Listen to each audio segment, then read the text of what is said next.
from folks in Tama of an estimated 70-mile-per-hour wind gust, and the emergency manager's office got hit by a tree. So that's, I mean, there's no better way to have that report than it actually being where the people doing the reporting is. There was a measured wind gust at the Marshalltown Airport, which is just to the north of Marshalltown, of 99 miles per hour with a National Weather Service instrument. So that is a very, very significant and very damaging wind gust that can cause significant damage. Another severe thunderstorm warning in effect for Benton, Iowa, Johnson, Lynn, as well as Keokuk and western Washington counties.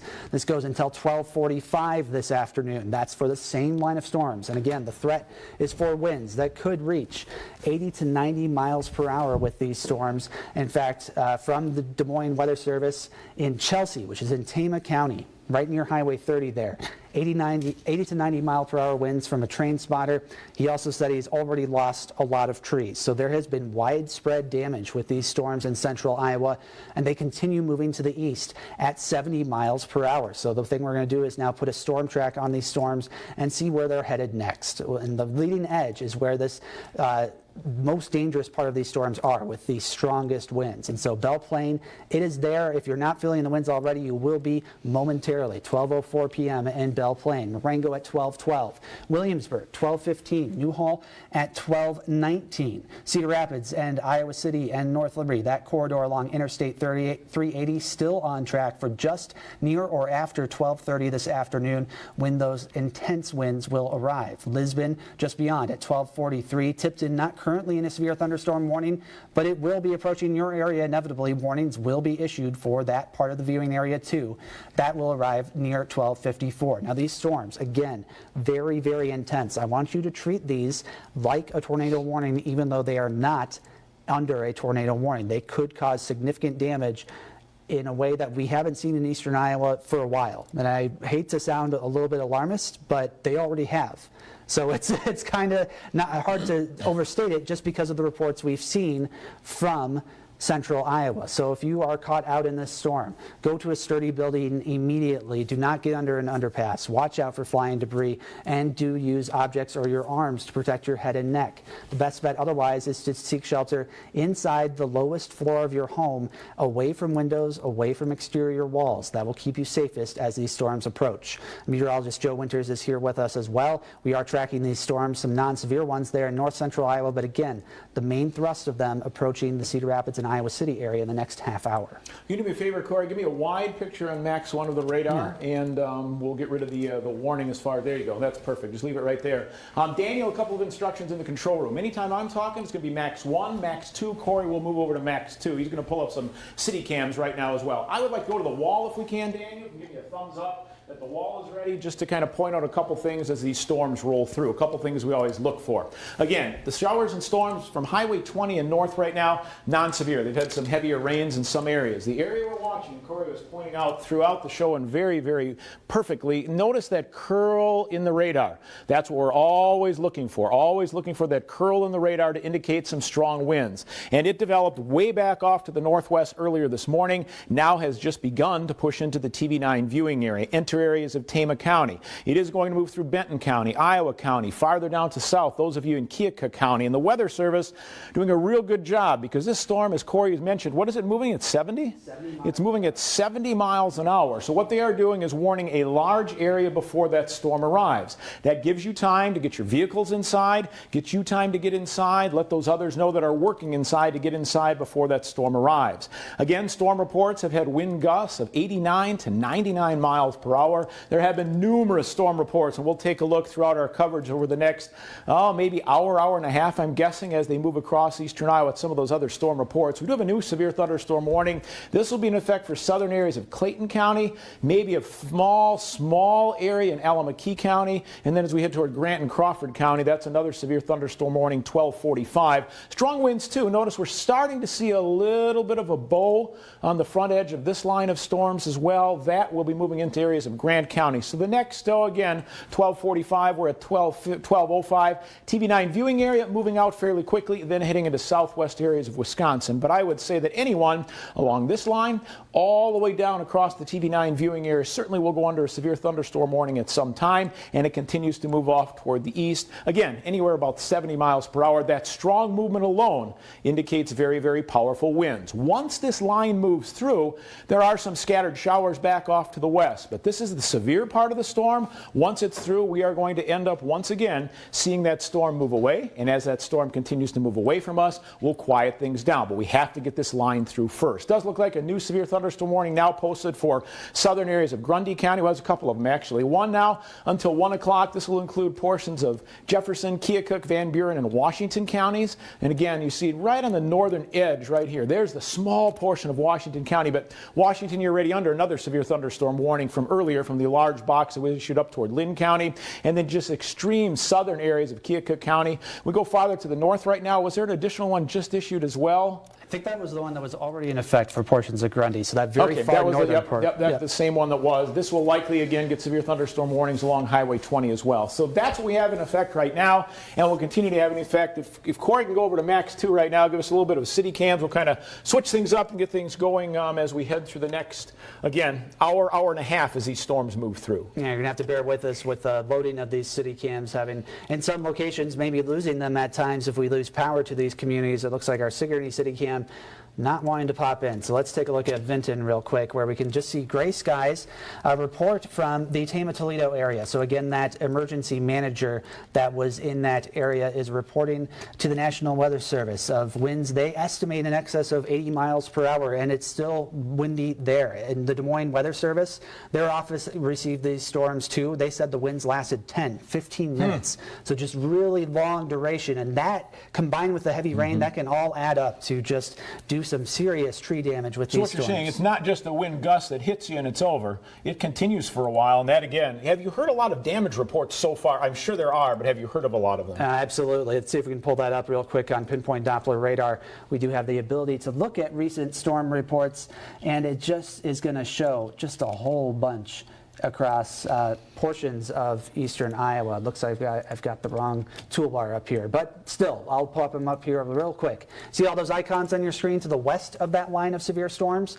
Yeah, that's all wind damage, wind gust reports that we have already received, many of them of pretty significant tree damage. And again, you can see it pretty well concentrated in the Des Moines and Ames and Ankeny areas where we've seen significant wind damage. And that portion of the storm is what is approaching western Benton, western Iowa, as well as western Keokuk counties, and that's why the warning for Benton, Iowa, Johnson, Lynn, Keokuk, and Washington is in effect until 12:45 this afternoon because of that risk. So we do have another storm report from the National Weather Service in Des Moines. This is from a personal weather station, so sometimes those can be a little bit dicey. It's one you attach to your house or your fence or something like that. But still, it's a weather instrument, and it measured a 106 mile per hour wind gust in LeGrand, which is between Marshalltown and Tama, and right near Highway 30 there. So that is another little proof of real, actual severe weather that we have going on here in eastern Iowa. So let's put on a storm track on these storms once again as they approach the eastern portion of the viewing area. And that is where we're expecting them to move at, again, 70 miles per hour. Like Joe said, that's just a sign that you're going to have, if you're pushing something at 70 miles per hour, it's pretty likely going to produce 70 mile per hour winds. So it doesn't take much more than that to get additional strength to those winds that causes that really significant damage. So Williamsburg, it's there in the next 5 minutes. Vinton in about 10. Eastern Iowa Airport, so Cedar Rapids area on the west side, 12:31. The rest of the Cedar Rapids Metro just a few minutes after that. Washington about 12:40. Tipton again, not under a warning, but you will be affected by these storms approaching the 1 o'clock hour. So these storms are pretty significant. The warning continues for this area in Benton, Iowa, Johnson, Lynn, Keokuk, in Washington. The National Weather Service now threatening, or rather warning for the threat of 90 mile per hour winds with those storms. And again, we've seen them. So it's not even necessarily the threat, it is the presence of those intense winds in this storm. Again, just the shape of it, that bowing arc, that is what we look for when we look for intense winds in a storm. Like Joe said, longtime Eastern Iowa residents, and I know it's a memory that some folks have, particularly in the Iowa City area, points to the south. Just the shape of this on the radar and the way it's behaved so far in central Iowa reminds me a lot of June 29th, 1998, where it caused significant damage across a broad portion of Iowa. Just looks very familiar to me. That's something that I won't forget as an Iowa City resident at the time, and that's the kind of thing that we're facing. No, and in that storm, 125-mile-per-hour winds across areas of Iowa, Johnson County. Washington County hit twice that year. Of course, that's the year of the Washington tornado as well. Then later in the year, in June, we had that powerful, powerful wind move through. Again, let's switch now to the wall if we can, Daniel. And with that, we've got the velocity product pulled out. Now, we look at this a lot of times when we're looking at severe thunderstorms, looking for rotation in the storms. This is not a rotation in the storm, but we're looking at the winds. And just to point out, the winds, anytime you have the red, that's moving away from the radar site. So this particular image comes from the Des Moines radar site, so the winds are moving away. Take a look at this. They start on the small scale with lighter winds. Then as you get higher and higher on that scale, so you get to kind of the pinks, and suddenly you get to the yellows, that means incredibly powerful winds. Take a look at this. From Tama County, as Corey was pointing out, all the way down now, as we can see, through Keokuk County. Very, very powerful straight line winds, all moving in this direction with that line of thunderstorms that's moving through at 70 miles per hour. So take cover if you are in areas of Benton County, down toward Iowa County, Keokuk, Washington, Johnson, as well as Lynn County, eventually making parts of Jones as well as Cedar, down toward Louisa County, out of the TV9 viewing area. This is the most dangerous part. There are severe thunderstorms farther to the north as well. The winds aren't quite as powerful, but again, potentially 100-mile-per-hour winds as this system continues to progress to the east. That will cause damage, as Corey mentioned earlier. Treat this as a tornado warning. You need to get to your safe shelter. That means get to your basement, get under something sturdy, wait for that storm to pass. You want to stay in that area until the storm is through. Corey mentioned some of these winds have been reported to stay high maybe 10 to 15 minutes. You need to stay there until that storm is done. We'll let you know when it passes your area, and once it does, then you can come out and assess any damage that you might have. If you do find damage, for certain, make sure you're safe. And if you can take a picture and post it to our UNews page after the storm passes, we would greatly appreciate that as well, because we can pass that along to the Weather Service so they can see what's happening with those storms moving through. But again, just some incredible color going from red all the way up to the yellows on the away scale, which means powerful winds moving with these thunderstorms as they continue to head off toward the east, heading toward areas near Cedar Rapids, down toward Washington as well as Iowa City. If you have any friends that are thinking of traveling in the next half hour to hour across those areas, give them a call, say, hey, stop, stay where you are, wait for the storm to pass, keep your car or truck inside, and then get out after those storms pass through, because you do not want to be outside as these storms are moving across portions of the TV9 viewing area. Looks like if we go to Max 2, we'll talk about a new severe thunderstorm warning that's just been issued for portions of Blackhawk, Grundy, and Tama. So I'm guessing this is going to be along that northern edge once again. Yep, looks like it. There it is. Until 1:15 this afternoon. That's for the threat for 70-mile-per-hour winds and some small hail. So that storm, again, it's on the very northern end of this bow echo that is moving to the east across the TV9 viewing area. That storm's still moving to the east at about, well, the northern end a little bit slower than the leading edge of the bow, which usually does go out ahead of the rest of the storms, and it's moving at 50 miles per hour. So really, if you're in this warning box, including the Waterloo and Cedar Falls area, storms are already occurring. You should be in shelter now. Do not venture out for the time being as these storms move through. Some other severe thunderstorm reports that we've had across central Iowa. Again, we're just getting them now in our areas that involve Central Iowa and Tama County, Marshall County, starting to get those reports from the areas that have seen these storms. And we had the report, it's an unconfirmed report of semis blown over on southbound I-35 near Huxley. That's in central Iowa. A different report near State Center, which is in western Marshall County. Significant damage as reported by an emergency manager. They didn't get too specific other than cars were blown off of Highway 30, which it takes a lot of wind to get a car blown off of a highway at a low profile like that. Of course, now there's heavy rain falling, and so that does assist those storms in sliding them off the road. But that's why Joe said, don't travel. There's no reason to go out if you had to run an errand. Don't do it. There isn't time necessarily to get those done anywhere in eastern Iowa at this point, particularly, if you're in the Cedar Rapids and Iowa City area where these storms are approaching. in the next 15 minutes. Let's put a storm track on these storms once again to give you the latest update on when they may arrive in your area. Folks in Williamsburg and Sigourney, if you're not in shelter yet, you should be right now because those storms are very near your area. North English, another location that is about to get them if you're not already seeing the strong winds. Fairfax at 12:30, so that's just outside of Cedar Rapids. Frytown down in Washington County at 12:32. Cedar Rapids and Iowa City, 12:35, 12:40. Again, an estimate of when this storm will approach. Mount Vernon, again, it's not going to take long for it to get to the next town because it's moving 70 miles per hour. Imagine a car driving down the interstate. That's how fast the storms are going to come at you. 12:46 in Mount Vernon, 12:48 in Lisbon, just behind it. In Anamosa, not in the morning, but approaching 1 o'clock. So these storms are certainly booking it, which is good because they'll get out of our area sooner than later, but they are causing significant damage as they do so. Thus, the severe thunderstorm warning continues for a broad area of eastern Iowa. We'll pull back just a bit here on pinpoint Doppler radar and show the many areas under warning, stretching from Waterloo toward the Cedar Rapids and Iowa City area all the way south to the Missouri border, including that warning for portions of Alameda, Clayton, Crawford, and Grant counties. Now, we have TV9 news crews in various portions of eastern Iowa right now safely deployed. They are not out in the storms. They are not going to be giving you live pictures from that storm itself because it's not safe to be out when winds are up to 80 to 100 miles per hour. However, we will be watching our city cams and give you pictures from those. But I do understand we have some video from Des Moines as the storms pass through. Those storms now are to the east of Des Moines. Now you can see what it looked like as the storms were moving through. Goodness. Looks like a Casey station. You can see that. Certainly some torrential rains, but look at how that rain is just kind of blowing. That's where you can kind of tell there's no trees in that video to see it, but you notice that rain just blowing in sheets, just coming toward the car that was sitting there taking that video. Just impressive storm that moves through, and one that is causing significant damage, as Corey has been mentioning. That again from Des Moines as the storm was pushing through.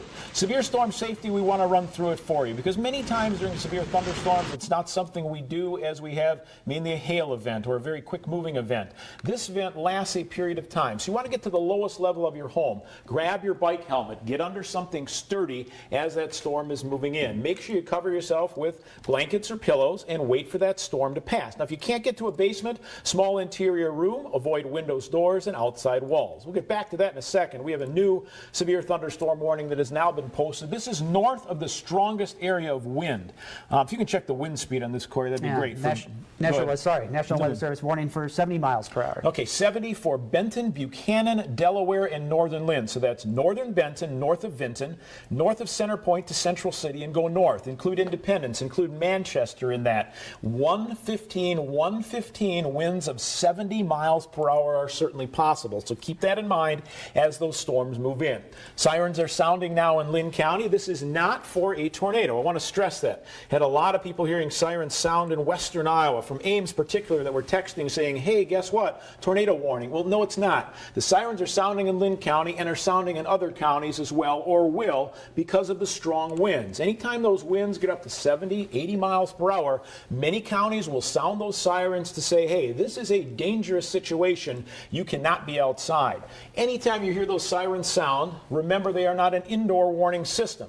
They are an outdoor warning system. You hear them sound, you get inside, you turn on TV9, you grab the TV9 weather app, and you find out what's happening so you know how to keep yourself safe. But we do have reports of the siren sounding in Lynn County, which is totally expected with those winds very, very strong moving across portions of eastern Iowa. Getting back to our safety rules again, no basement, get into a small interior room, avoid your windows, your doors, and your outside walls. Anything that's outside can blow around very quickly, can hit those windows, doors can move very quickly, so make sure you are in a safe area as the storm is moving past. If you're listening to us, maybe on one of our radio partners, if you're listening to us on our app and you happen to be driving, stop. Get to a sturdy building if you can.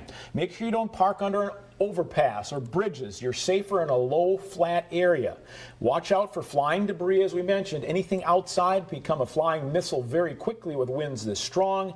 And use your arms and neck if you are outside to protect. Use your arms to protect your head and neck if you are outside. Again, kind of the most vulnerable part of our body. Now, if you want to connect with us, many ways to do that. First Alert Weather app. If you don't have it, you should download it, set it to geolocate you. It'll give you the warnings. Also, we stream our severe severe weather coverage there, so you can have that with you in your shelter. You can visit kcrg.com for severe weather information anytime, as well as live streaming coverage. Facebook and Twitter, you're on social media. Sometimes you get those feeds, sometimes you don't. Have them pointed to the KCRG TV9 First Alert pages, and you can get some severe weather information in there, but don't rely on social media for your severe weather information. You can tune into our radio partners. Many radio partners take our coverage live and continuous as the storms are moving through. That includes KXEL, KDTH, as well as WMT. So definitely visit our radio partners as well. Here's a look once again at the storms as they're moving across eastern Iowa. And why are we on the air? Not because of a tornado warning, which is more what we would see. This is because we have strong straight line winds. I can hear the sirens right now in downtown Cedar Rapids going off. Straight line winds and very powerful storm. Just take a look at that. The lightning alone shows the energy within the storm, and this storm is holding its energy as it pushes to the east because it really is in a very good environment with the heat and humidity that's built up for those storms to move through. Let's take Max 2 if we could, as we have our McGrath Amana Colony City Cam up. This is the area that is getting the front edge of these storms right now. You can start to see some heavy rainfall occurring in the Amana colonies. There's the possibility we'll lose the feed of the camera, and we did in Sigourney already. We do have a report from the newsroom. They did some calculations from Alliant and Mid-American Energy alone. 119,000 people in the state without power at this hour. So that's another sign of the potential damage that could come with these storms and has already been done. So there's a threat that you're going to lose power. So have a flashlight, have candles, have something that will be allowing you to see where you're going once you come out of shelter after this storm goes by, because there's a pretty good chance that you will not be able to turn on your lights. We do stream our coverage on Facebook Live. We will also be streaming on kcrg.com. So if you lose your television feed, those are a couple of options to have the ability to watch it. And yes, we do have that stream up on our Facebook Live right now. So a couple of more reports from the National Weather Service. In Marshalltown, so the south end of the town, right along Old Highway 30, there was a report from a storm chaser there. Winds estimated between about 90 to 100 miles per hour. Also had several large sections of roofs blown off of buildings along that part of town. So there are several one-story buildings there in that southern part of Marshalltown, right along Old 30. That's pretty strong winds to do something that close to the surface, that much damage. And so we're not just talking about tree damage potentially here in eastern Iowa. We are talking about the potential for structural damage. So that's why we're saying lowest floor, basement if you've got it. Stay away from those windows because there is the potential they could get blown in by the strength of those winds. It is not something to mess with today. Let's go ahead and go to the wall again with pinpoint Doppler radar. Again, we put a storm track on it for you. Here is, again, the leading edge of where we're finding those powerful winds start. I want to stress start because many times those wind gusts move through and then they diminish. They are lasting for a period of time, maybe 10, maybe 15 minutes. And you can see this is pushing to the east at about 70 miles per hour. Eastern Iowa Airport, Tipton, West Liberty, Washington, Wyoming, Muscatine, all in the path of this line of storms. Here's your storm track for you. 1222, we're there right now. They are moving in or through Williamsburg. Eastern Iowa Airport, you're going to expect those storms right around 1232. Cedar Rapids, the downtown area, about 1239. Iowa City, mark your time at 1243. Washington, 1247. Tipton and Cedar County, not yet under a warning. You will be under a warning as the storm continues to push through. 1258. West Liberty at 1257. Wyoming, that's in southern areas of Jones County, that's at 108. Muscatine, 110. And Walcott, right along I-80, that's at 118 as that storm movement continues at 70 miles per hour. Again, 70 mile per hour movement. We have had damage. We've had wind gusts reported, not confirmed, over 100 miles per hour as the storm has moved through. I would expect anywhere from an 80 to 100 mile per hour wind right along this line as it moves through. Some torrential rain, some very, very frequent and dangerous lightning. And as that storm passes through, and it moves through fairly quickly, maybe the winds last 10 to 15 minutes, then you've got some rain behind it. This is the severe event as it moves off to the east. There will not be additional severe weather.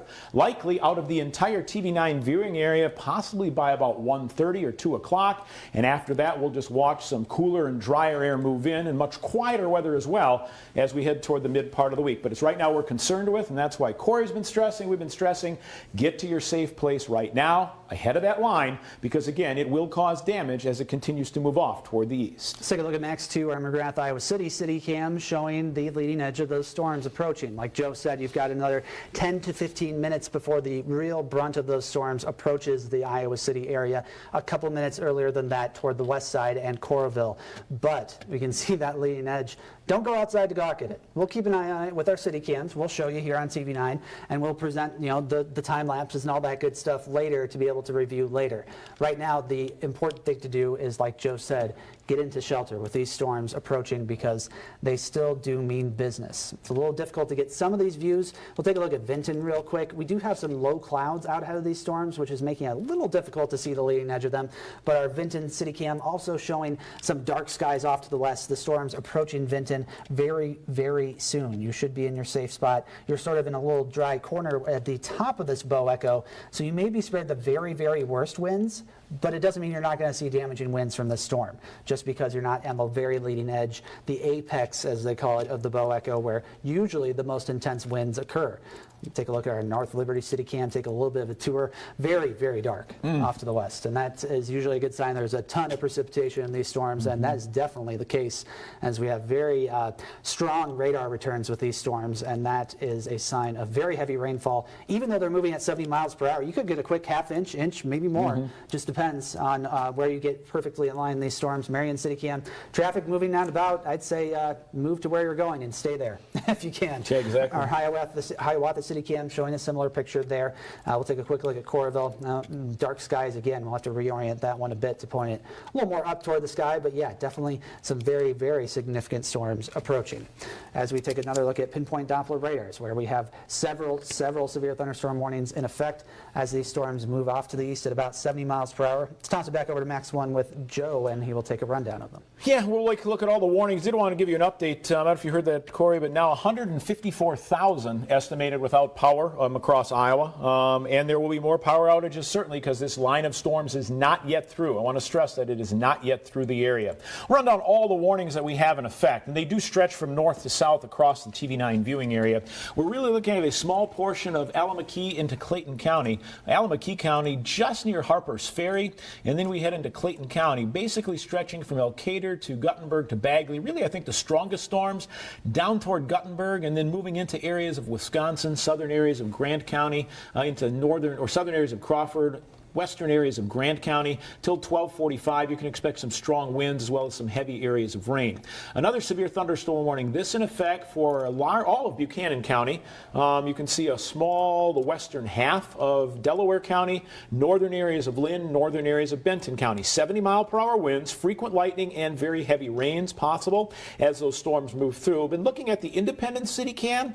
Again, it doesn't look particularly intense. Been watching the Manchester City cam as well. Not particularly intense at this time. The strongest cells are farther down to the south, and we do have a couple of warnings in effect. The one that's really kind of the warning that stretches across that line that's been producing the damage stretches from Vinton, Lynn, Johnson, Iowa, Keokuk, and Washington counties. So that includes Vinton, Cedar Rapids, Williamsburg, Iowa City, down towards Sigourney for the winds to continue to move through. That's in effect until 12:45, so that gives us another 17 minutes or so? Yep.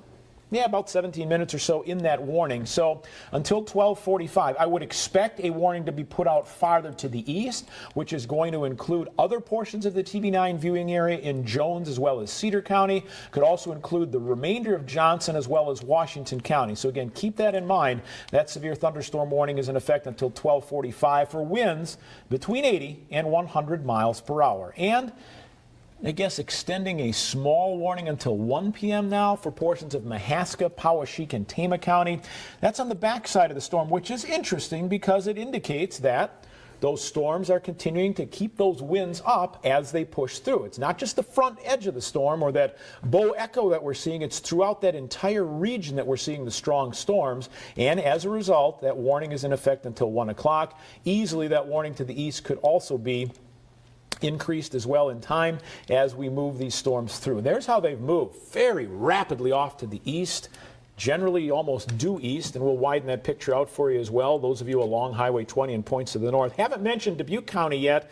You have some scattered thunderstorms in the area. You will likely see some heavy rain, some frequent lightning, and some gusty winds from those storms as they move through. Pretty strong cell developing right now in northern Jones, northern Lynn, southern Delaware County that'll be heading into Dubuque County. So no warning in effect, but expect some strong storms to move through. It's that line of storms that really has been most intense as it pushed across areas from Des Moines through Marshalltown and Tama.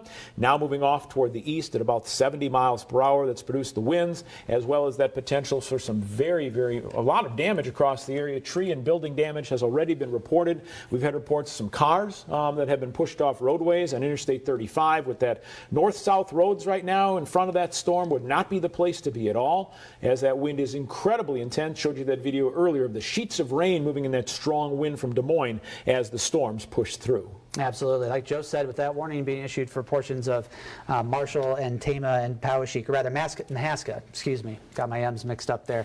That's a good sign of how organized these storms are, because it is. It's the backside of the storms, and the wind is still blowing really strong as they depart. So even once you get past that initial burst of pretty intense winds that can last between 5 and 15 minutes, which is why we're seeing this significant damage.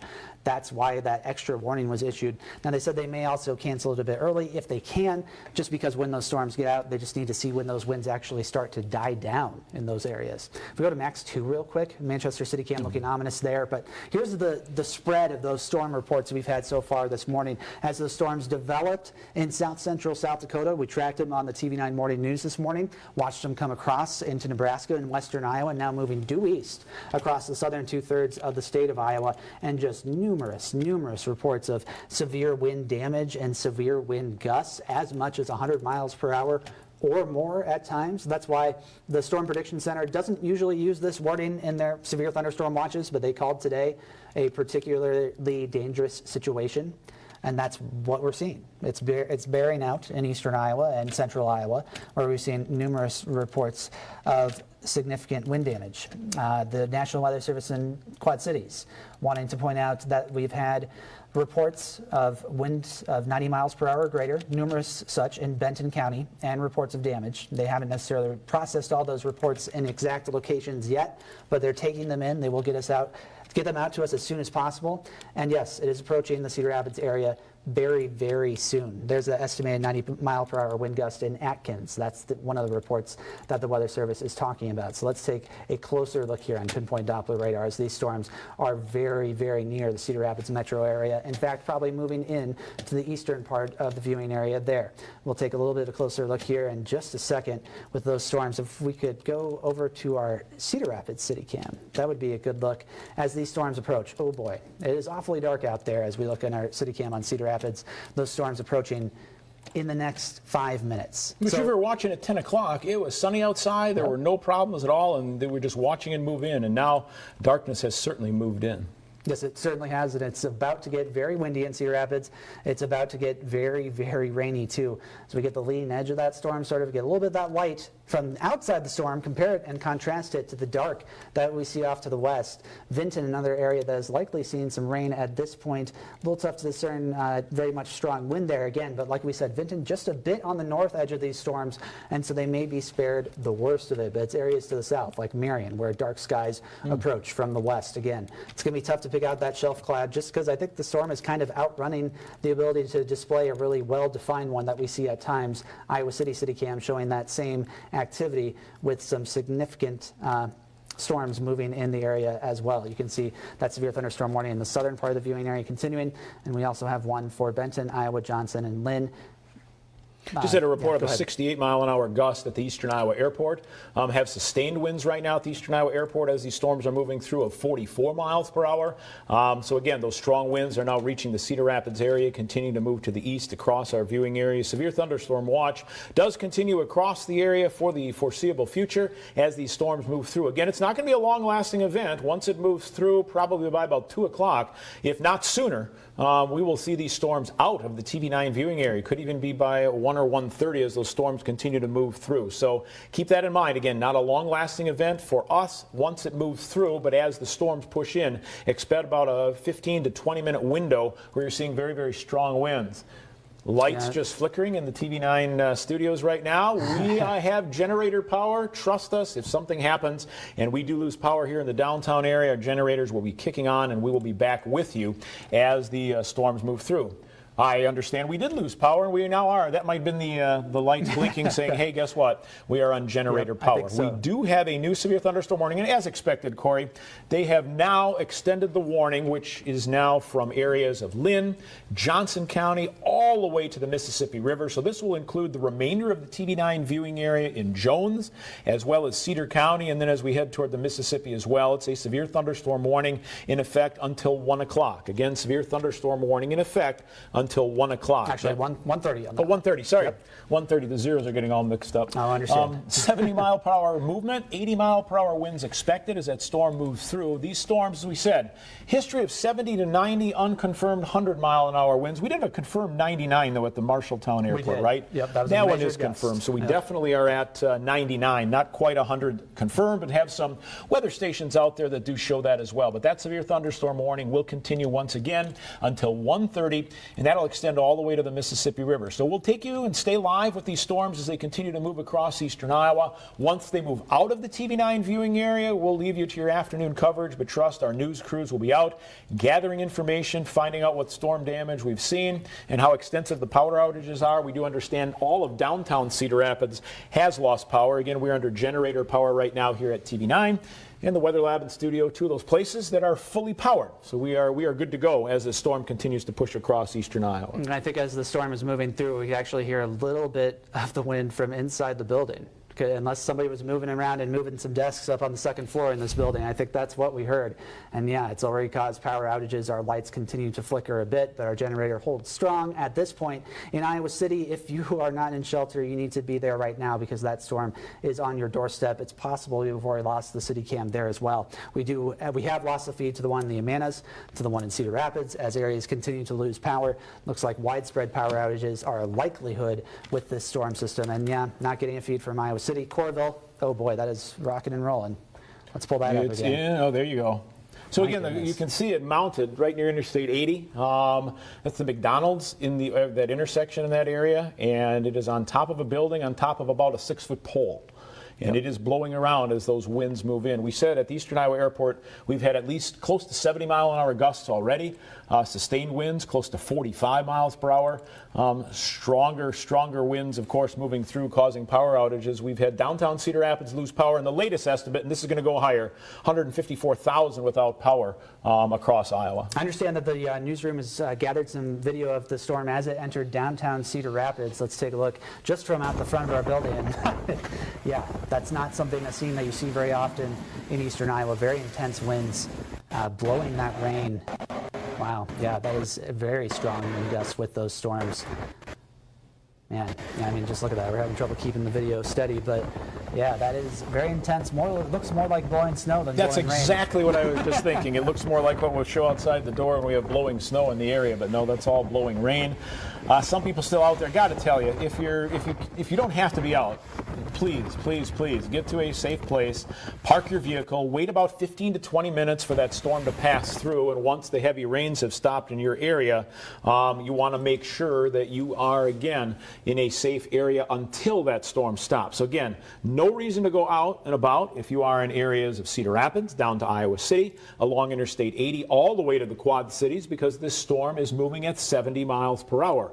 The winds in this storm had exceeded 70 miles per hour at times, close to 100 miles per hour, and with that movement, we are once again finding additional showers and storms with severe warnings issued. This is the latest one, and this is we expected as well. Had been talking about that cell in northern areas of Jones, southern areas of Delaware County. That cell has now been warned on as well. This is a severe thunderstorm warning for a small portion of southeastern Delaware, northern Jones, extreme northern Jackson, and it would be the southern half probably of Dubuque County. That warning is in effect again until 1:15. Severe thunderstorm warning. Main threat with this storm, 60 mile per hour winds, and this one also could contain some quarter-size hail. Certainly are seeing some very powerful winds with all of the storms. The strongest winds are to the south, but you are still seeing with this storm the potential for some 60 mile per hour winds. Let's go ahead and Let's take Max 2 real quick. Okay, go ahead. This is our Marion City city cam, very intense winds moving into the Marion area right now. That is, you see a power flash on the left side of the screen. There's more power outages in the Marion area. Expect damage. If you're not in shelter now, you got to get away from those windows, get away from those outside walls. That is very intense wind. Let's just stick in the with this Marion right area now. right now. We saw power already lost that Walgreens in the foreground there, and it looks like we lost the camera. Yep, that is a true sign of very intense winds moving through the Cedar Rapids metro area, moving through the Iowa City area right now. We haven't had any reports from there, but we already lost the city cam there. Looks like a report did come from the Oakdale area, so that's near Coralville in Johnson County. Tops of trees knocked off, so sheared off the top of a tree in the Coralville area. Some other reports just west of Cedar Rapids. Let's see, I just had that report and I've lost it in my sight. Yeah, tree damage 3 miles west of Cedar Rapids, a birch tree fallen with a measured wind gust from a train spotter there of 73 miles per hour as the storm moved through about, 10 minutes ago or so. And we saw proof of that on our McGrath Marion City. There'll be more and boy. more damage reports certainly coming in. Hopefully not structural damage. Have not heard a lot of structural, but a lot of tree damage at this point and a lot of power outages. Was tracking that storm when you pulled that Marion City cam up, which showed beautifully that storm moving in. Cascade, you'll see some of those powerful winds moving in about 1246. Bernard at 1257. The Dubuque Regional Airport right around 106. Zwingle at 109. St. Donatus at 116. That storm moved through. And then after that, of course, hitting toward downtown Dubuque as well. That would be 60-mile-an-hour winds, 1 inch hail, as well as some very, very heavy rains. Take a look at this. This is from inside as the storm was passing in and through downtown Cedar Rapids. Just intense, intense, intense sheets of rain. There's TV9's Jay Green getting some video as well. Again, from safely inside, please don't stand near windows, guys. That is an area right now with the very powerful rains as they were moving through, being blown by those strong winds in excess of 70 miles per hour as it was moving through Cedar Rapids. That was out at the Eastern Iowa Airport, certainly downtown, and this is more of a wind tunnel here on 2nd Avenue anyway, so it kind of filters those winds through the downtown area. So some incredibly powerful. Look at the visibility loss that you get from the rain that's fallen, which you, again, normally don't see a lot in the downtown area, but with those strong winds, the visibility, even that car, which is just across the street from our door, just very, very difficult to see. Very, very ridiculously intense wind in downtown Cedar Rapids. Let's take Max 2 real quick. We are McGrath, Iowa City cam back up, showing those sheets of rain, just like we saw in that shot from downtown Cedar Rapids. Very, very similar conditions there as winds are very intense in the area. I wouldn't be shocked if we lose this feed any minute as we are trying to hold on to electricity. That camera mounted, I believe, on top of the Mercy Medical Center in Iowa City. Looks like we may have a new severe thunderstorm warning issued as well. Includes just out of the TV9 viewing area. Actually, I think it does. It does extend toward the Quad Cities area and parts of western Illinois. So it's not necessarily a huge concern about us. If you're in the TV9 viewing area along and south of Highway 20, you're in a warning. That's basically where we're at at this pretty point. much from north to south. Even if you go up toward Alameda County, southern Alameda, you've got a warning. Dubuque County, all the way down along that line. If you go, well, let's just stick with this a little while because the most intense part of the storm is beginning to move right into the Iowa City area. And as long as we have power, let's kind of continue to watch to see what it looks like as it moves through. The storms have continued their movement at about 70 miles per hour. The winds lately, we have not had any reports of additional strong wind gusts. We're just going to keep talking. We're just going to keep going, and we are on. We've lost power here, but again, our mics are live, our cameras are live, generators are kicking in. So if we have a beef blip once in a while, that's what's happening here in the downtown area. There you see Iowa City. Look at the visibility. Just go down in the last minute and a half. Those sheets of rain we showed you in downtown Cedar Rapids. Now also, you're seeing those move across portions of the Iowa City area on our McGrath Iowa City City Cam, continuing to move off as that very, very heavy rain, but also the powerful winds, likely in excess of 70 miles per hour, moving through the Iowa City area right now. They're moving into the Solon area right now. Those of you in Riverside, they are moving in. Tipton, you haven't seen much yet. Those same storms are headed your way.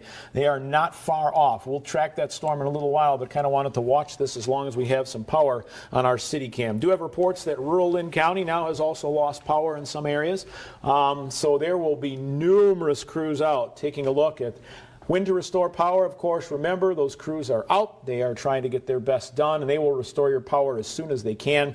Hardworking crews that go out in bad weather to do that, once this storm is passed, they'll have that opportunity to do that. But look at the distance on that city cam, just the intense amounts of wind causing that reduced visibility. Absolutely, and we do have a report from a train spotter on the east side of Iowa City of an estimated 70-mile-per-hour wind gust, which is, again, just in line with everything else we've seen reported officially. Another strong wind gust at the Cedar Rapids Airport, even after the leading edge of the storm has gone through. So strong winds continue. Again, like we saw in central Iowa, we're seeing it again here in eastern Iowa, of a very long duration of severe wind gusts, which is the sign of just a very, very intense storm system as it's moving through eastern Iowa. You can see the wind maybe just slacking off a little bit there in downtown Iowa City, but still very heavy rain. The threat of very strong winds continues in that area over the next, I'd say probably 20 minutes or more still at this point. You'll be in your shelter for a little while here yet. Same in Cedar Rapids, same in Vinton, where they're seeing very heavy rainfall at this hour.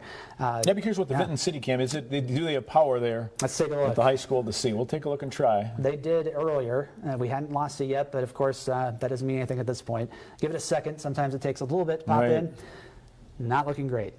Okay, well, if you just go to Max 1 right now, we'll take a look at radar, see if that Vinton City Cam pops in, but it certainly does look like some heavy rain. We'll kind of run down what's happening, give you a couple of storm tracks for you.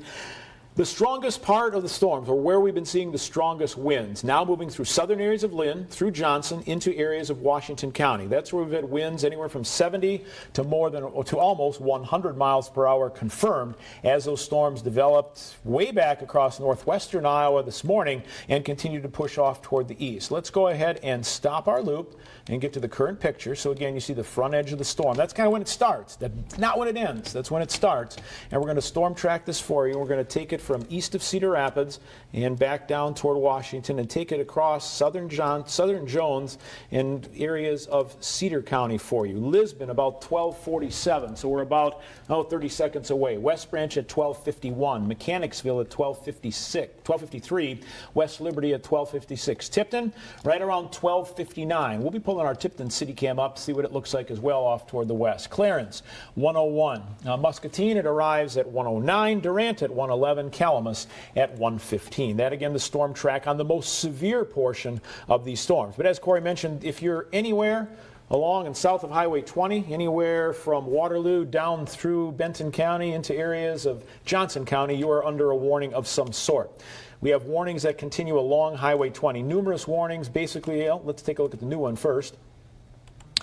This would be, again, on the backside of the storm. So again, as you mentioned, holding their strength, right, till 1:15. Now we have a severe thunderstorm warning that continues for Benton, Atkins, Van Horn, Blairstown, just off, it looks like, to the west of the airport, in the west of downtown Cedar Rapids, Benton, and extreme western Lynn County. This will be in effect once again until 1:15.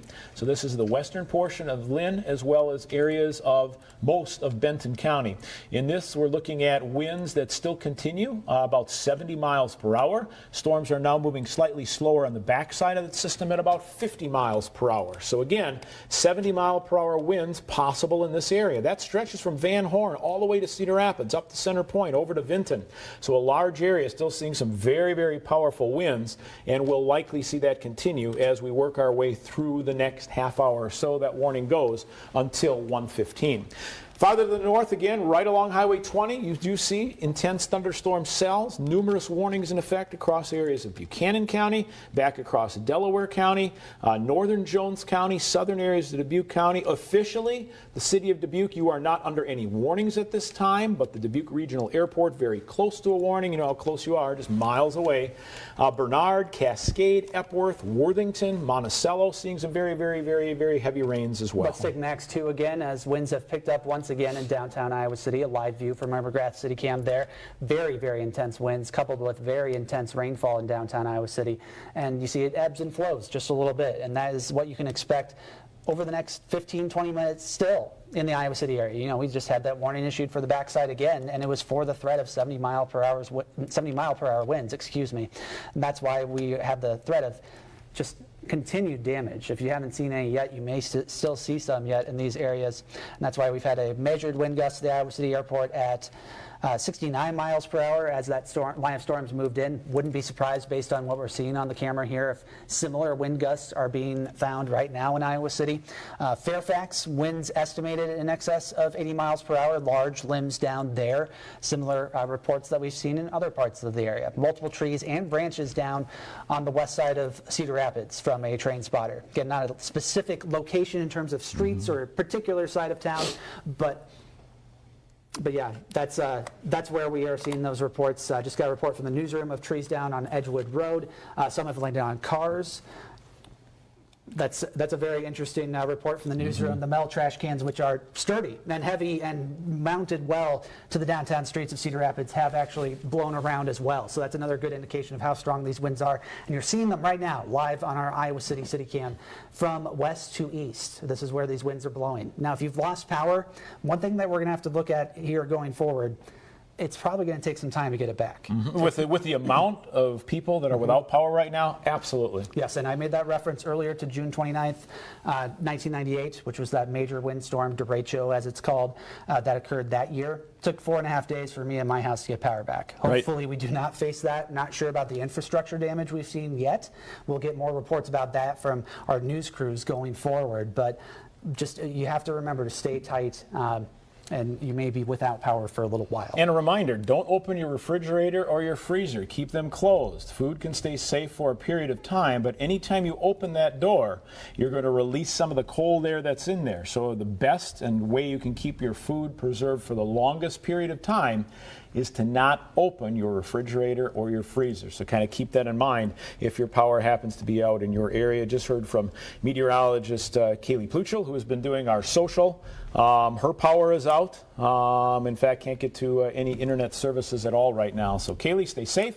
But her power is also out in Cedar Rapids. There you go. Severe thunderstorm warning. Is that a new one? Oh, that's a continuing. Yeah, that was the extended one that went all the way to the Mississippi River until 1:30 this afternoon. Continues for the areas highlighted. That includes Cedar Rapids, Iowa City, Tipton, Anamosa, all those points to the east. Maquoketa as well in Jackson County. Still warning for the threat of 90-mile-per-hour winds with this storm as it moves to the east at 70 miles per hour. So let's pause the animation for right now, and we will add a storm track to that heading to the east here at 70, just to get an idea of areas that haven't seen the leading edge of these storms and are not seeing those strong winds right now, when you can expect them. So going over the next 45 minutes. Central City, it's there right now. You need to be in shelter. Tipton as well in the next couple of minutes by 1 o'clock. Clarence just behind that. Wyoming, of course, just behind that as well. Muscatine just on the edge of our area, 112 this afternoon, then approaching Maquoketa at 123. Toward the Quad Cities by 1:30. They'll be exiting our area at that point. But those storms continue to produce significant damage. Williamsburg has 1 foot diameter or larger trees snapped. So again, this is different than a tree uprooted, where that can depend on the depth of the roots or the soil moisture, exactly. or lots of different things. But this is the wind so intense it is breaking a tree in half, and I will not be surprised to see more reports like that as we go forward. We've already seen a couple across the area with these storms moving through. Let's go ahead and go to Max 1. Take a look at our. Well, we're going to take a look again outside. Is this live, Adam? This is live right now from... there goes a piece of the building across the street. Piece of something, of some building in downtown Cedar Rapids. You can see that blowing around. That's what we talked about with debris. This is an 80-mile-an-hour wind, likely moving through downtown. Someplace, there's debris blowing through the downtown area, which we don't often see.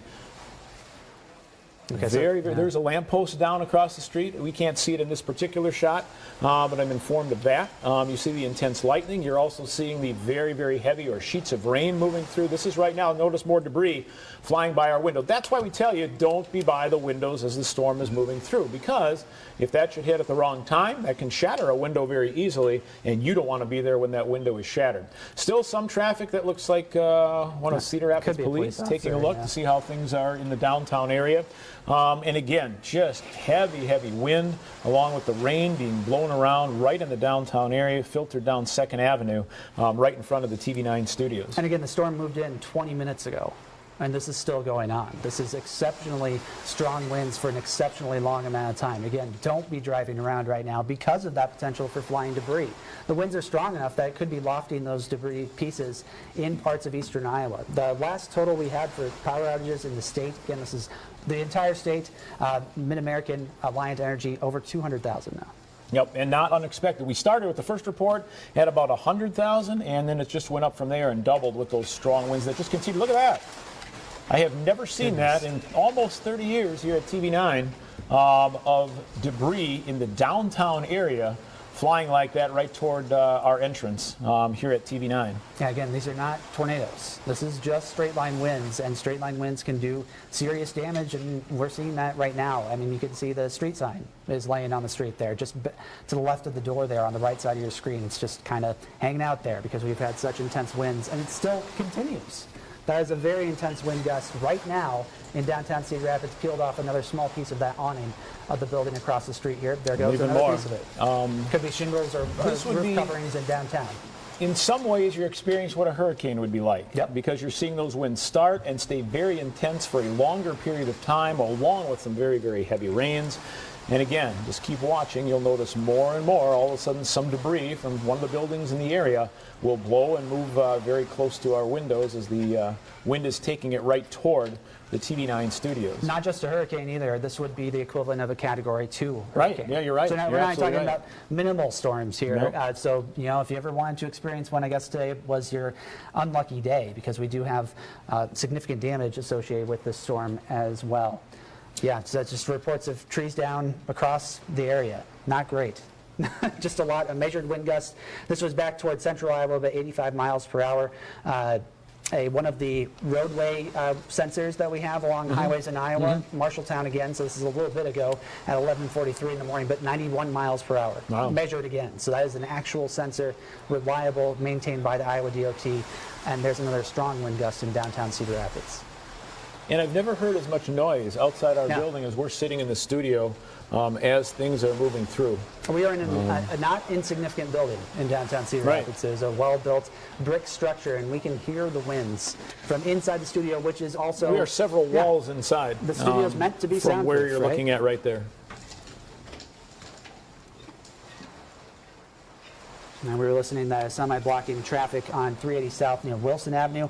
We'll see maybe if we can get a picture of that from one of our DOT cams, but it's going to be tough probably dealing with those power outages as well.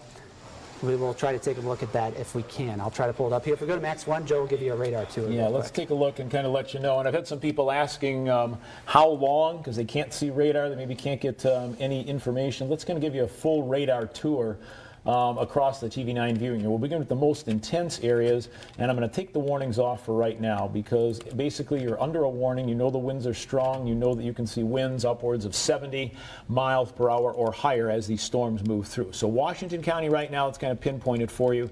More scattered activity, I would say, just to the southeast of Riverside. You probably have another 15 minutes or so as that storm continues to move through.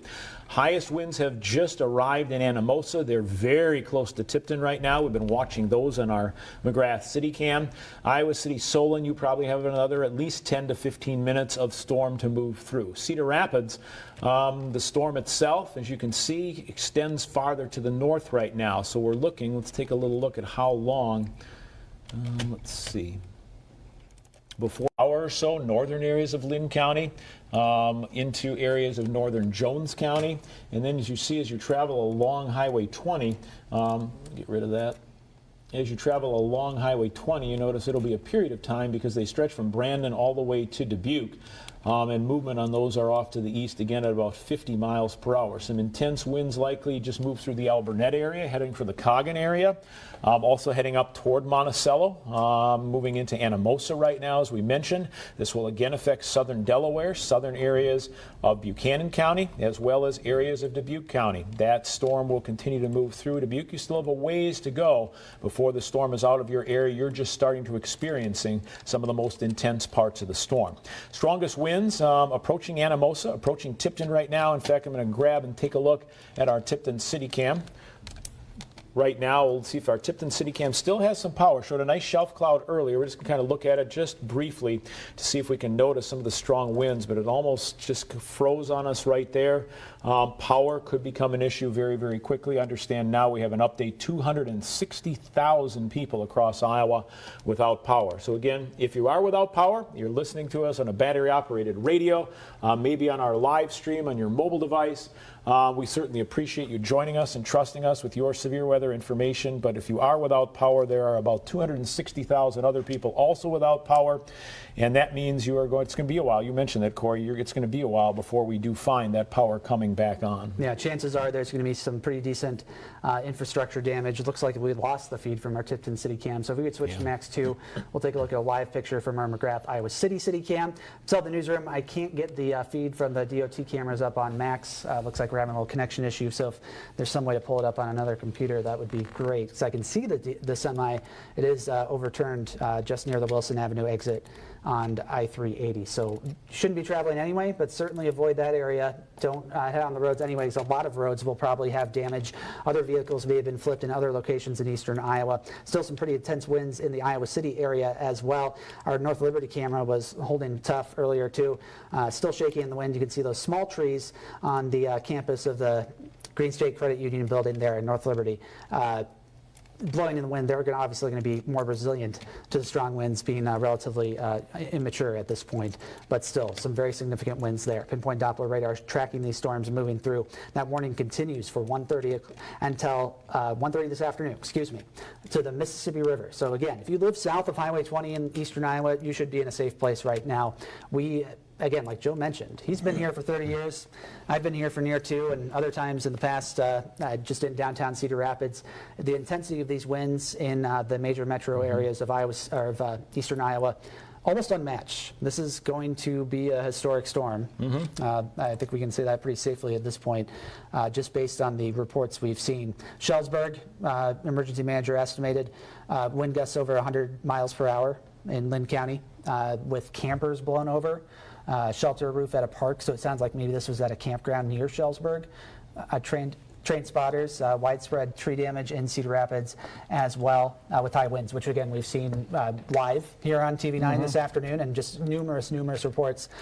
New construction sites in parts of Iowa City on the northeast side, it looks like, had some damage. So a weakened structure and not complete structure like that, certainly very prone to the potential for damage there. And again, sort of a reiteration of what we already know, but power outage in Coralville, east side of Iowa City as well, according to emergency managers there in Johnson County. Measured wind gusts in West Branch just recently of 70 miles per hour. If we go back to Max 1 right now, you'll notice, or guess we're going outside. If we go back to Max 1 real quick, thank you. Those are the storm reports that Corey's been talking about just in the last 6 hours. And you can see where those storms developed in western Iowa, pushed to the east. We don't have any storm reports yet across Cedar and Jones County because those storms are just moving in. Those storm reports will stretch all the way to the Mississippi and continue across portions of Illinois as we head through the later part of the afternoon and the evening hours. Strong winds.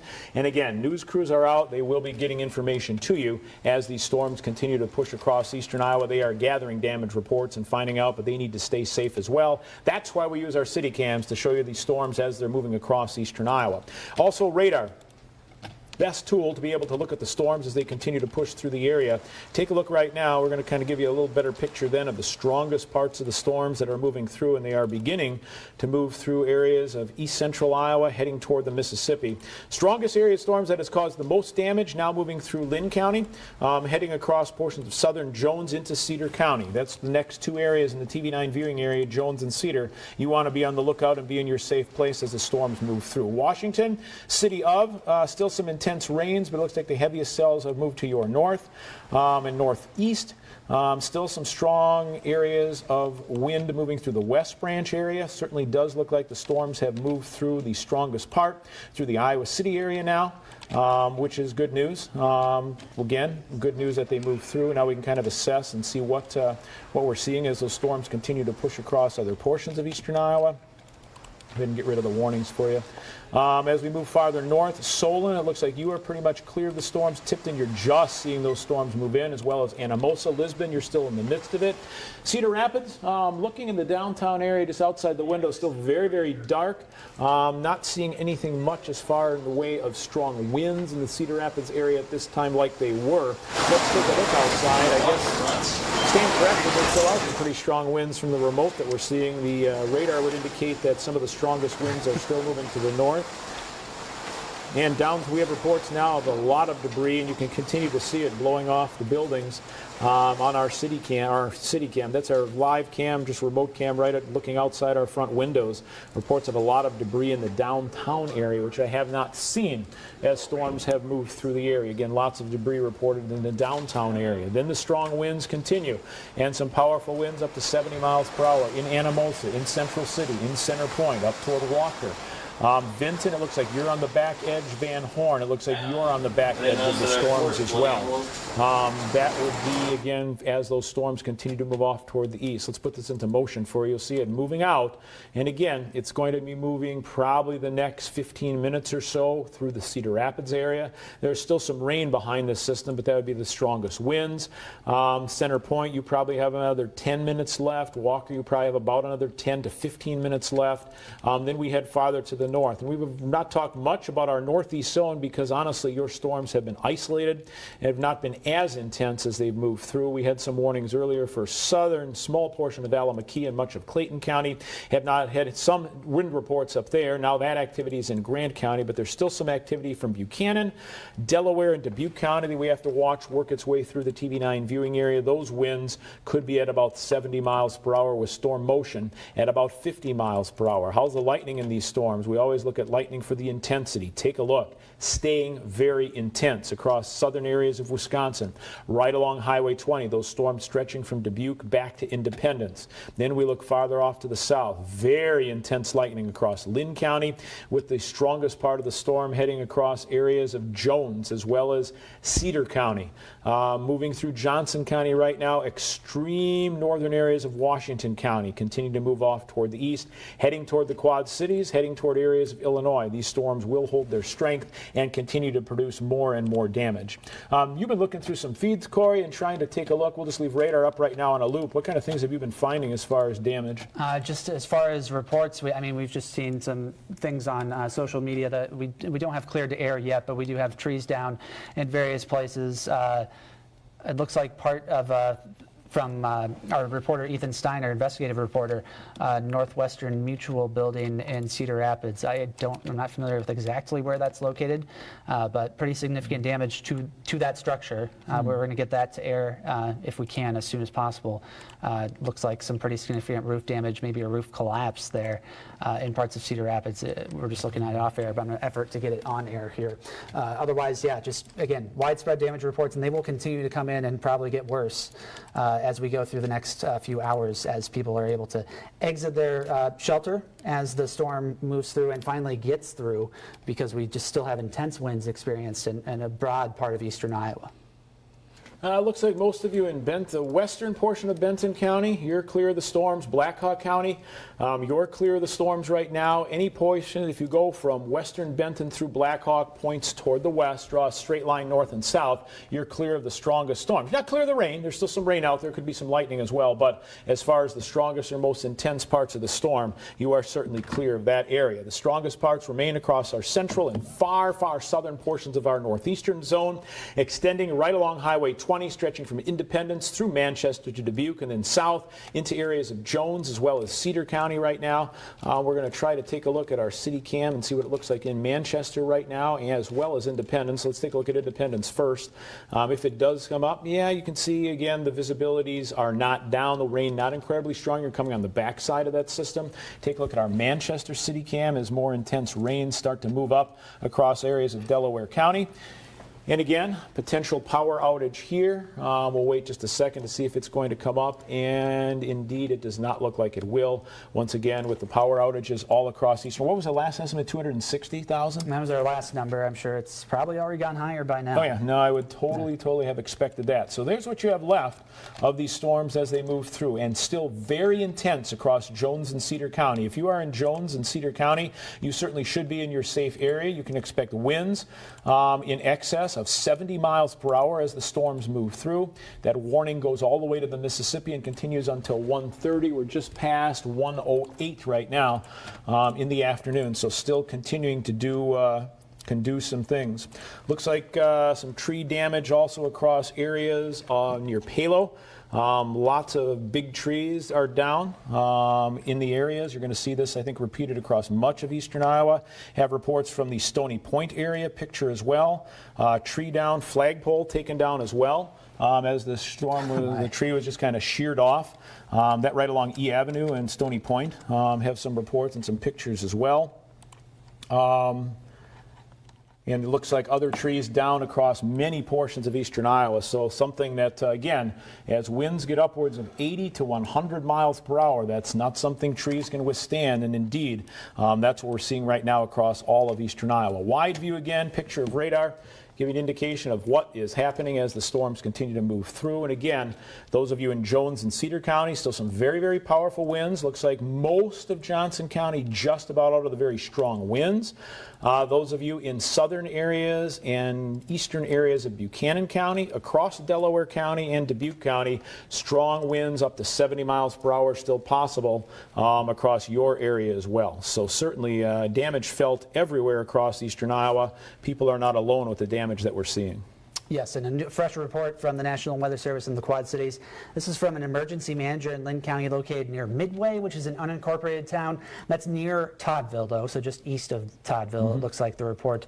A measured wind gust from an emergency manager, so reliable source, 112 miles per hour. Oh, that's the highest official that we've seen report so far. that we've seen, 112. And you were mentioning that storm back in June of '98, 125. So we are on that range of these storms moving across portions of eastern Iowa, again causing damage. Perfect scenario set up, lots of warm, moist air in place, atmosphere very unstable, just needed the storms to develop, and once they did, they were intense and continue to be intense as they push off toward the east, heading toward the Quad Cities. Yes, when you see those storms develop in the early morning hours and we have full sunshine here in eastern Iowa, when those storms are generating in South Dakota, that's usually the sign of what could be an intense line of storms moving through here later in the day. And that's why we tracked it this morning on the TV9 Morning News, and we went through it with the midday show as well as the storms entered our area. I understand we have some pictures ready to take a look at from the control room, so let's see if we can get a look at those real quick here in a second. Right now, pinpoint Doppler radar, though, showing those intense thunderstorms along and south of Highway 20, moving to the east. The apex of that bow approaching the western edges of Scott, Clinton, as well as the southwestern portions of Jackson counties. Again, 70 to 100 mile per hour winds, quite likely with these storms as they move to the east. It is producing exceptional damage in many locations of eastern Iowa.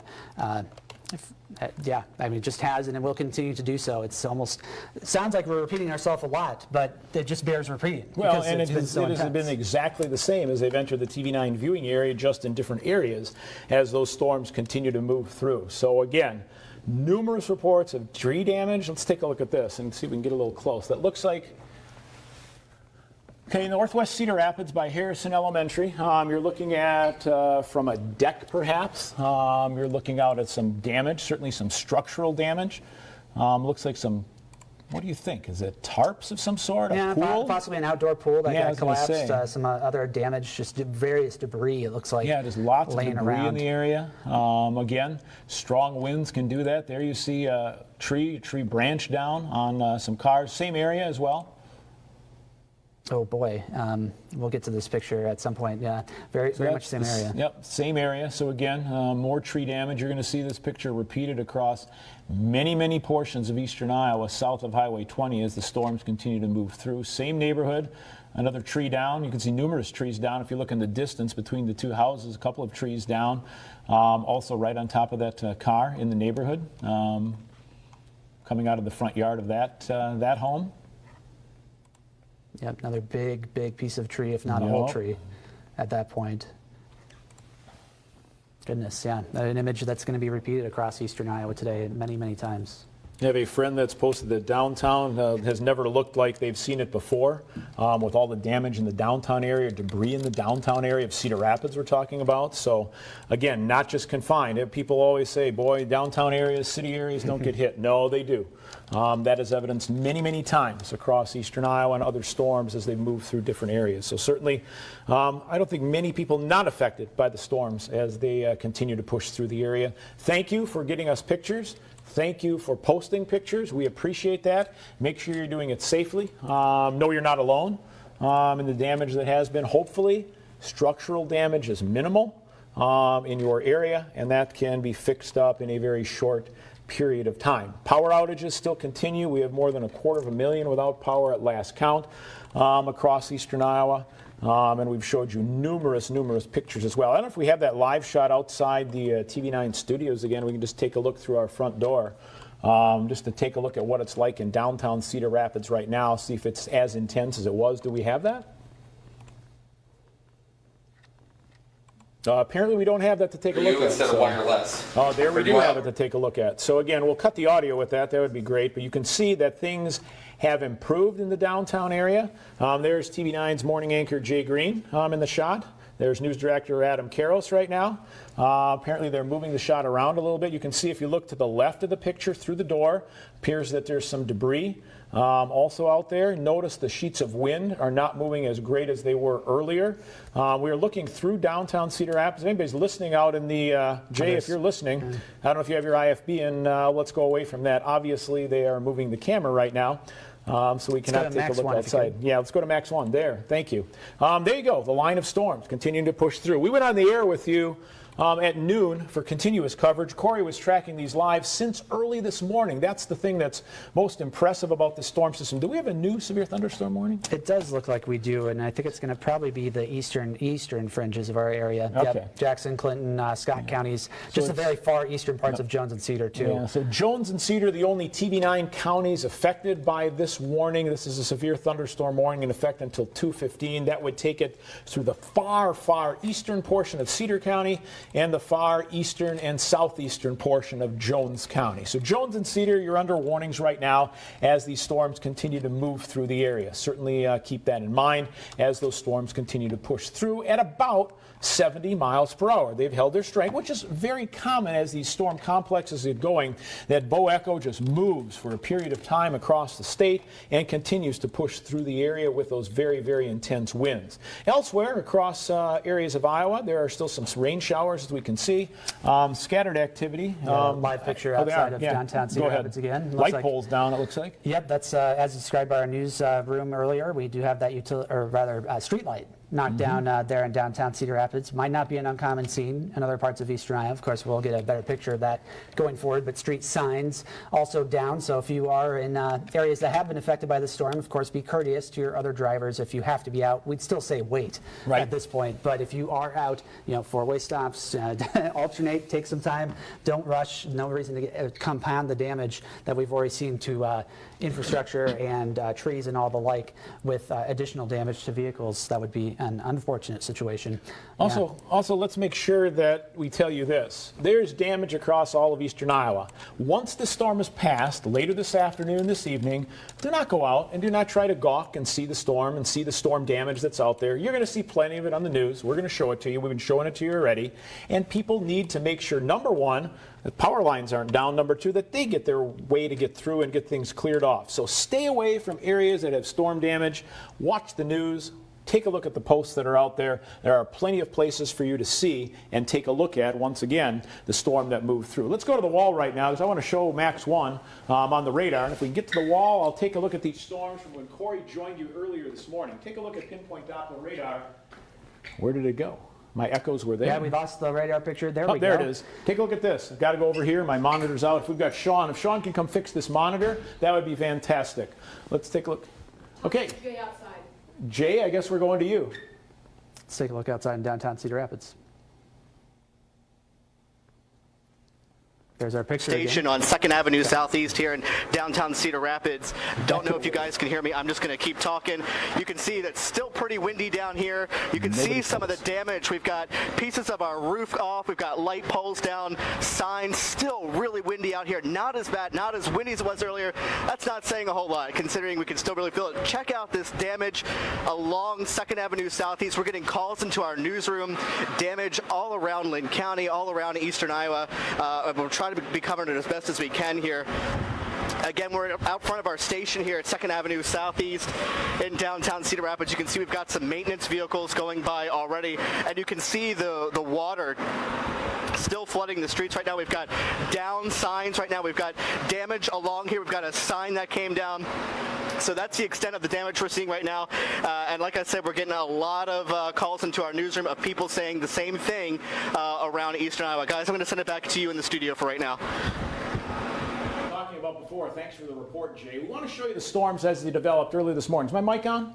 Yep. Sounds like I'm not on. Sounds like it's echo. Take a look at the storms that developed near Sioux City. That's the line of storms that continue to push off toward the east, now entering eastern Iowa, and lots of damage as the storm still continues to push through areas of Jones, as well as Cedar County, as well as along Highway 20. So a long duration event that began in western Iowa early this morning.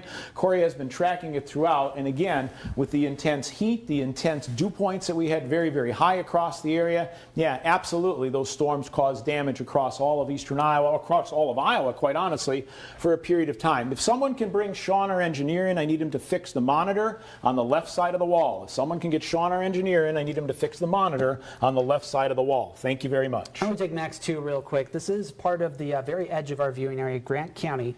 National Weather Service in La Crosse has issued a tornado warning. It's a very small tornado warning. Basically just includes the city of Platteville in southwest Wisconsin. It's on the very edge of our area, so if you are watching us from there online or over the air or on cable, however you may be getting us, that is an area that does have the potential to produce a tornado. It's radar indicated at this point, so no official report of a tornado there. It's moving to the southeast at 25 miles per hour. That warning continues for the next 10 minutes in Platteville. Seek shelter underground in the lowest floor of your home. That storm could produce a tornado in the next 10 minutes or so.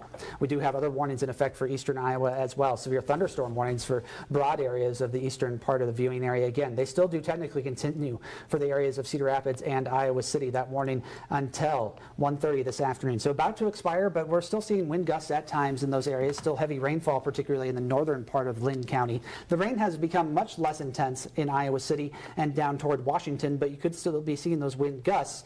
The backside of the storm still producing significant wind gusts there as well.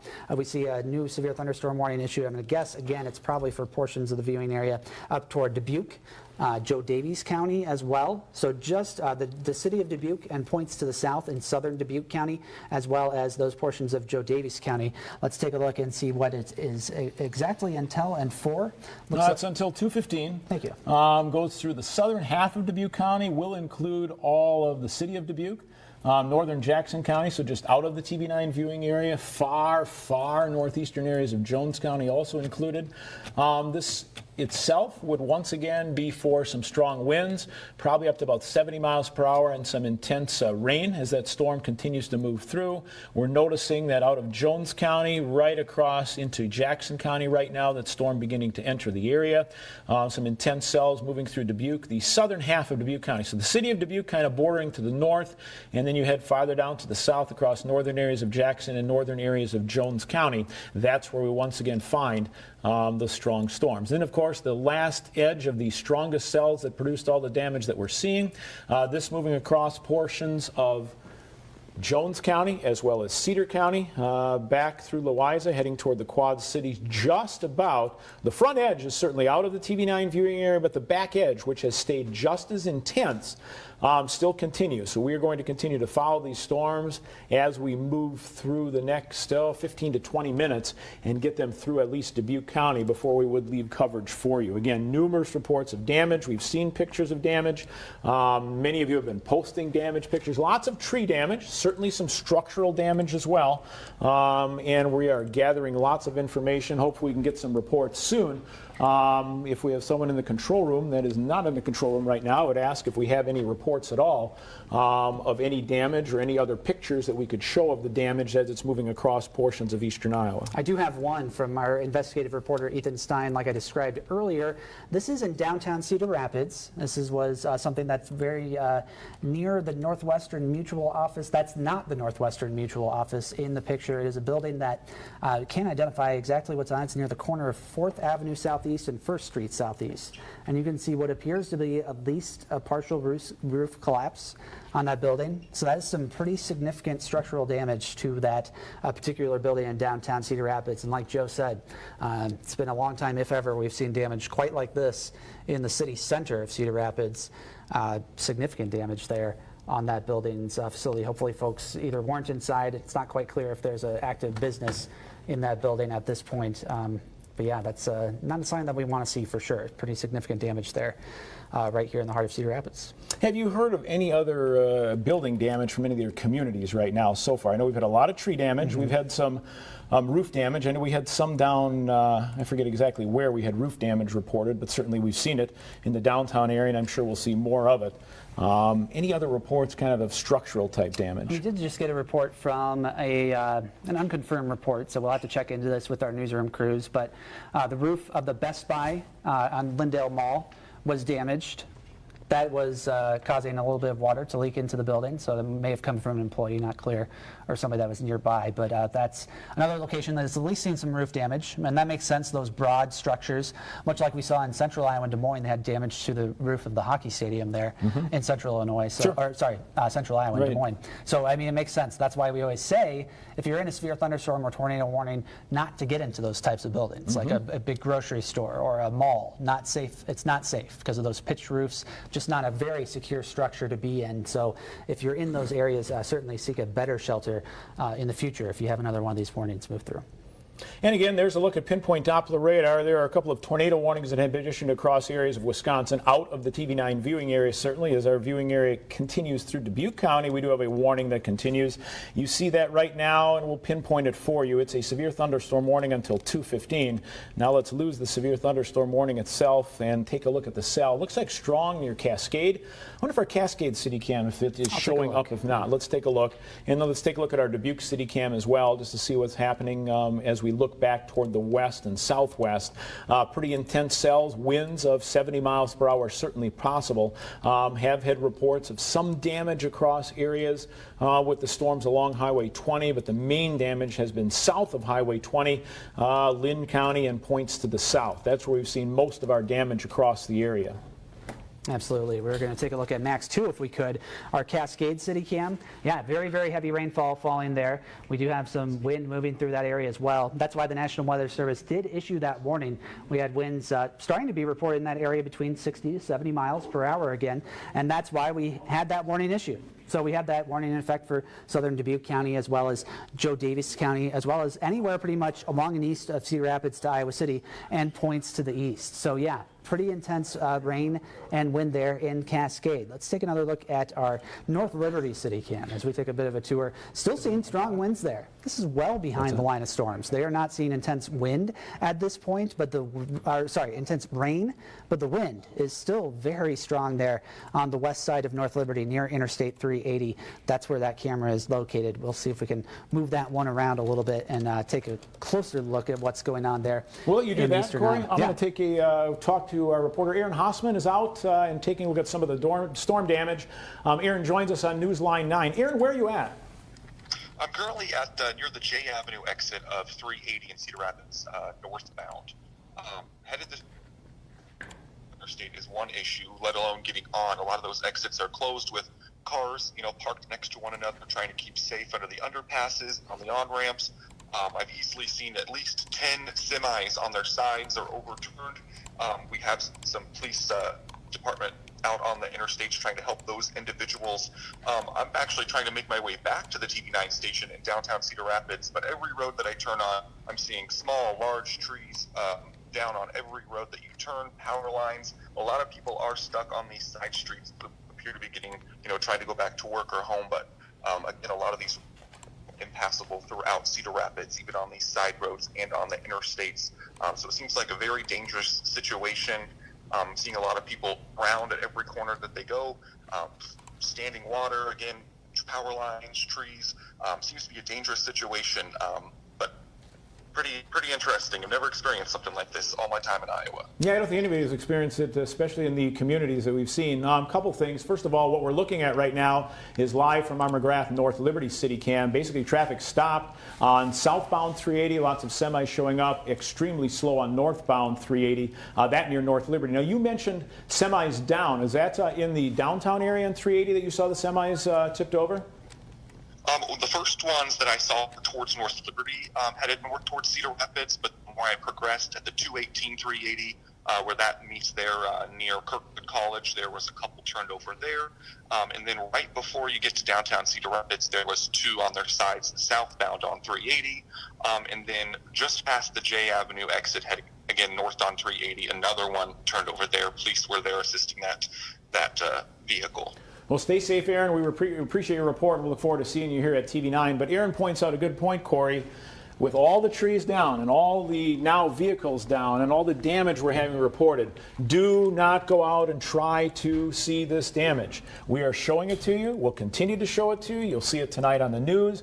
There is way too dangerous to get more people out on the roadways trying to look and see and take a look or get a picture. Plenty of people are out doing that right now that are professionals at it. Do not try to go and look at the storm damage. Besides that, there are likely numerous power lines down across areas of eastern Iowa. Because of that, it can be a very dangerous situation as well. So certainly stay safe, stay inside your home. Hopefully you have power. If you don't have power and are listening to us, you're not alone.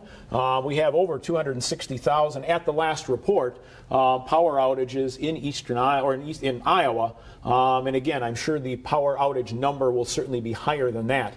But you're looking again, you saw this. This is again from our McGrath North Liberty City Cam, 380 southbound stopped and barely moving now in the northbound lane. Yeah, we can't quite see what's causing the stoppage. It's just beyond our view. Looking there, you see we run into a rooftop there. Still very windy there as well, rattling our camera as crews do work to clean up the situation there. It looks like there it is. There's an overturned semi just to the northbound Yeah, there you lanes, go. You can right see side. it. Yep, and that flag dangling by one hook at this point in front of the Green State Credit Union building there in North Liberty, as winds strong enough to tear it from its flag post, but at least the flag post is still standing at this point. So scenes like this are probably going to be recreated often in wide parts of Iowa. Interstates in Iowa right now, I would say, eastern Iowa, 380, 80, Highway 20, major highways, just stay off them. There's really no reason. There's no reason to be out. Unless there's an absolute emergency. Otherwise, just hang out inside today. We will, like Joe said, bring you the pictures.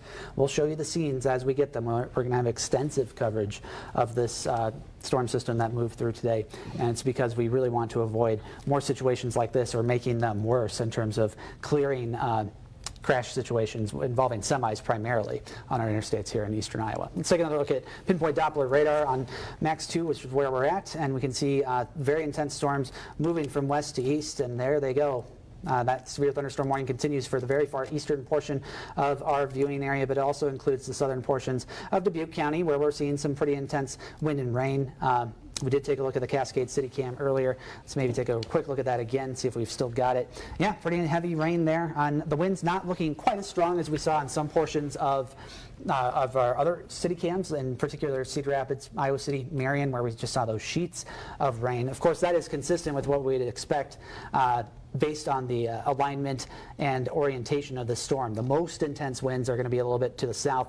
Doesn't mean that you're not going to see damaging winds in those areas on the northern edges of it. It's just that you're going to be spared the absolute worst of it that caused the most significant damage. This storm system looks like it's finally about to move out. But again, we're still seeing on our North Liberty City Cam that it's very, very windy. The backside of the storm system as this very well organized, very intense complex of storms pushes to the east will continue with those strong winds. If we can go to Max 1 actually real quick, that's a picture Joe's got of the velocity data. We usually use this to look at possibly tornadic storms, but it also just tells us the strengths of the winds in generic thunderstorms as well. Well, there it goes. Let me get it back Okay, on. we'll work on getting it back, but it did show, and of course the radar beam shoots just off the surface, so it's going to be somewhat in the clouds, but even at that level around Tipton, that's not very far off the ground, and so we're seeing winds there that are very intense, just about 1,000 feet off the ground, and a lot of those winds are coming to the surface as well, most of it transferring to the surface.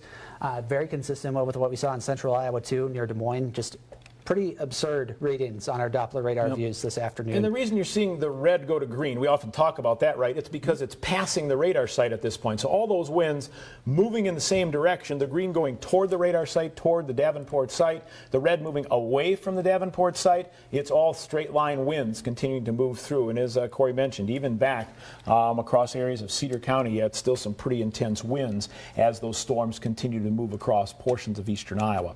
Again, we are looking at a line of storms that developed early this morning back across western areas of Iowa, has continued to move across eastern and central areas of Iowa, causing storm damage all across the state. These storms still are holding their energy, especially across extreme northern areas of Lynn, throughout Jones, southern areas of Dubuque, southern areas of Delaware, back across areas just exiting Johnson County, and again moving farther toward the east. The movement on these storms again has continued to be right around 70 miles per hour, and anytime you get movement that strong, that's when you are finding those winds at least that strong, if not stronger. And we have had an official report, I believe if I remember right, of 112 mile per hour wind as these storms move through portions of eastern Iowa. That's right near Toddville. So Toddville, so very, very, very intense. Probably many not left spared with some type of tree, branch, and or structural damage as these storms moved across Lynn, Johnson County, and then of course Tama County much earlier, as well as Marshall County and Benton County as those storms continue to move through. Those of you in Dubuque County, we're going to hang with this. Certainly at least that long, unless I hear different from our newsroom. We are going to watch those storms continue to push across southern Dubuque County. Let's pinpoint that for you. You are under a severe thunderstorm warning. Haven't had any reports. And you looked at the Dubuque City Cam earlier. Was there anything really impressive showing up? Not really at that point, but let me double check again, maybe move it around, see if we can get a better picture as you take a look at the radar. Yeah, it looks like close to maybe the Dubuque Regional Airport right now, some of the stronger, so south of the city of Dubuque. Looking back farther off across areas of Jones County, just near the Scotch Grove area. Monticello likely seeing some very, very powerful winds as well. Also from Wyoming, back across areas farther toward the south and east. Central City, you are just about out of the strongest part of the winds. Center Point, you're certainly clear. Cedar Rapids now you can see has been cleared with the strongest part of the storm as it continues to push mainly across Jones, generally out of Cedar County right now as well, and through southern areas of Delaware as well as southern areas of Dubuque County. Now, why don't we take a look at Max 2 real quick? We'll just look at our Dubuque City Cam real fast. It looks like the main part of the city of Dubuque being spared, which is great news for the folks up there. Of course, not every part of eastern Iowa totally lucky, but it's the southern portion of Dubuque County that we're particularly concerned about for the potential for some of those damaging winds. You can see that there. Did have a report from the National Weather Service in Des Moines. So we're going back a little bit in time here toward Marshalltown. Looks like a report from a factory on the east side of town. Cars in the parking lot is an estimate. So of course, it's not an exact count, but person there working at a big factory. It looks like it might have been Fisher Controls. Not sure. We're going to confirm that, but over 100 cars with windows blown out. Ouch. I mean, that is intense wind. Could have been aided by some debris perhaps as well to break those windows. And so that's why earlier during the midday show and just afternoon we were saying get that car inside if you can, because that storm has the potential to do damage just without, usually you'd look for a falling tree to damage a car or something like that. But today, nope, just took the wind. That's all it needed to really do some damage across eastern Iowa. Fortunately, though, that picture out of Dubuque, not looking too bad. I'm going to ask Chris Mike to get a manager to the studio if they can. A manager in the studio, please. Need to just ask a couple of questions and then see how we're going to continue to move forward. I would assume we have other news crews and some video coming in that we could talk to. Would love another report from Jay Green in downtown Cedar Rapids to take a look at how things are looking. I see Jay sitting in the newsroom right now. He was out earlier, showed you the debris in the downtown area. Certainly would love to see that and see how we're going to move forward. I will let you take over, Corey, for just a second. For sure. We've got those storms approaching the eastern border of Iowa as they continue off to the east at 70 miles per hour. Which is great news. They are exiting the TV9 viewing area. Bad news for the folks in northwest Illinois. So if you have friends, family that live out toward, I'd say Rock Falls or Rockford, those sorts of areas of Illinois, make sure you give them a call. Let them know, give them a heads up as these storms approach. It probably would be nice for them to know because these storms have not lost their punch. Seen very similar reports out of the Quad Cities area that we've seen out of our area here in eastern Iowa. We'll see those storms moving off to the east. Just trying to load some extra radar data. It looks like it's not working. working, unfortunately. Having a little bit of communication issues, here and there with the power outages. I know I don't have cell phone service here in the studio. I think Joe still does. Should probably switch to his provider, I guess. But I did. I don't know if I still do, because I have Yeah. been sending, and I don't think I do either. And that's one thing that people do not realize, is that one thing that goes down in many times when you have strong storms move through, one of the first things along with electricity is cell phone service. Yep. It does not stay up. It's not as reliable as your landline that you used to have, which stays up. So you may not have cell phone service for a period of time. Again, have other ways to get communication out if you need to. And I would agree with you. I think my cell phone service is down now as well. Yeah, the backups for those could be not as robust, right? The backup Correct. power, and also there could be infrastructure damage to some of those towers Absolutely. too, based on what we've seen so far. In downtown Iowa City, still gusty. Those trees are still blowing pretty decently, not nearly as intense as we saw earlier on our McGrath Iowa City City Cam, but there's a big branch down in that driveway of the apartment building. I'm sure plenty of other tree damage in the area too. Just taking a look at those pictures in Iowa City. Go ahead, tell me again, many, please. Many other areas. Okay, apparently a lot of calls coming into 911. The Marion police chief just called and told us to relay, do not call 911 unless you have a serious injury or serious need. Trees down, your road blocked, your power out right now is not something to call 911 for. So serious need, absolutely, call 911. If it is not a serious or immediate need, use their non-emergency number, and that's the place you'd want to call on that. Absolutely, and that's one of those things to keep in mind. We know, and emergency services know that there's widespread damage, and so they don't really need to be told again. They'll be out assessing it as much as they can over the next several hours and providing help to areas that need it. And it's just going to be a process. Again, if you have power out, like we warned earlier, it's probably going to be out for a while. So we have hundreds of thousands, literally, customers without power in the state of Iowa, and therefore we are seeing it's going to take a while. And these storms were so intense, they're causing that damage and destruction in various parts of eastern Iowa. And I don't mean to sound alarmist with the word destruction, but based on the reports we've had so far, don't think it's totally misplaced in the case of these storms, because they have caused some widespread damage. There's that view from our McGrath North Liberty City Cam again. Traffic backed up on Interstate 380. As we've said, we're not advising travel right now over the road or even through local communities, just because of the potential for widespread tree damage. You may not be able to get to where you want to go, and then you're just kind of part of the problem at that point. And that's why you need to stay inside. You need to stay safe where you are. Remember, as we reminded you earlier, do not open your fridge. Do not open your freezer if you are without power. You have a period of time where your food will stay safe depending on when that power comes back on.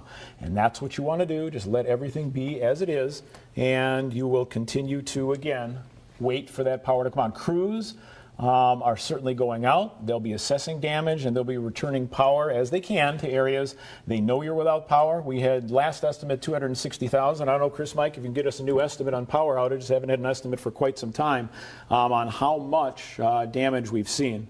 But again, just numerous trees down across areas of eastern Iowa. I have many friends now sending me pictures of trees down in their yard as well. Said just lots of trees down everywhere. Obviously, we are in the studio. We cannot see that, but just looking at some of the pictures I'm seeing, just trees sheared off kind of midway down. That just indicates the strong winds, and really does take us back to the event of 1998, because that's how you saw the trees. They weren't cut off, uprooted, tipped over. No, they were just sheared right off as those winds came in and stayed strong for periods of time.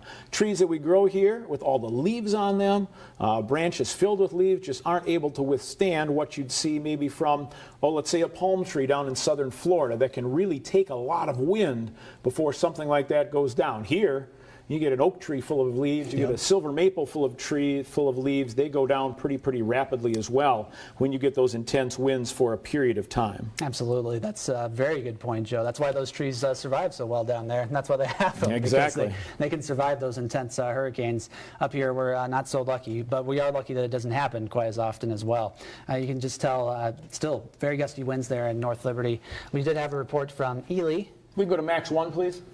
Yeah, why don't we take a Max 1 real quick. Go ahead, you can tell me. Ely report from, I believe, is an emergency manager, where we had significant tree damage again. Tree snapped in half, like Joe said, 12-inch diameter around, which is pretty significant. Toddville, again, which is pretty close to where we had that measured wind gust of 112 miles per hour. Lots of tree damage.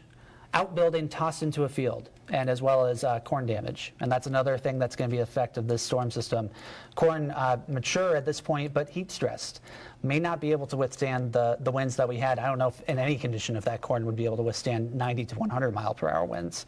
So the areas that saw the most intense damage today will probably have some pretty significant agricultural losses as well, which is just super bad news for farmers in eastern Iowa. So hopefully that was minimal, but unfortunately I think it was probably, and we'll of course have crews checking on that, but I'm going to suspect that crop damage could be significant in places. We do have Max 1 showing pinpoint Doppler radar. Most intense part of the storm in the TV9 viewing area right now in northeastern Jones County as well as southern Dubuque County, entering Jackson County as well. But the strongest winds, fortunately, are exiting the state. Doesn't mean that we're not going to continue to see strong winds. We've still seen gusty winds at times on the backside of the system as some strong air moves in behind it. Just because of the pressure difference that this storm system generates itself. So it's kind of like on a normal day when it's windy, when you have that pressure gradient force that makes strong winds. Getting a little technical, I know here, but it's the similar thing just on a very small scale. And you can see maybe if you look closely on that top edge, or the top edge of the line of storms, moving through Monticello toward Bernard, that's where we see that line just curl a little bit. And that's why we have that big pressure difference. It really enhances those strong winds. Is the shot ready, Aaron? Okay, we're not ready yet, but we are going to be taking a look at downtown Cedar Rapids very shortly once again to show you some of the damage. Corey pointing out again where the most intense cells are right now. Let's give you a wide picture across eastern Iowa. Again, the main area of severe weather now pushing right along the Mississippi out of the TV9 viewing area, still continuing to be very strong across areas of Dubuque, northern Jones, and back into far eastern areas of Delaware County. Farther back off toward the west, we do notice some intense rainfall. Severe weather not present farther to the west, and I wouldn't expect any, but we will continue to see once again, some rain for a period of time. I understand TV9's Jay Green is live right now in Cedar Rapids, heading down toward the library. Jay, what can you tell us or show us? Yeah, Joe, I can tell you the winds have lightened up a little bit here in downtown Cedar Rapids. Still got some rain falling, certainly not as heavy as it was earlier. I want to show you the library. Mike, if we can kind of walk over this way a little bit. I want to show you the damage across from the library here in Green Square Park in downtown Cedar Rapids. You can see trees just all over the place. We've got a bike rack here in the middle of the street. We've got trash cans turned up all over the place. Farther down the street, down 5th Street Southeast, you can see debris scattered all over the road, and we're guessing this is kind of what it looks like all around the area. We've gotten several calls into the newsroom about what things are looking like. We know that many customers are without electricity right now, getting lots of calls about that into their newsroom. But again, as you can see here from the Green Square Park right across from Cedar Rapids Library, just lots of branches and debris down right now. We've got people kind of checking out damage around their buildings here. We've got a dumpster kind of blown into the street. So as you can see, just a variety of damage. We can only assume that this is what other people are seeing around our viewing area. I'll send it back to you guys in the studio. Hear me, Jay. Can you guys reset that shot also along 2nd Avenue? I want to take a look up and down 2nd Avenue, what you were showing us a bit earlier as well. Green Square Park, obviously devastated with some tree damage. Let's just watch it live. Let's just walk over and take a look at what you're seeing down 2nd Avenue. Can we get to the other side of the building? Yeah. Sounds good. Oh, I guess we're okay. Yep. We are live. So again, you're looking at... We'll take you down to... All right, we'll take you down to 2nd Ave here, sure. Kind of show you what things look like out here. I know we were watching from the front of this station. We saw signs blowing down. We can see kind of a backup of traffic up on 1st right now. I can see through the trees here. We'll show you what things look like around here. Again, not as windy as things were earlier. Saw some of those really strong winds and rain down here in downtown Cedar Rapids. I know we lost one of our satellite dishes on top of our building. We heard that one come down and saw it on our security cameras. Here's a look out front now on 2nd Avenue Southeast. We can see just debris all over the road, from roofing tiles to some car damage to signs down to parking meters down. We've got trees blocking the sidewalks here. We've got, looks like maybe foam in the middle, or some sort of foam in the middle of the road. If we want to take a look back here behind me, going down. We can see lots of people heading towards First right now, just checking out the damage. That's about what we're seeing right now. We'll send it back to you guys in the studio. Okay, it looked like a light pole down right there too, Jay, in front of the TV9 studios. Was I seeing that correctly? Yeah, we've got a light pole down. We've got a parking meter down, stop sign down, construction barriers that were in the way kind of blown down. So. Awesome. No, we thank you for your report, and be curious. You want to talk to us? Thank you. Thanks, curious, guys. Yeah, I'd be curious, Jay, you said a satellite dish came off the roof of the TV9. Where did that satellite dish land? Yeah, we saw it in our parking garage, Joe. We're going to grab an interview with somebody here real quick if you want to hang tight with us. He's pulling over, not sure if he's passing through town. He's going to talk to us here real quick. Jay, just hold on. While you get that, we're going to quickly take a look at Max 2 right now. You've been looking at our Dubuque McGrath City Cam, Corey. Yeah, it looks like the storm there in Dubuque has picked up just a bit on our McGrath City Cam. Intense rain as well as some pretty strong winds in that area right now. Would not want to be that barge captain on the Mississippi River at this hour because of the intensity of these storms. We'll pan to the right just a little bit, looking more toward the city, coming ashore here on the Mississippi River. Yeah, pretty intense rain and wind. That's why that severe thunderstorm warning continues for parts of Dubuque County as well as northern Jackson, as Joe Daviess County and northwest Illinois. I believe that goes until 2 o'clock, something like that, but still continues for now. Yeah, 2:15. At this point for that warning. Again, most of these storms exiting, but still seeing intense winds in some parts of eastern Iowa, and that includes parts of Dubuque, and even behind the storms in other parts of eastern Iowa, still seeing pretty strong gusts. So be a best bet to just sort of stay put, stay inside. We're bringing you live reports now from other parts of Cedar Rapids as we go forward, and we'll have more updates as well. I'm not quite sure if we're ready for Jay's shot. Yeah, I believe we are. I believe we are. Go ahead, Jay. Do you have someone? Yep, we're here with Brandon. He was leaving his work in Cedar Rapids. Brandon, tell us what you saw. I saw about like every single thing: wind, trees. There's a lot of buildings down here. It's really crazy right now. At my house right now, I got the window busted out right now, so I got to call my insurance. And what part of town do you live in? Southeast side. Okay. Have you ever seen anything like this before? No, just only on TV because we just had Hurricane Isaac. So, and my sister and them live in Florida, so this is probably about an F1. That's what I'm thinking. Okay. Because I watch the Weather Channel every single day for the last probably about 5 years. Sure. Do you have any family here in town that you've been in contact with who might still be at home? Yeah. What are they telling you? My parents just went in the basement and stuff like that. So, but they never ever experienced this before ever. Okay. So, and what were your thoughts as you were leaving work? I was going to stay there, but my boss told me to leave at 12:30. But I seen the storm coming our way, and then I just stayed there the whole time. But there's no power here, though, y'all. I'm telling you that right now. All right, Brandon. Well, thank you so much. We appreciate your time. Have a good day. So as you can see, lots of people seeing various amounts of damage, various amounts of conditions around Cedar Rapids. Some people leaving work early. Of course, we'll try to get some more interviews for you as we continue on. Joe and Corey. Thank you, Jay, and thank you for getting those pictures of downtown Cedar Rapids. Of course, there's damage all across portions of central and eastern areas of Iowa. We have news crews out getting that damage. They're having a hard time getting back to the station as well because of all the trees, power lines, and debris that's down. We certainly appreciate your report, Jay. In your report, the person you're interviewing mentioned an EF1 thought it was going through. It was not a tornado, but interestingly enough, the winds anywhere from about 70 to maybe 100 miles per hour, that could push it certainly to EF1 strength, which starts at about 86 miles per hour. So good observation in the sense of the strength of that wind was equivalent to about an EF1 tornado. Yeah, junior meteorologist there on the streets of Cedar Rapids. Not too bad for a guest there. Seeing widespread damage. We're just getting reports from all over. We've brought you many of them this afternoon as we continue our continuous coverage. See the storms right behind us on our monitor. If we take Max 1 real quick. Very heavy rainfall moving through the area of Dubuque County, Jackson County into northwestern Illinois. Severe thunderstorm warning continues for those areas and points south, which are just on the edge or outside of our viewing area. So fortunately, the very worst of these storms have been moving on. But it doesn't mean that we're totally out of the woods in terms of strong gusts, and certainly not in terms of assessing the damage as we go forward. Another report from the public to the National Weather Service on the looks like southwest side of Cedar Rapids. We'd have to get the location of this exactly. Hoosby heavy equipment building.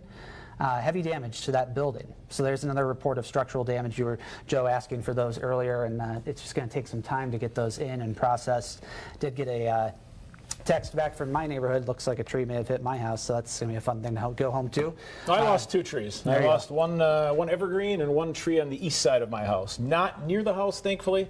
So I think the house, it'll be interesting to see, take a look. I've had some pictures from friends showing some roof damage as well. So now it's time to take a look at other portions of structures as well to see what kind of damage was found in your area. Do it safely. Wait for the storm to pass. If you have some pictures of that damage, we greatly appreciate you posting that through unews on kcrg.com. You can also do it through the First Alert Weather app, just to make sure that we once again can see that, pass that along to the Weather Service. It helps them evaluate a storm as they move through and watch these storms back, and helps them say, next time we can also let you know this. But I would say a very well-warned storm. Yes. There were warnings out well ahead. This is a live picture from downtown Cedar Rapids. Do you recognize the building, Corey? I do, but I can't put the name on it. It's 6th Street and 3rd Avenue, corner of in downtown Cedar Rapids.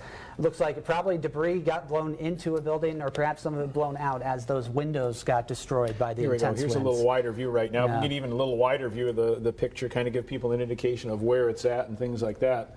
Again, like you said, likely though some debris blowing around. With all that debris that we saw blowing around in Cedar Rapids just as the storm was moving through. Yes, I think that's it's an architecture firm that's in part of that building, at least, just near the Cedar Rapids KCRG studios. Makes you wonder about other buildings like the Alliant Tower, CRST Tower. Oh, yeah. Not saying that we have reports of damage, we Nope. certainly don't there, but if you saw that on a structure that's only a couple of stories tall, winds do get stronger higher off the ground. Right. Friction And slows we them saw, down. yeah, absolutely.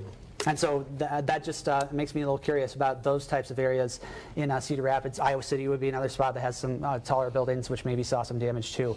Yeah, that is one of the many scenes we're going to see quite like that, I'm sure, as we continue to investigate what's happened in the Cedar Rapids area, because aside from just the anecdotal reports we've had, now we're starting to get some of that ground truth as it becomes safer to go out and take a look at things across eastern Iowa. Have had reports of some friends now that as the wind was coming so intense with the rain, the windows were actually leaking like they were open because it was pushing that rain so hard against the windows themselves. So something else you might not think about as the storms are pushing through the area.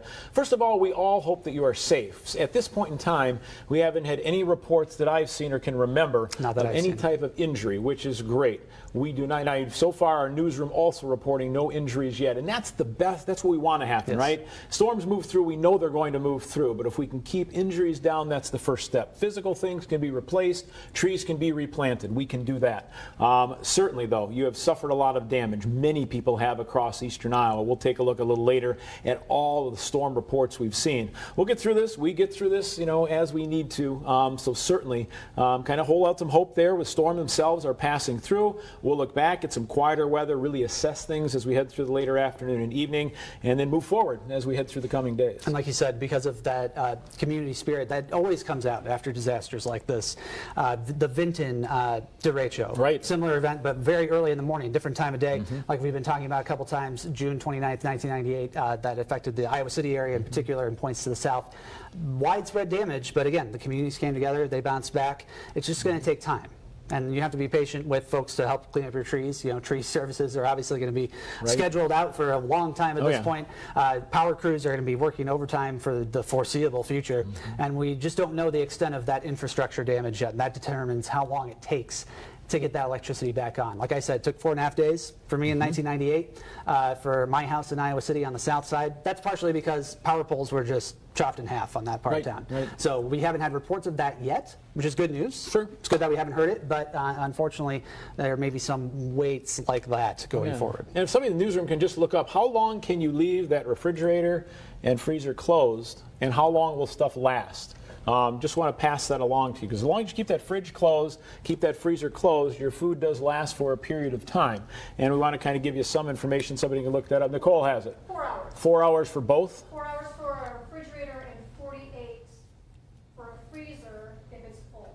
Okay. 24 if it's half full. Okay, so again, the fuller your freezer are, the colder it's going to stay. About 48 hours. Nicole, thank you for looking it up. We appreciate that. About 24 hours, about half full. Refrigerator, about 4 hours. Don't open it. Wait and see how everything, and assess it as you go forward from there. But that's kind of the time frame we're looking at for power outage when you're talking about spoilage of food. Yeah, absolutely. And don't push those too far. Correct. Those are the guidelines, and that's the way to be safe. You don't want to compound, not having power with having a foodborne illness. Exactly. Because you tried to do something that's not quite there.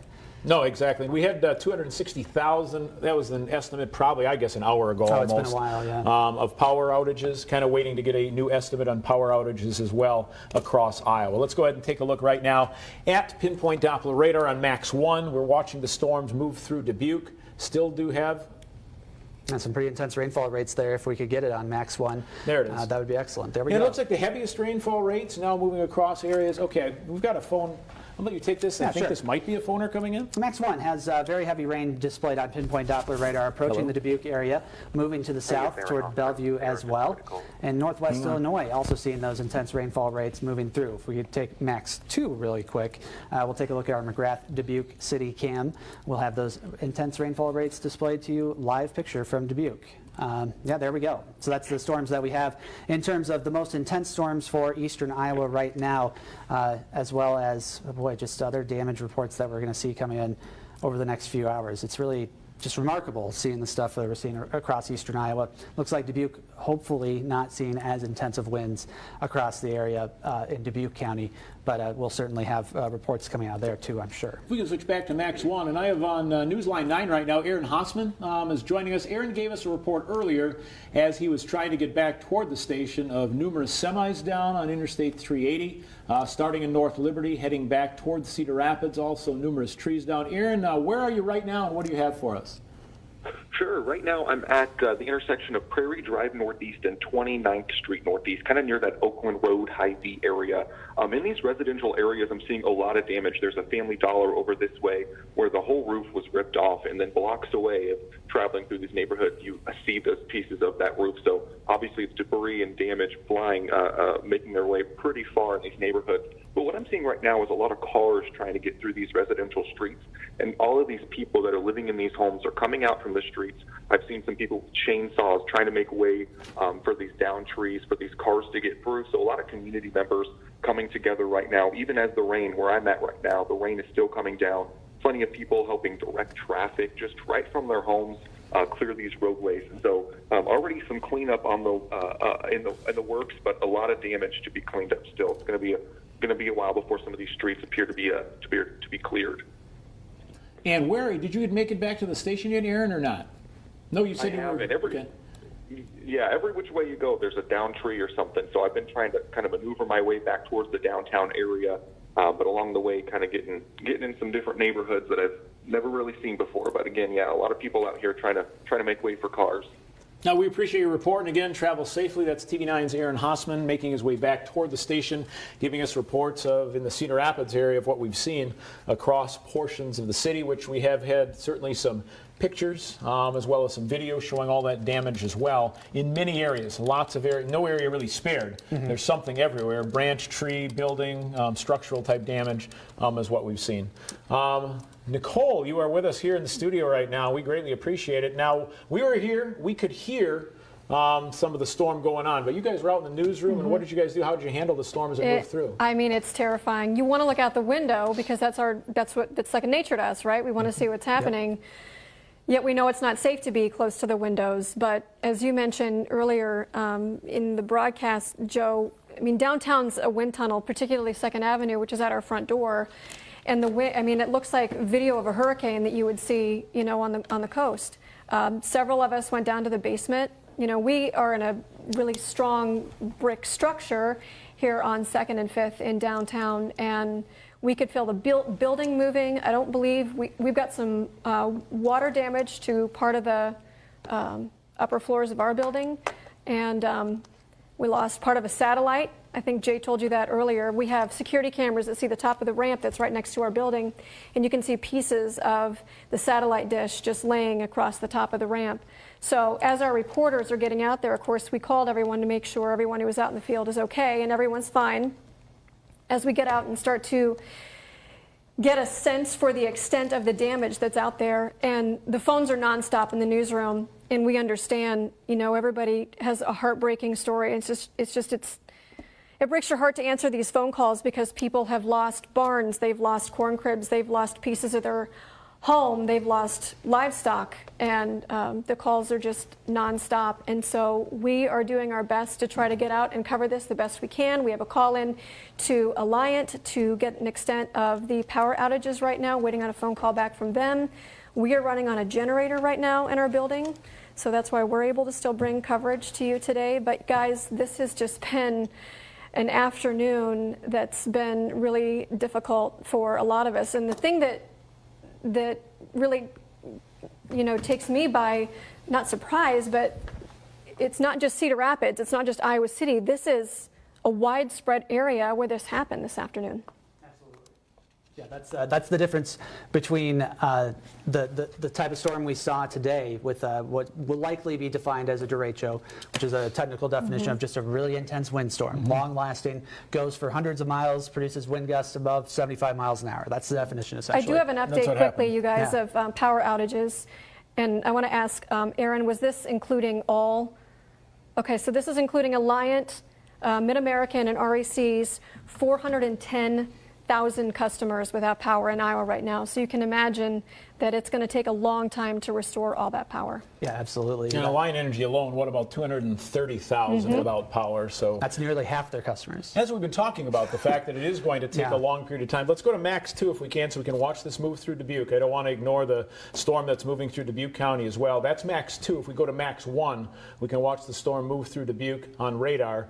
The most intense, if we can get to Max 1, there we go. The most intense parts of the storm now moving across far northern Jackson and Joe Davis County.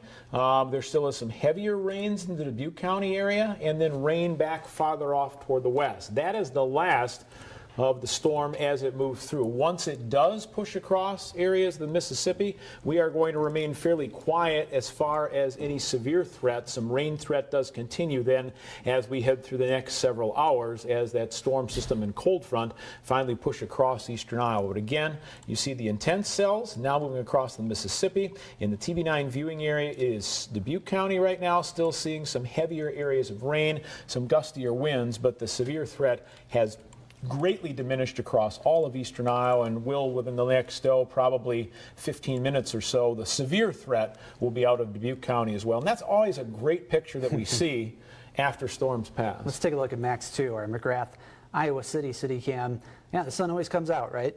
Isn't Yep. that the way to look at it? It really And does. As Nicole was saying, even though it's going to be a pretty tough time for a lot of folks in eastern Iowa cleaning up from this storm system, the good news is that things always get better, and we are already seeing that improvement on our McGrath Iowa City cam with a little bit of sunshine coming in. Rain seems to have calmed down quite a bit, as well as the wind, which we were seeing those gusts for an hour or more in the Iowa City area, but right now it doesn't look very intense in that area, which is great news, and that improvement will continue to spread to the east for the areas that still are seeing those strong winds. I bet folks in Tipton and Anamosa, Jones and Cedar counties are probably seeing those really intense wind gusts as well. Still at this time, at least on the stronger side, as those storms move away. It's just great news to see that improvement. Storm report from Alburnett related to the National Weather Service. Major tree damage, which we've seen in many locations. Lots of shingles off roofs there in Alburnett. As Joe said, roof inspections will be an important part. If you're not seeing water leak into your house, there still could be damage to your home thanks to some pretty intense winds. And we'll take a look at our North Liberty City cam as well. We were watching a traffic jam there on I-380. Traffic still slowed. Still saying if you can avoid it, not to be taking major interstates or roadways in eastern Iowa, as we do have some damage and an overturned semi there on northbound 380, still being cleaned up by crews. So it looks like they've got a backhoe or something to at least try to move it off the lanes of traffic. But it's not the only report we've had of an overturned semi. And Now, Aaron Hossman mentioned several that he saw. Now, not necessarily in the roadway. They could also have been pushed off in the median or pushed off on the side, but several. Well, you think you've got a big sail essentially hitting that strong wind for a long period of time. It just can't withstand that. Yeah, and if it's an empty load or if it's a light load, it doesn't stand a chance for that kind of wind that we saw today between 70 and 100 miles per hour. That's just going to do it. And like we saw that one report out of Marshall County, I believe it was, on Highway 30, of cars blown off the road. I mean, that is exceptional, and just shows the exceptional damage that we've seen in parts of eastern Iowa. And we're just going to keep uncovering it as we go over the next couple of hours. Romana Colony City Cam presented by McGrath. No sunshine there as we're looking there. Fortunately, it doesn't look like we can identify, at least in that particular picture, of widespread tree damage in the Amana Colonies area, which is good news. Maybe perhaps that area got away without that much. We haven't seen many reports from Iowa County that I recall. I think there was some tree damage in Marengo, but that was about it. Belle Plaine, I guess, had a couple of reports too, which is right near there. But of course, it's still early. Those reports sometimes take a little while to come in, and the Weather Service is busy with other things too, so they can't necessarily relay those in an immediate fashion as much as we might like, just because they have more warnings to consider. They cover the Quad Cities Weather Service, which covers the Amana Colonies, also covers Western Illinois. So they still have active, very severe storms moving through while we are starting to calm down here at eastern Iowa. Absolutely. And we'll go ahead and take a look at Max 1 right now. These are the storm reports that we've seen for the past 6 hours. So again, from Sioux City all the way now across Iowa, we have had numerous storm reports. Let's just go ahead and kind of pinpoint a couple of areas in eastern Iowa. Let's begin across northeastern Iowa, our northeast zone. Not a lot of storm reports. Did have some hail reports in portions of Clayton County, and then have some hail as well as some wind reports in portions of Dubuque County. Then we had farther south, and this is really where we hit the intense parts of the storm, from just south of Grundy Center all the way back through Tama, back in Cedar Rapids, where you see numerous reports. We'll get closer on that, as well as Iowa City, some of the areas that have been hardest hits, and these are the reports that have come in so far. As Corey mentioned, there will be more reports coming in as well. This in the Cedar Rapids area from eastern Iowa Airport north, many reports, and more certainly coming in as well. We'll continue to see those reports as we head through the evening hours and into tomorrow as everyone assesses the damage. Didn't want to report, I had a home weather station that someone reported on Cedar Rapids northwest side, 99-mile-per-hour gusts before the station stopped working. So at that point in time, 99-mile-per-hour gusts. Very consistent with what we saw in other parts of the state. Numerous gusts measured between 90 and 110 miles per hour, which is just crazy strong winds. Some of the strongest we've seen in eastern Iowa, really at any time. Again, you have to go back to those top 5 events in terms of widespread wind damage. Vinton, Iowa City in 1998. There are others, of course, going back further in time that I'm sure some folks will be able to share with us as well as we look at pinpoint Doppler radar as those storms exit the area. Like Joe said, it just crawled right across the state of Iowa over the last several hours from central Iowa into eastern Iowa. No stopping those storms, and that's why by the time we got toward the middle part of the day, it really looked like the storm system was going to be very intense. And unfortunately, that bore out today because we do have numerous reports of damage, widespread power outages, which will unfortunately probably be long-lasting due to the difficulty of restoring power to over 400,000 people in the state of Iowa across various electric companies. So, yeah, unfortunately, that is an issue that's going to take some time to get through this day and probably for the remainder of the week, honestly, as we go forward. So, just watching that storm that pushed across the state, long-lasting, well organized, really got itself together as it approached central Iowa. That's when we started to see those very intense wind gusts and those very intense scenes of damage at times in parts of the state. I'm going to let you shut your mic off, and I'm going to let you switch batteries out so that we're good, so we can make sure we can keep going. Our plan is to stay with you. We are going to continue as our news crews are out. As this now turns from a weather event over into a news event, we are going to be getting more reports from our crews who are out in the field as they can give you reports. Certainly, it is difficult for them, as Aaron Hossman has been reporting a little bit earlier, to even get into the station at times because of the fact that they once again don't have power, so feeding video is very difficult. Internet access can be limited as well. And then also we have, once again, the possibility of those trees down as they're trying to get to different areas. So they will slowly make their way in, get those reports to us, and then as they can, we will continue to give you reports and just continue on as we move through the next several hours, as this has been a pretty intense area of thunderstorms, as Corey was pointing out, moving across portions of eastern Iowa.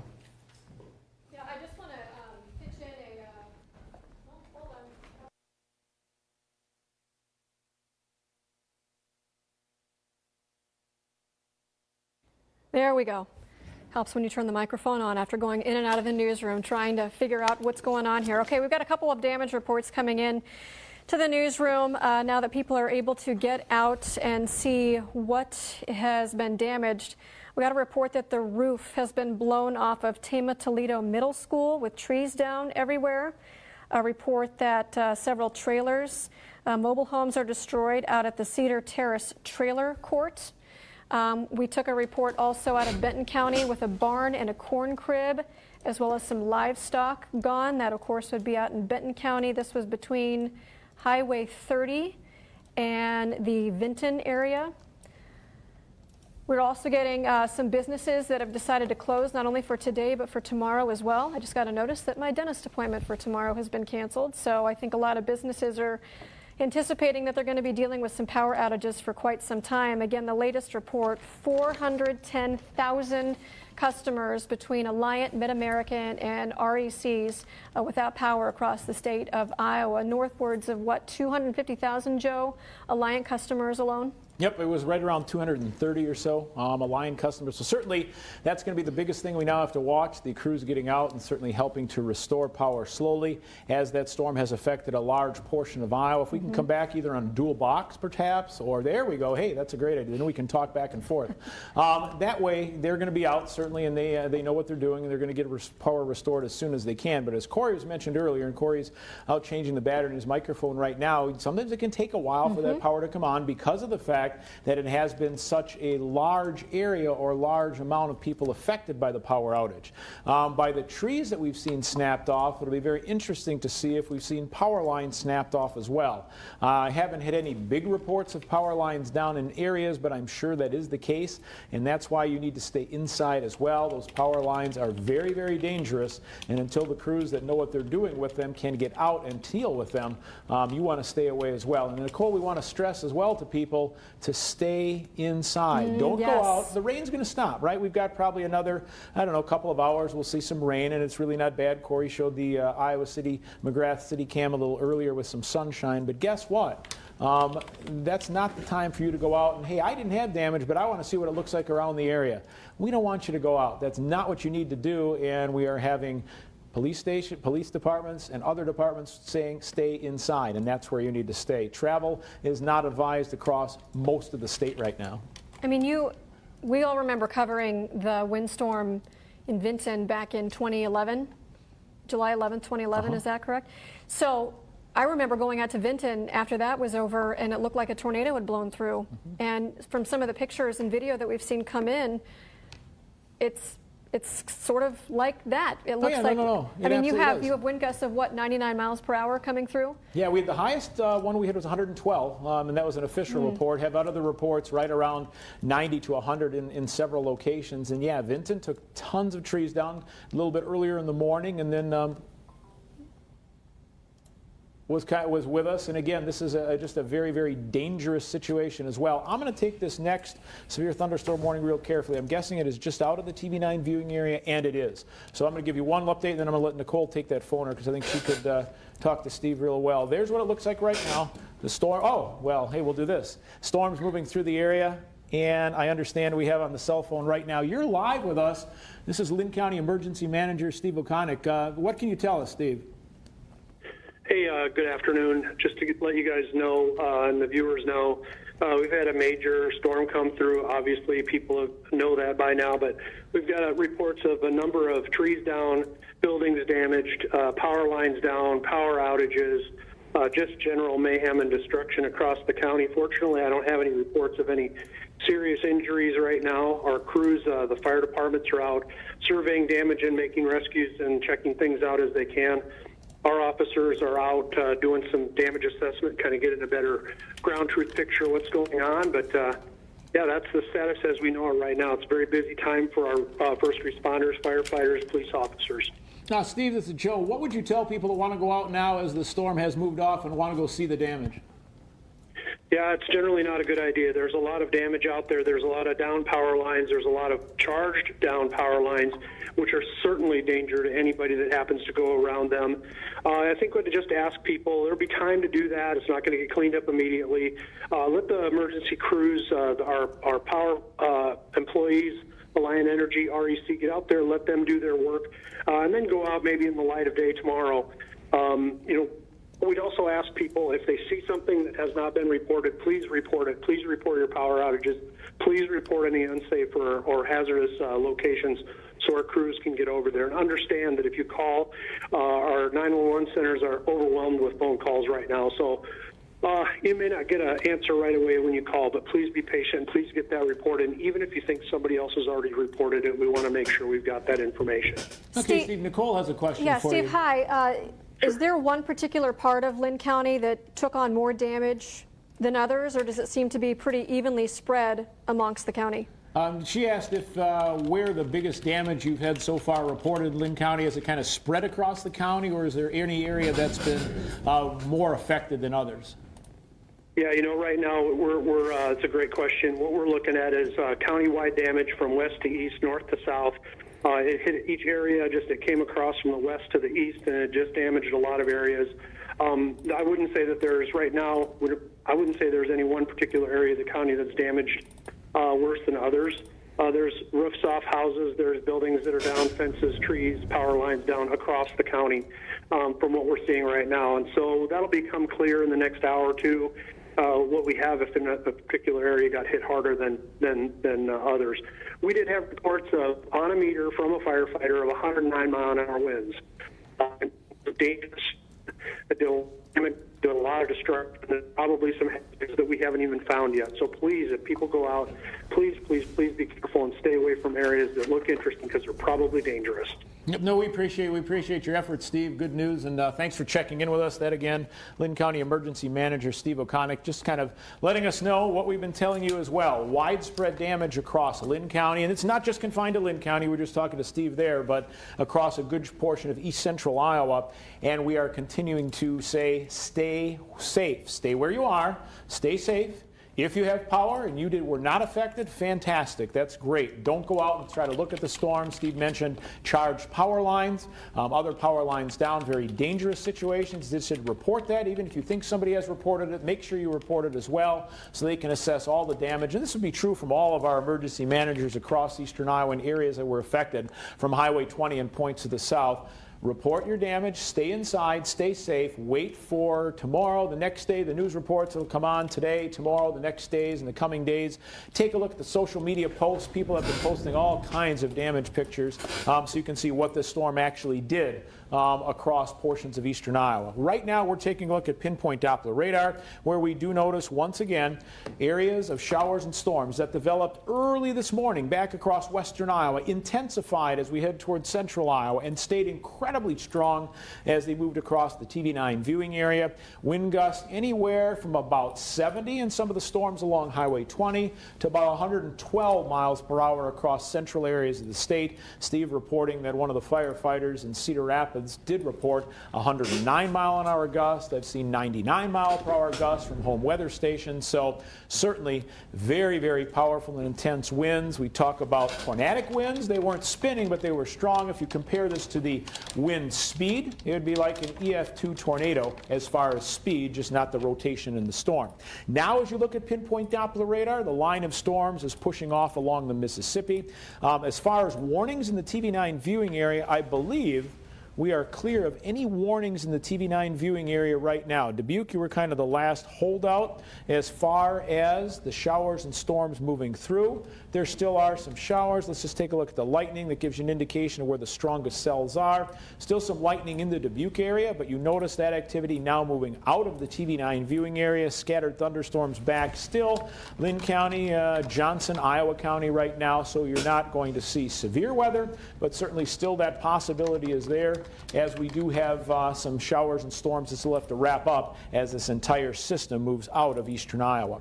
I understand we do have a picture of some damage. This is down, where did you say again, Aaron? Tree in downtown Cedar Rapids. We'll see numerous pictures like that. If that car was parked there, that car was very, very lucky that the tree didn't fall in a different direction, because that is now what you're seeing. But they're a great illustration, right? It's blocking streets across eastern Iowa. We're seeing that in numerous places. Aaron Hossman has given great reports of how he's just trying to get toward the station to feed some video back, and just not able to because every street he seems to turn down ends up seeing a tree down or something, a power line down, something that you can't get around to do. So certainly make sure that you stay with us. I understand we have a phoner right now. This is from News Director Adam Carrolls. He is on the phone right now on Newsline 9. Adam, you are out and checking out the storm damage. What are you seeing? Yeah, Joe, we just drove through downtown Cedar Rapids, and the biggest takeaway I can say right now is traffic is a mess. There is virtually standstill all across downtown. I'm on I-380 now, just coming out of the S-curve going north on 380, and it's at a standstill. The devastation, though, the tree damage downtown is really difficult to describe. There are trees down everywhere. Green Square Park, almost all of the trees have been damaged in some way. Almost all of them are down. There is a brick building that once housed the overflow shelter, the emergency winter shelter that's across from Smulikov's downtown. That building collapsed. Brick building just completely collapsed on itself. So the damage is really extensive. There are a lot of emergency vehicles out, a lot of debris on the road downtown that makes it very difficult to get around, and that's why you're seeing a lot of the traffic back up I-380. We've gotten so many reports of semis blown over. I saw one myself already. Along with just the damage downtown, on top of all the construction that was really hampering traffic already. Some of the on-ramps to 380 are closed. Lots of First Avenue sections of First Avenue are down to single lanes. That's really just adding to the congestion right now when you have all the debris and tree damage on top of that. So traffic is really a mess right now. If you don't have to be out, stay indoors, stay at home. Emergency vehicles are out in droves all across the area. I've seen at least 5 fire trucks just in the immediate downtown area, a couple of ambulances as well. So really, the message is stay at home and do not go out if you don't have to. No, we appreciate the report. As far as the tree damage, are you heading south on 380 now or heading north on 380? I'm going north on 380 now. I'm just by Cedar Lake. I'm going about 10 miles an hour, if that gives you an idea of what traffic is doing right now. No. I'm actually in that construction zone that's on 380 that they just started the bridge repair work. And a lot of the actual construction apparatus have blown apart. One of the construction signs, one of those big electronic construction signs, is actually knocked over, so you can't read it anymore. And again, so that's adding to a lot of confusion. A lot of stoplights are out downtown, and almost all of the stop signs are blown over. So there's a lot of intersections downtown where you have normally a 4-way intersection. And actually now as I'm going through 380, there's actually a section of it that's flooded, and that's causing a lot of this slow traffic that I'm in right now. But all the stop signs, just about all the stop signs, I don't think I saw one that was still standing downtown. So a lot of the traffic is having to kind of eyeball each other and give each other the look to make sure it's safe to go across. I did see a couple of cars run what would be stop signs. So another reason, if you are going out, if you do have a reason to venture out, to be very defensive driving right now and be very careful. Yeah, I think your best advice, though, stay home unless you really have a reason or absolutely have to be out to get to work or something like that. Emergency crews need to get through. Road crews need to get through, as well as the power company needs to get through to start restoring the power. That's TV9's News Director Adam Carrolls with that call, and we thank you again for reporting again as the storms continue to move across portions of eastern Iowa, causing damage. And again, something interesting that Adam mentioned, that the stop signs are down. That's going to affect road and traffic for days to come, because they're not going to be able to come put all that out. So you have to look for uncontrolled intersections for the next several days, much less when the power comes back on and we restore the stop and go lights. Well, we heard from Steve O'Connick, Linn County Emergency Management, just within the last 10 minutes, and he said no reports of any serious injuries. Now, he can't speak for the entire viewing area, but if we have no injuries now, let's not have them in the aftermath. In trying to get out and look at the damage, that's what we're trying to do, is to give you the best picture of what's happened here this afternoon. So I believe, do we have Jay Green live and ready for us to talk to? Okay, we're going to wait. Jay Green is out collecting some information right now, and I believe he would be standing by with an interview, but we're going to send it back over to you guys in the Weather Lab for now. Joe, a question for you, though. As Adam brought up, some water on the road, is flooding a concern now with the continual rainfall?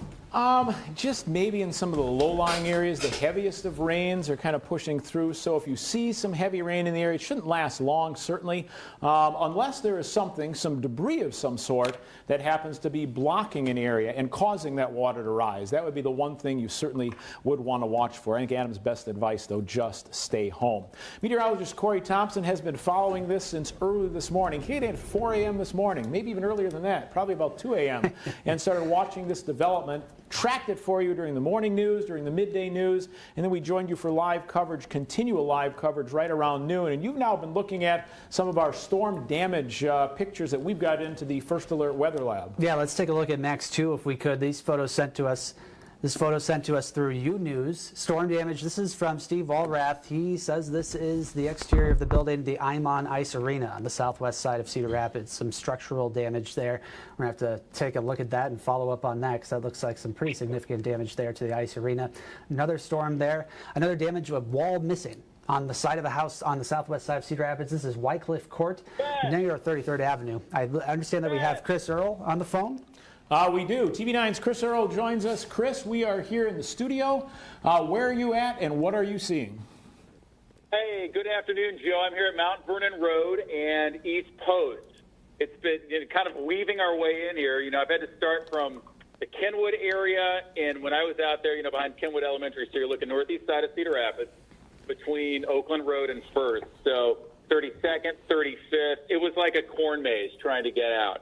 It seemed like every street, every block that you encountered in that point, you would come across some kind of trees that were down. There was a major fire as well, too, that I had heard was from like 2 houses. It was at, I believe, 40th and probably a couple of blocks north of Kenwood Elementary School. So that brought fire trucks out. Eventually, I was able to get 38 to get me to First Avenue, and then so I'm trying to get to the station from the back way, kind of going up and east past Lindale Mall. The Lindale Mall sign is all bent to the one that you'll First Avenue as you're going in there. I mean, it just shows how strong the winds were.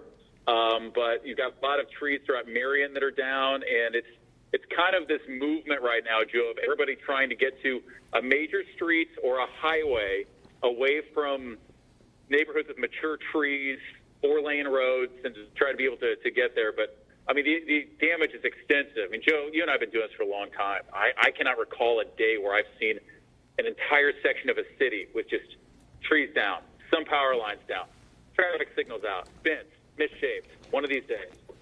Yeah, I was going to say probably the nearest thing to it would be the Vinton windstorm that moved through, which hit Vinton. Never have I seen anything affecting more of the city than this storm, certainly with Cedar Rapids. We had the tornadoes several years back across areas of the northwest side, the Covington area that caused some problems, but certainly not as widespread. You mentioned just the widespread damage. So you saw it from when you started, and you continue to see damage, right? Oh, it's extensive. Just for variables, I'm trying to get back in there by going 30 and then up 380 just because I figure our delays will be, at least I know how long that is. So I'm heading east right now on Mount Vernon. And even by Edith and Lucille, to get past East Post, I mean, the traffic is good, but, you kind of have to slow down 1 or 2 lanes because there's trees everywhere. And you get back into those other neighborhoods. Yeah, you mentioned that Vinton windstorm. That was 12, I think, 8 years ago. And it just kind of came out, and I remember covering that as a something like that. And I mean, I don't know what the number is going to be for something like this. And, we certainly, it's too early to see on, human casualties for something like this. I mean, I felt a house shake when this was going on. Like you could see shingles being ripped off, trees just taken out all throughout yards. And we were watching the coverage before, I was watching you on there before all this, thinking, okay, I'm going to ride this out for about 20 minutes, make my way into work. But once you felt it start, it was like being in the midst of a tornado, Joe. Oh, yeah, and Corey made the point during coverage where it was lasting, a good 15 minutes with the strongest of the winds, and then the rains were certainly heavy after that. So an event that we haven't seen in many areas that usually you can get that, gusty wind for a shorter period of time, but just the length of time that it continued, certainly. And we had wind gusts reported officially up to about 112 miles per hour out of some of the storms. So certainly that's why you're seeing that extensive damage. Chris, be safe. Appreciate your report. Hopefully see you at the station soon. Absolutely, Joe. Yeah, you haven't seen anything until you've seen trees like ripped out at the roots while you're like trying to put a car into a garage. Yes, we'll try to be safe. We'll see you soon. All right, sounds good. Then again, TV9's Chris Earl reporting for us and bringing us, just again, a picture of the widespread damage that we're seeing. You're looking at pinpoint Doppler radar. I want to tell you that there are no warnings in the TV9 viewing area. No additional warnings are expected. There still, however, are some scattered areas of showers and storms that will continue to push through the area. Cold front has to make its way through, and once that cold front pushes across eastern Iowa, at that point in time, we are going to see some drier and more comfortable and quiet air move in as we head toward the mid part of the week. Tuesday, Wednesday look quiet. We can use the rain, but we don't need the storm damage that we've been seeing. I'll tell you, Joe, one thing I noticed here on Pinpoint Doppler radar, real quick, if you're assessing damage and taking a look outside in Iowa City, some very small showers or isolated storms have developed to the west, and those could be enough to pull down some more of those slightly gusty winds. Not severe warned at this point, but if you're outdoors, expect that moving into the Iowa City area over the next, say, half hour or so. Just a heads up for the folks down that direction. Joining us now on Newsline 9, I understand we have a representative from Alliant Energy with us. Cindy Tomlinson is with us. Cindy, what can you tell us? Hi there. So we do have a number of power poles down. We have lines down. Obviously, with the storms that went through just a short bit ago, large amount of damage and a number of customers that are currently without electric service in the area. I know one of our last estimates was around 230,000. Is that about right? That is about what we're estimating at this time, yes, 230,000. Okay, the question anyone without power is going to be asking, how long will it take you to restore power? We are going to do everything we can to restore it as quickly as possible. Of course, first and foremost, we have to wait and make sure that the situation is safe to go out to begin assessing the damage. And then once we are done assessing it, or even as we're assessing it, we'll begin restoration efforts and looking at estimating times. But at this point, I do not have an estimated time of restoration. It's just too soon to make a statement on that. And Cindy, when we've been watching the damage come in, some of the trees we've seen have just been snapped off at the top. Have you seen that with some of the power lines as well, where the poles have just been snapped off? We have seen a tremendous amount of damage, and just need to really get in there and be able to evaluate what that damage is in order to figure out and put a plan together to quickly and safely begin restoring services. Well, we appreciate the update, Cindy. Have your crews stay safe. We know you'll be out there and restoring power as quickly as you can. People just need to be patient and wait. It's widespread damage, as you mentioned. Again, Cindy Tomlinson reporting from Alliant Energy, and we thank her for the report. I think overall, was it about 460,000 we had earlier across the state? We had 410,000, Joe, and that's between Mid-American, Alliant, and RECs. But that number is ever changing because right. As more reports come in, obviously that number is going to continue to climb. I've seen it northwards of even a little bit higher than that. Of course, I'm keeping an eye on Twitter as well. We do want to pass along a couple of things. We've received updates from both the city of Cedar Rapids and the city of Marion, and both are reminding people to not call 911 for storm damage. Reserve that line for life-threatening situations only. Similar to our newsroom, I'm sure that a lot of emergency operations are getting a lot of phone calls right now. So if it's not a life-threatening situation, do not call 911 at this time. Both cities are reporting extensive damage all across town. They're asking everybody to stay in their homes. As we heard Chris talking about, trying to get around is not easy. It's simply not safe. So if you do not need to be out, please stay home.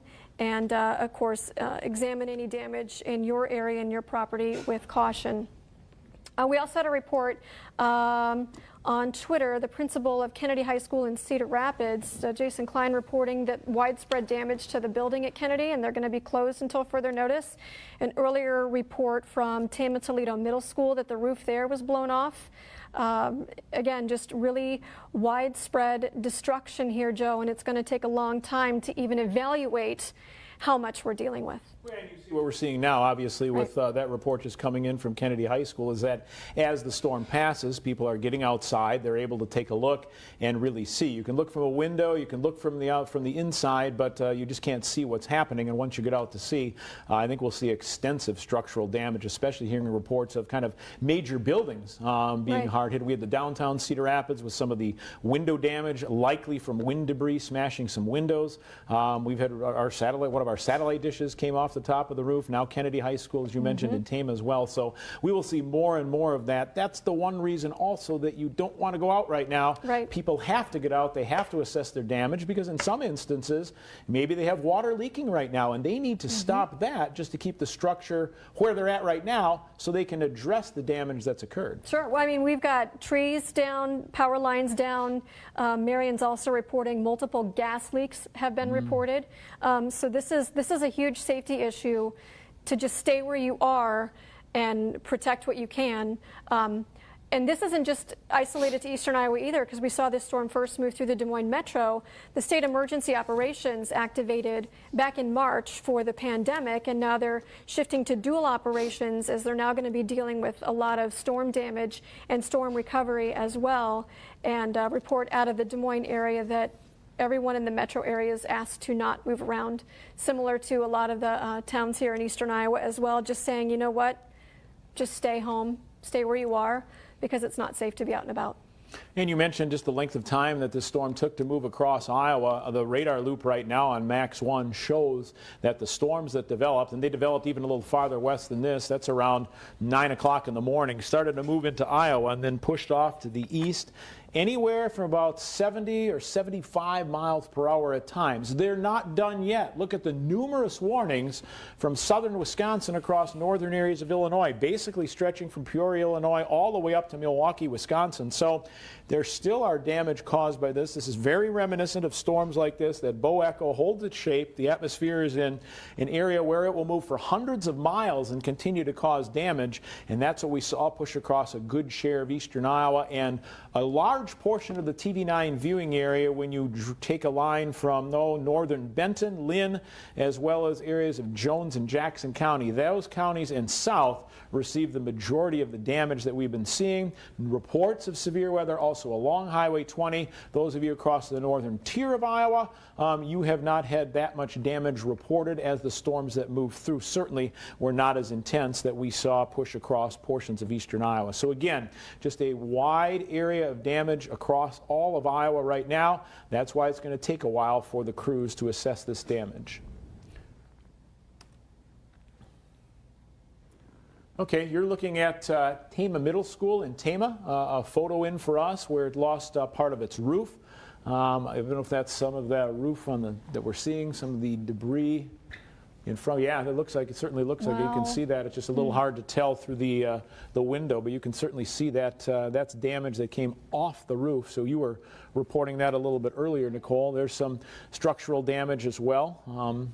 Kirkwood, apartment complex at Kirkwood, receiving some roof damage as well. Not only peeling off just shingles, but peeling off the underlayment right down to the rafters. That's what I was talking about with having to cover up things to keep water from coming in, right? That's open. So if it's raining, rain's coming down, hitting areas that it shouldn't hit. So that would need to be covered up before they could even assess how much damage is done. So there's that going on that crews need to get out and take care of as well. We thank everyone that's been sending, posting, putting them up on U-News, pictures for us to show the damage across eastern Iowa. We know there is a lot of it. We do appreciate you sharing that with us again. And Corey's been taking a look at some of those as well. I don't know, Corey, if you have more that you can show us of some of the damage that we've just had come in to the First Alert Weather Lab. Sure, yeah. If you want to take Max 2, we can take a look at some of them. If we can put Corey's mic on and go to Max 2, please.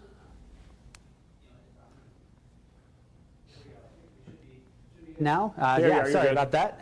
Storm damage in Lisbon from Melissa sent to us via U-News.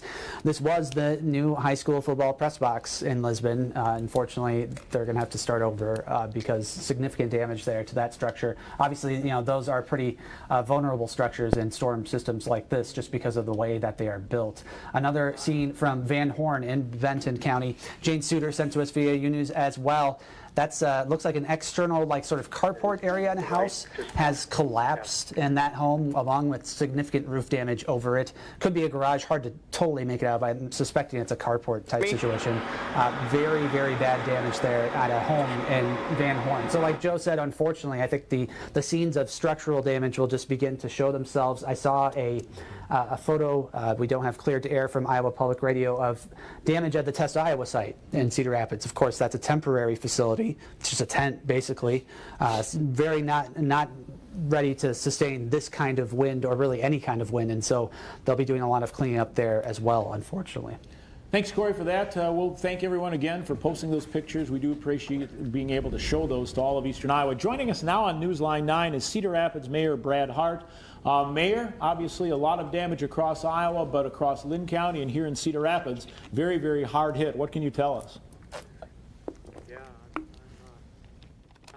getting a lift from a great young man who's getting me closer to home because I can't get home. And now we're blocked again, so he's going to drop me off, and I'm going to walk the next, I don't know, 3/4 of a mile to get home, because my wife called me an hour ago or two, and we have a tree that poked a hole through our roof. So it's raining inside my house right now. So anyhow, enough about me. I've been around town trying to get home, and there are trees everywhere and lots of roof damage, and it's a mess. It's a total mess. But it's good. But this is this community has had to suffer through a lot. It seems like this is enough now, but we'll get through this too. People will rise up and help their neighbors, and I'm pretty close here. So yeah, So the crews are out. I know the line crews are out. Everybody will do their best and try to get people safe, and hopefully nobody has been injured or killed. But we just got to do what we can do here, and we'll get through this one too. Mayor, this is Nicole Agee. We received a note that the City of Cedar Rapids enacted its incident management team. Can you explain what that means? It means the fire department, the police department, and the ambulances. Everybody is coordinating their efforts to deal with this. And what's your message right now for people in Cedar Rapids, as so many are dealing with damage today? We will get through this too. We get through lots of things, and we'll get through this one too. Just stay safe. Stay out of the streets and stuff, because the power lines are down. And just stay home as much as you can, and check on your neighbors. Make sure your neighbors are okay and safe, especially if they're elderly or have any health issues. We got to step up and take care of each other now, and this community does that every time we have a disaster. So we'll get through this too. Mayor Hart, we appreciate you joining us on Newsline 9. Again, hope you can get your roof repaired enough to stop that water from leaking in. And there are a lot of people across Eastern Iowa having that same thing. That's one thing I was worried about. If you get some leaks and you have to get that just tarped off for a period of time to allow things again to stabilize, and that's what we need. Mayor Hart also saying, we'll get through this, and we certainly will. Corey and I were talking that a little bit earlier. We will get through this. We know that. We've been through storms before. We'll get through this storm as well. But 2020 has been one heck of a year. Let's take a look at pinpoint Doppler radar. The heaviest areas of storms now moving across areas of southern Wisconsin, extending into areas of Illinois. But as Corey mentioned earlier, there have been a few isolated cells that have gotten a little stronger in southern areas of Lynn through Johnson County right now.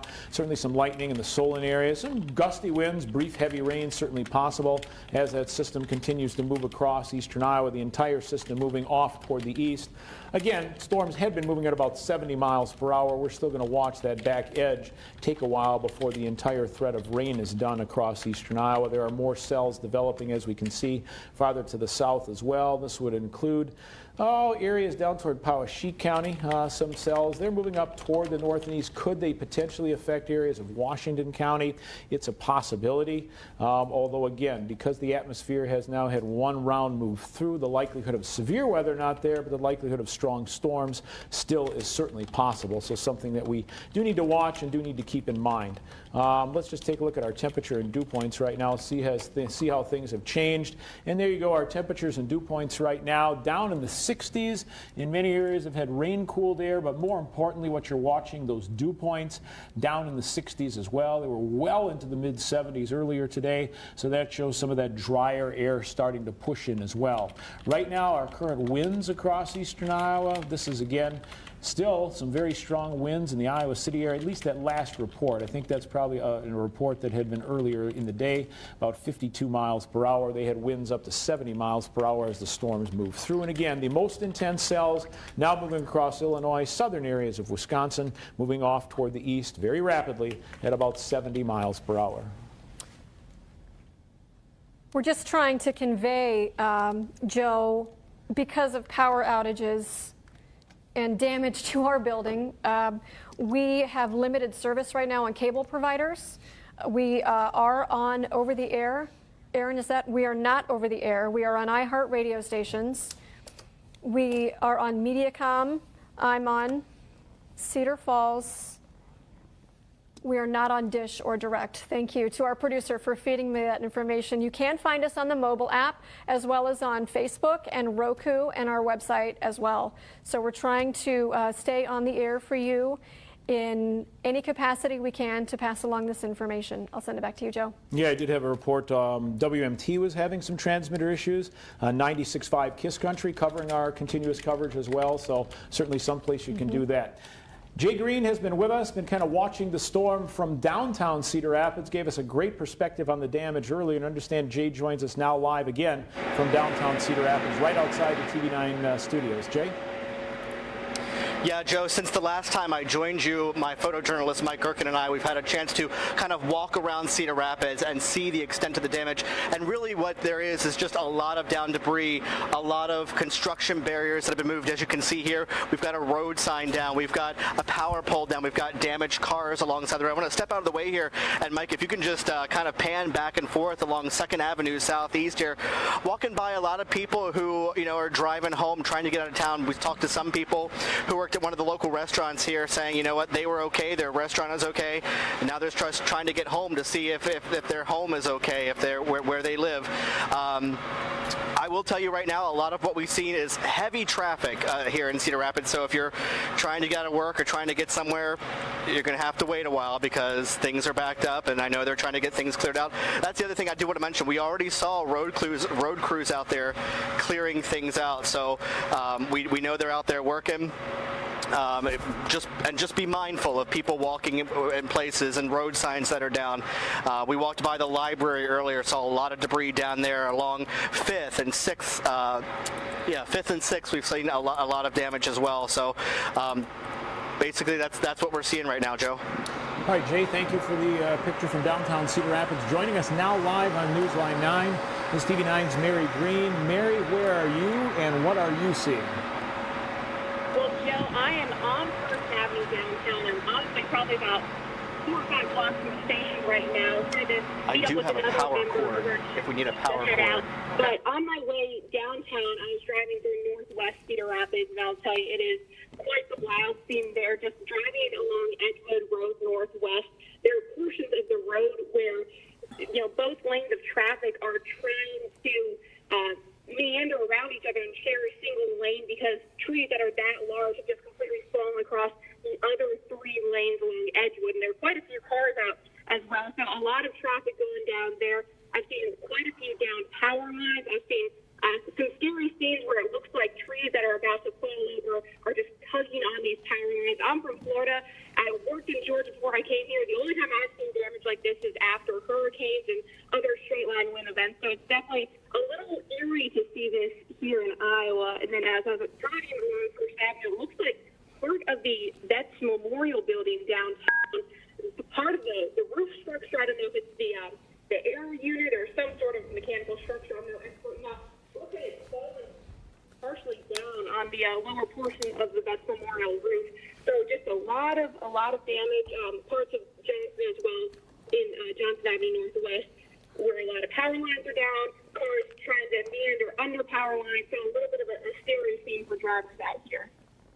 That's awesome. Thank you, Mary. Be safe as you're heading your way through. We've been looking, as you've been talking, at some other damage around eastern Iowa as well. We're looking at some on the southwest side of Cedar Rapids, some storm damage. What do you got there, Corey? It looks like some structural damage. There's almost a wall that's gone? Yeah, it looks like a part of that house, the wall on, I'm not exactly sure which side it's oriented. I think we're looking north here, and it just sheared off the side wall of that garage in that house. So that is some pretty significant structural damage. Like Mary said, in Vets Memorial Building downtown. This is the I'm on Ice Arena sent by Steve Walrath. That's some at least roof damage. It looks like perhaps a little bit of wall damage on the corner of the building there as well. So that's some pretty significant damage there on the southwest side. Jane Suter in Van Horn, another house that had that carport collapse and roof damage as well in that part of the viewing area over in Benton County. Just some scenes that we're unfortunately going to see multiply, I believe, as people get out and assess exactly what's happened in their area. No, I think that's the case as well. I think you're going to see more and more. And we had, of course, remember the large hailstorm earlier in the year. That caused a lot of roof damage across areas of western Cedar Rapids over toward Marion. Now more and more damage reports from this, certainly much more extensive as it's moved across a good share of Iowa. But certainly, as we talked about earlier, hearing the tree damage, but now as people getting out to assess, the structural damage is there as well. So certainly, we think of everyone, and as Mayor Brad Hart said earlier, we will certainly all get through this as we will get out, assess the damage, and we will move forward. But sorry if you have experienced any storm damage, but you see it spread across the TV9 viewing area. There is no more severe weather across eastern Iowa right now. We do have some showers and storms. We take a look at Max 1 moving across the area, strongest of which are near Dubuque County, across areas of Jones, as well as into Jackson County, and then some isolated stronger activity down just to the southwest of Ottumwa. That activity is moving off toward the east, and again, for the next couple of hours anyway, we are going to continue to watch more and more showers start to move through the area. And as it does move out, we'll dry things off, and that'll give us even more chance to assess damage. Joining us now, TV9's Beth Malicki on Newsline 9. Beth, where are you, and what are you seeing? Hi, Joe. I'm on Highway 30 going over the river here, and we are in stop and go traffic, more stop than go. Chris Earl was kind enough to come by and pick me up to bring me to work because my neighborhood is impassable due to tree damage.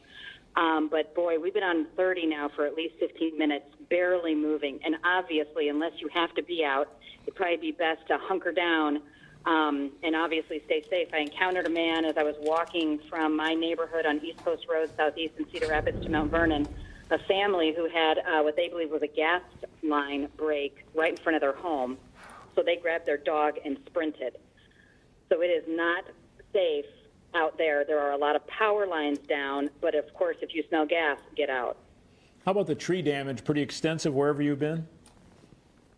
The tree damage is significant. It does remind me, Joe, of when we were in Vinton during those straight line winds a few years ago. I saw pine trees down. We had 3 trees fall on or near our house. Oak trees, ash trees, big, huge trees ripped out at the roots, some of them. Lots of fencing that's blown away. Roads are very difficult to traverse. You know, you think you get through a certain section, and all of a sudden you see a power line down or trees that make it simply impassable. We also saw a tractor trailer on its side here on Highway 30, US 30, and we were able to maneuver around that safely. But we don't know what we're dealing with up ahead. We don't know why the traffic is so stopped. We have no idea what's going on. So, I mean, basically, anyone that wants to go out, because you see it every time with storms, people, oh gosh, the rain has stopped now, the sky's starting to clear up. We want to go out and see the storm damage. What's your advice to them? Don't. Please, please, please don't be a gawker, a looky-loo. Please think of your neighbors, your family members. Think of law enforcement and our first responders. We are hearing sirens quite a bit. And if they are stopped by tree damage, that's certainly understandable. If they're stopped by people who want to see the damage for themselves, that is immoral. It's just, please, please don't do it. The vast majority of people wouldn't even consider it. But those who do endanger our first responders and the people they're trying to get to. Beth, we thank you for your report. Be safe, and we will see you at the station hopefully sometime soon as you slowly progress your way up Highway 30. Again, that's TV9's Beth Malicki with that report, and again, bringing us the same picture we've really seen repeated across eastern Iowa from numerous reports. Trees down, power lines down. We now have heard of that for a couple of times. And was it in Marion earlier too, Nicole, that we heard about some gas lines? Yeah, multiple gas leaks they Right. reported there. And I think that the note there is that there is a lot of structural damage, and so there is a strong chance that you've got gas lines that have been ruptured.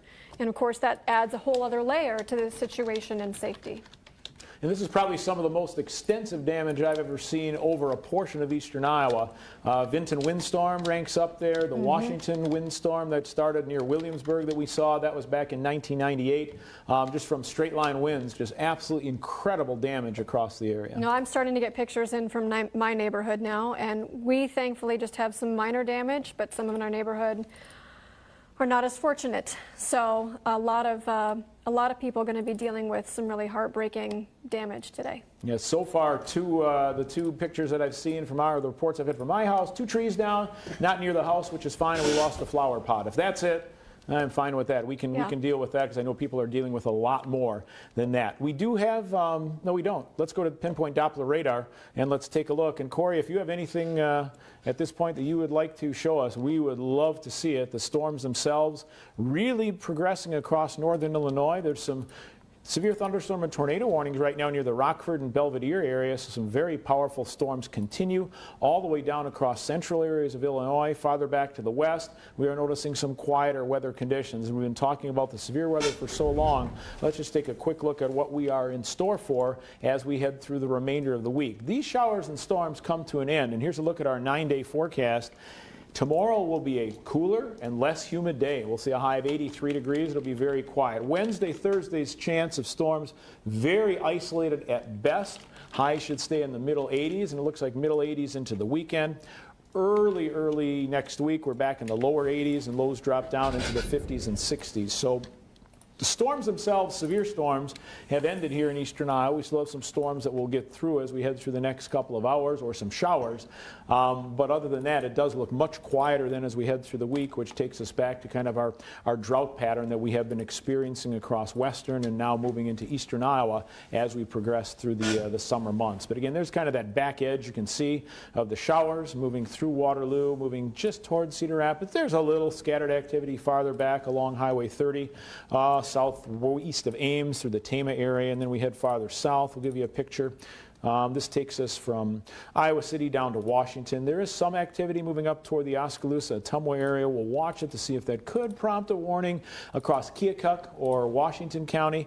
Not likely, but the possibility is there, so we'll certainly continue to watch that. And as we head up farther to the north, it's showers and storms, heaviest of which have now crossed the Mississippi, moving across our northeast and our northwestern zones.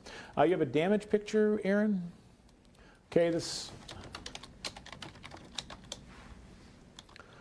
F Avenue, Ellis Boulevard, Harrison Elementary. If you're in that area, familiar with that area, that's one of the pictures that we have of some damage. And we had pictures earlier from the Harrison Elementary area as well. Numerous trees down you can see lots of branches down. Could be power lines down, and you just can't tell in those areas. Recycling bin blown around. As you look in the distance, you see that tree ripped off. That's not even out of the roots. Notice how it's ripped off. The tree on the right-hand side of the picture. That's not by the roots. Again, that's been snapped off. Could certainly have some vehicle damage there as well. It's tough to tell from this vantage point, but lots in the way of damages. And that's what Beth has been encountering. That's what Chris has been encountering as they've tried to make their way into the studio as well. Aaron Hossman, the same thing. Just very, very difficult to get through with all the extensive damage that we're seeing across not only Lynn County, I don't want to stress it, across a large portion of eastern Iowa. Corey, again, you're kind of found stuff all over the place that people have been putting out. This is in Stanwood? Yeah, that's correct. This is a farmstead 5 miles south of Stanwood there on X2. You can see it looks like a barn or an outbuilding collapsed under the strength of these winds. Other damage pictures from that same farmstead sent to us by Tracy Kessler Houston. She said their family lost 5 vehicles as part of the damage as well, probably due to those outbuilding collapses. So that's something. areas. It's really tough to stop those winds. There's nothing there to break them. So it unfortunately does cause significant damage to those structures that can be a little bit tough to prop up anyhow. This is damage, or rather semis flipped over on Interstate 380. This is between North Liberty and the Kirkwood area of Cedar Rapids. This is from TV9's Mike O'Brien as he was on the way in. That is multiple semis. He counted 10. Flipped over on his path between those, and that's not even that long of a stretch between North Liberty and Cedar Rapids there. So yeah, significant traffic disruptions there, and it's going to take a while to get those cleared off as well. This is from earlier this afternoon, but still, that's why we're not advising travel across eastern Iowa. If you have damage photos, send them to us on UNews. It's KCRG.com. There's a link right there on the front page. You can also submit them through the KCRG TV9 First Alert Weather app.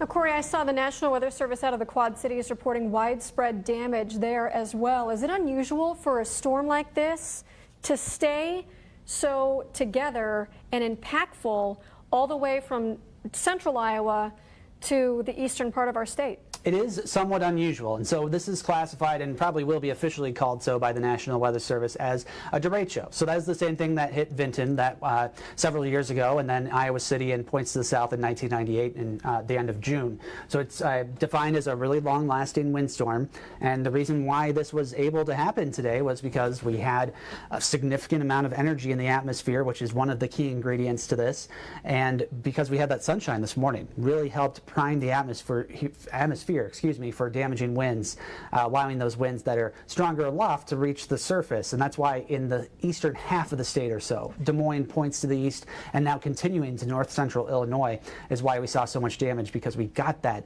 instability in place this morning. Unfortunately, that just led to this situation. It just takes the right ingredients, and fortunately, it doesn't happen a lot. Obviously, it's been several years since Vinton. Iowa City was longer than that ago from there.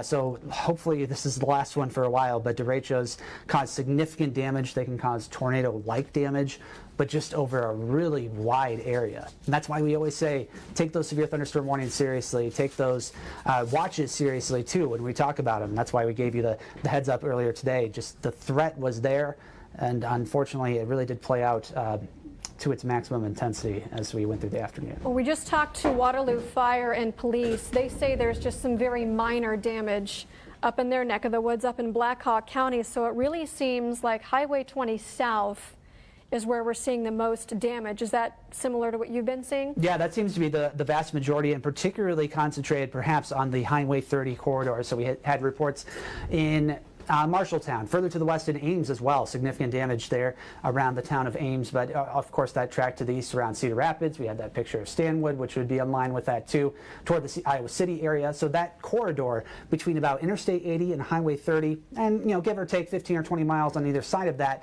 that was really where the most intense part of the storm was. And if you take that loop back just a little bit further on Max 1, that'll set up where you can see what we call the apex of the bow, which is just the furthest forward part of that storm. And you can see it tracks just right along that area. And that's where the strong winds aloft are being forced down to the surface. And that's where we get that damage from.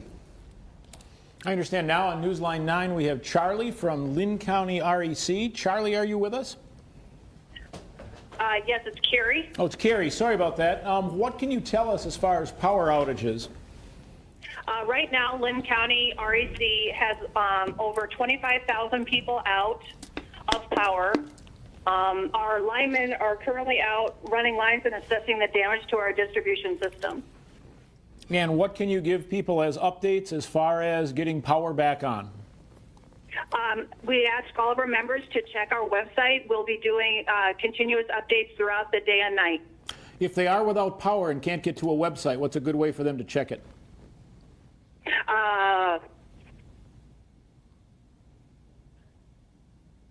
They can contact our office. Okay, what number would that be? 319-377-1587.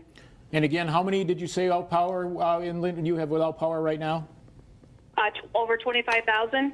All right, we appreciate your efforts to get power back on. I know everyone does as well. Just exercise patience, and all the power companies will be out assessing the damage and certainly getting out and getting that power back on. That is one of the things. The one thing also we've noticed, I don't know you, Corey, you've kind of noticed if you listen to some of the calls as well, cell service can be intermittent or go down at times as well. Hang on, Corey, we don't have your mic on. No, I'm good. I was just taking a drink, unfortunately, and I turned it off for a second. Yeah, you're right about self-service, though. Confirm that I don't have any. So that's some ground truth right here in the studio. If we go back to Max 2 real quick, we can take another look at a storm picture. Zach Hawkins sent this in on U News. This is from the Hiawatha area, and this is what we're talking about. That is a big tree, and it has been uprooted in this case, it looks like, from that front yard. Significant damage to that tree and other trees in that neighborhood in Hiawatha, and that's why we're saying stay at home. Because as TV9's Aaron Hossman said earlier, while he's trying to gather information for us, these trees are blocking the roads, and Chris Earl reported that, and Beth Malicki reported that. It is a maze to get around town right now because there is so much damage that it's just not worth it, unless there's an extreme emergency situation, and you must. Otherwise, we would say stay at home, avoid this kind of damage that is widespread. And from as far as I can tell, and our emergency managers that we spoke to earlier really did confirm that, all quadrants of the city have seen about the same type of picture, as well as Marion and Hiawatha, Palo, and other outlying areas in Lynn County. And we're still working to gather more information from other areas in eastern Iowa that saw that particularly strong part of the storm. And have had reports now in portions in neighborhoods that really there are more trees down than are up. So I think this is going to be some very extensive damage that we'll see. Of course, there's going to be numerous crews out, not only working on the power, but also helping to clear that tree debris. At this point in time, we don't know exactly how you get rid of your tree debris if you're in the city area, but that information will be forthcoming as we do have cleanup, which will be in process from now for the next several weeks across eastern Iowa. Right now, pinpoint Doppler radar again, heaviest cells across Illinois and Wisconsin. Our severe threat is gone. If we go back to Max 1, we'll see that as well. Okay, you can see scattered areas of showers and storms extending farther toward the west, but the heaviest or severe storms, thankfully, are off toward the east and will stay to the east of eastern Iowa as we move through the remainder of our evening hours. Here's a look at the storm reports in the last 6 hours, and it just shows the extensive area of reports all the way back. In fact, let's change this. Let's go to the last 24 hours. So that just adds in some of the storms that moved through last night across areas of Wisconsin and takes us a little farther back over toward the west. Notice from Sioux City all the way down to Shenandoah. Then you head to Peoria, Illinois, all the way up toward Dubuque. That whole area. So the southern 2/3 of Iowa, in some way, many areas affected by these storms as they were moving through and continuing to push off toward the east with strong winds. Let's just take a look right now. Let's go right here. Let's just take off all of the reports that we have that are not wind reports. Take me just a second to do that. Okay, we only want wind reports. We'll get rid of hail reports. We'll get rid of any heavy rain reports. And you'll just see that this certainly has been the part of the storm. All you're seeing right there, wind reports of some sort as it's pushed this way across Iowa. So it has been winds. We had upwards measured officially at 112 miles per hour. But from 70 to 100 mile an hour winds very common across eastern Iowa, and that's why the damage is so excessive and continues to be excessive. I want to remind you that right now we may not be on the way you expect us to be on. Our on-air signal may be off. I think we still are off our on-air signal, but there are many ways that you can connect with us as well. Make sure that you have downloaded the First Alert Weather app. If you have your weather app and your cell phone charged and you have cell service, and I've heard kind of some differing reports every once in a while that cell service is down in some spots, you can get our streaming coverage. We're there right now for you. You can take a look at kcrg.com on your cell phone as well, your tablet. We will stream coverage there. Facebook also has live coverage. Twitter you can take a look at for updates. And of course, we have numerous radio partners. Right now, I know 96.5 KISS FM KISS Country is having our coverage live right now. Continuous coverage for you. WMT is there as well. Right now, they were having some transmitter issues. Did have a report from WMT, numerous reports of trees down at their vantage point as well from their studios. So certainly, again, widespread damage. But make sure, we've always said, have multiple ways not only to receive warnings, but have multiple ways also to receive our information. Because as things happen, and this is what's happened today, you may need to go to a secondary way that you're not used to get reports as the storms move through. I understand TV9's Jay Green is with us once again. He has been showing us the downtown damage, and Mary Green with him as well. Jay and Mary? Yeah, you know, we had a chance to walk around town here a little bit. We've seen some damaged windows. The skywalk is damaged here in downtown Cedar Rapids. That's another vantage point. We saw there's still lots of debris everywhere. We have seen some skid loaders already pushing. You can hear as lots of sirens. We've seen some skid loaders already pushing debris onto the sidewalks, trying to clear things out for traffic. And speaking of traffic, Mary came from the northwest side of Cedar Rapids. Mary, you said traffic was an absolute disaster. Well, that's one way to put it, Jay. What would normally take me 10 minutes to get from the northwest side out to the station here ended up taking me about an hour, just so many times having to turn around because trees were down, power lines were down, a lot of traffic, a lot of folks out and about right now along the streets, and probably for the best if you don't have to be out to just stay home if you can, because there are a lot of folks. But I know Edgewood Road Northwest is one part where what is typically a 4-lane road and a lot of traffic normally going both ways, there are parts of it where trees are stretched across 3 of those 4 lanes. So both lanes are trying to both merge into the same lane to get around the trees and avoid each other. Quite a few power lines that either are snapped by trees or just the trees are falling on them. Looks like the power lines are really being stretched. So what could be some scary situations? I know a lot of folks are trying to avoid those. Another tricky spot was on Johnson Avenue Northwest, where there are quite a few spots where the power lines are hanging over at an angle across some parts of the road, and cars can only go under one part of one lane. So they're having to kind of work around each other. Everyone's trying to avoid those power lines. Definitely a scary situation for a lot of drivers. Yeah, we heard the Linn County Sheriff's Office actually tweeted out not too long ago that travel just not advised through Linn County. So I am not sure what that noise is. We're going to send it back to you in the studio. I am not sure what that noise is. It's inside. It's our fire alarm. You guys are fine out there. It's our fire alarm inside. So keep your report going. Okay.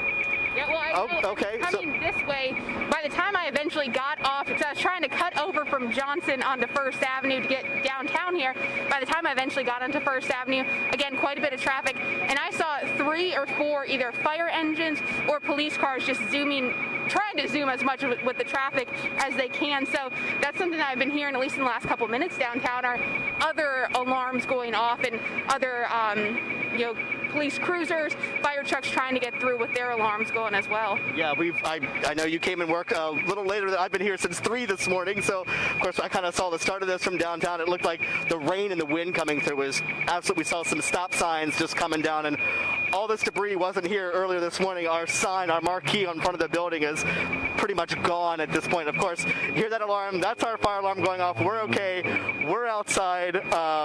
Yeah, we've had lots of trees that are down, and we've been hearing that really from everybody across the county this morning, whether you're in Marion or Lisbon or Walker, just kind of all over the area. Was walking down here at the library. That was kind of one of the first places that we saw. It was just trees down everywhere. That's kind of, sounds like the same thing you were seeing on the northwest side. Oh yeah, everywhere I drove, like I said, I had to turn around quite a few times because there were trees in the way, power lines in the way. You couldn't go anywhere without seeing those down trees, those down branches. Even downtown, there, it looks like at the Veterans Memorial Building right there, part of since it's kind of like that tiered building, part of the lower roof right along First Avenue looks like a structure on the roof has fallen, some damage there, and there's a tree right across the river that's right along the river, which is a weird thing to see downtown or really anywhere, just these trees scattered all over the place here. So it's weird just driving downtown, seeing stop signs, bricks, pieces of roofing that are strewn throughout the road as we see right now. I know in one of our interviews with you earlier, you're from the South, you have seen damage like this before. What are some safety tips that you have for people? well, probably stay home at this point if you don't have to drive. That's another thing is, I know Joe, whenever we have a lot of heavy weather or a lot of heavy rain, Joe says turn around, don't drown, because you don't want to be driving through that standing water. And I've seen a few places on the northwest side where there was standing water. Even at the Johnson Avenue Hy-Vee parking lot, there was standing water there. So just between that and those down power lines, really not a great combination. So like you were saying, EMA saying, hey, stay home if you can, that's probably the best thing to do at this point. Sure, and one thing that I wanted to mention here, a lot of intersections without stop signs right now, and a lot of them don't have traffic lights. So if you get to one of those intersections, just treat it as a four-way stop. You know, be very cautious as you're lots of people kind of walking around downtown still, kind of gawking. We know it's interesting to look at, but just play it safe and be careful when you're going out there. Yeah, anything else? No, I think just be careful if you have to be out. Again, those four-way stops. I will say, been through a couple hurricanes when I worked in Georgia, so we'd go through this a couple times a year, and the power would go out. People would zoom through those intersections where the lights were out. At least the one intersection I encountered here where the light was out, people were treating it like a four-way stop. So that's a great sign. Cedar Rapids, keep it up if you are driving. Even right next to us, there's a stop sign down. There's another one further down along 2nd Avenue that I saw earlier, and I almost zoomed right through it, forgetting, hey, there's a stop sign right there, and I couldn't see it. So really, I think just if you're out and about, being cognizant of slow down and make sure there's not supposed to be a stop sign here and it just blew over. Sure. Not quite sure if we're ready to send things back into the studio again. Mary Green here and Jay Green here. We're just in downtown Cedar Rapids at 2nd and 5th Southeast, just kind of checking out the damage. Mike, do you want to just pan around here real quick so we can kind of show what we're seeing? We'll show you some of the damage. Now, this is a lot of damage that occurred pretty early on in the storm when we were seeing those really, really strong gusty winds. We've got a sign down right now. That's been there for quite a while. Our marquee in front of the station is completely damaged. Some of our letters are blown up the street. My photojournalist, Mike and we saw that earlier. We went down, I guess that's 6th. Yeah, we went down 6th a little bit. We've got some building damage there, some buildings that don't have their windows anymore, especially on the higher floors, some structural damage there. We took a little walk down 1st Ave here in downtown Cedar Rapids, kind of towards the hotel, and we saw that for one of the skywalks from the bridge to the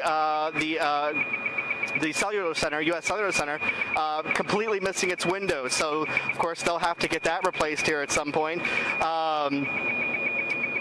Just again, a lot of debris spread throughout the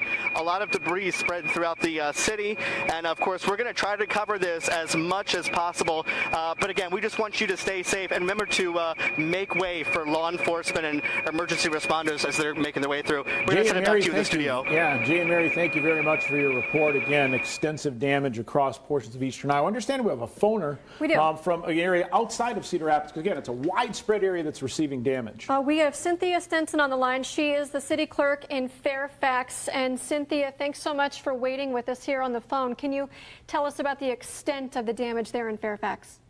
Well, the Fairfax Fire Department wanted me to get a message out to the public that all of the roads going into the original part of Fairfax are impassable. There's down power lines and down trees, and they're just impassable. So they're asking the public and even the residents to stay away until the Fairfax Fire Department and the maintenance crew can clear the area. Have you heard of any reports of some major damage or any injuries there in Fairfax? I have not received any details. We're just kind of still at the responding all over the place, trying to get our resources where they need to be, so we haven't gathered details yet. Have you closed any buildings due to power outages, or I assume, as many are, you're dealing with power outages there as well? Yeah, I assume that the whole town's out. I know that we're out here at City Hall, but I do know that our maintenance shop, the transformer blew down and blew all the power, so that's a critical service that we're trying to work with Alliant to get back up right away, because it runs our sanitary sewer plant and some other critical features. So, any damage there at City Hall? Just some water leaking in. I do know that the city lost an old salt bunker building at the maintenance shop location. But other than that, I don't know any details. Were you in City Hall when the storm passed through? Yes, 3 of us were in here, and we just got to our storm shelter. This is an old bank, so we have a great big concrete vault that we can get in and be safe, so we just rode it out there. That's good. What did it sound like to you from inside that safe area? It was the loudest wind I've ever heard since I've worked here, that's for sure. You know, it was really blowing. It was really loud. Well, Cynthia, thank you so much for chatting with us this afternoon. Our wishes with everyone there in Fairfax. We appreciate it. Okay, thank you for getting the word out about our roads. You bet. And again, just to reiterate that message that Cynthia Stenson with the City of Fairfax saying the roads in and out of town are impassable. Like many communities, they've been dealing with power lines down, with trees down. They're trying to get some emergency services restored as a critical service there in Fairfax. So, Joe, much of the same we've been hearing. Some building damage, tree damage, lots of power outages going on. And again, lots of roads you just cannot get through. There's no reason to be out right now. Yep, and hearing more and more reports of damage from different buildings. Just got a picture and just emailed it to you, Corey, if you want to grab it. St. Michael's Church in Norway. Looks like the steeple has been ripped off the top of the church in Norway. Again, that's St. Michael's in Norway. Just sent Corey a picture. He'll effort getting that on as well, as he's been showing us numerous pictures of damage across all of eastern Iowa. I want to thank Corey and Kaylee Pluchul if she has power and when she does to help us out social media-wise. Corey, thank you for covering the storm from beginning now almost through the end with all the damage that you're seeing, and just an extensive storm that really, again, is more reminiscent of the windstorm in Vinton as well as the storm also. And one more. All right, I understand we have someone from Buchanan County Emergency Management on the line now. Who are we speaking with? Hi, this is Rick Wolfcole from Buchanan County. Hey, Rick, this is Joe Winters from TV9. What are you seeing across Buchanan County right now? We've had extensive damage across Lynn County. Yeah, Lynn County, Benton County, Tama County sounds like quite a bit of damage. We're pretty fortunate up here. We haven't sustained a lot. Our southern tier sustained a little bit, a lot of limbs and trees. Right now, currently, about 300 residents are reported out of power, but crews are out still taking assessments so far. We haven't had any reports of any building damage yet, but it's still early enough. We still have crews out. And what's your approach when you have something widespread like this that affects multiple parts of your county? What's your approach to respond to this? Yeah, the START approach is our great responder network. We've paged out very early. Actually, with this one, as we were watching this build, National Weather Service actually did response calls with us and put us on the horn at about 10 o'clock this morning. And once that started in the neighboring counties, we knew it was coming, so we didn't even wait for the warnings to come on. We had people tune into their media outlets and made sure that they were prepared. So we were well prepared. Thanks to our other counties, we kind of followed this thing across most of the morning and try to keep people safe. But there was a lot of people still out traveling in it, so we sure hope everybody's still safe. And where did you ride out the storm, Rick, and what did it sound like, and what was your experience like? It was nice and quiet where I'm at. I'm actually at the Emergency Operations Center here in Buchanan County, and we're in a little fortress, so I feel bad for everybody, but as we watched it, actually, again, our Highway 20 corridor wasn't nearly as significant as what the Highway 30 corridor appears to be. We had some straight line winds, but mostly just rain, and we don't even have wind amounts nowhere near what they sustained down south of us.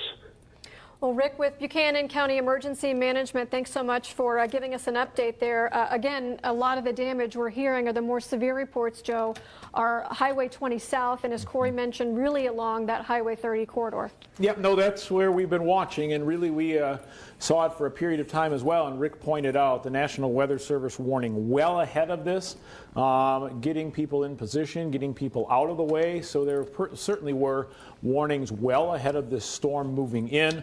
Corey, how long before? Maybe 40 minutes, 50-minute warning ahead of time? Oh yeah, most warnings were issued with no precipitation in those counties at that point. They were issuing them so far ahead of time. And just due to the amount of wind that was still left behind those storms, they had to extend those warnings a couple of times in some cases. So once it was obvious based on ground reports that these storms were producing quite a bit of damage.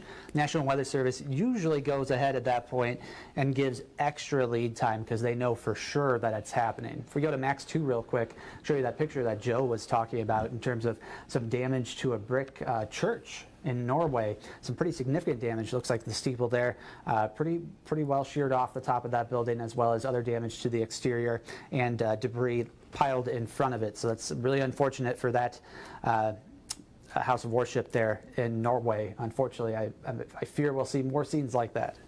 I've had reports that St. Pius may have some damage in Cedar Rapids as well. And joining us now live is Ethan Stein. And I understand you are on the northwest side of Cedar Rapids. Ethan, you're standing in what looks like a lot of tree debris.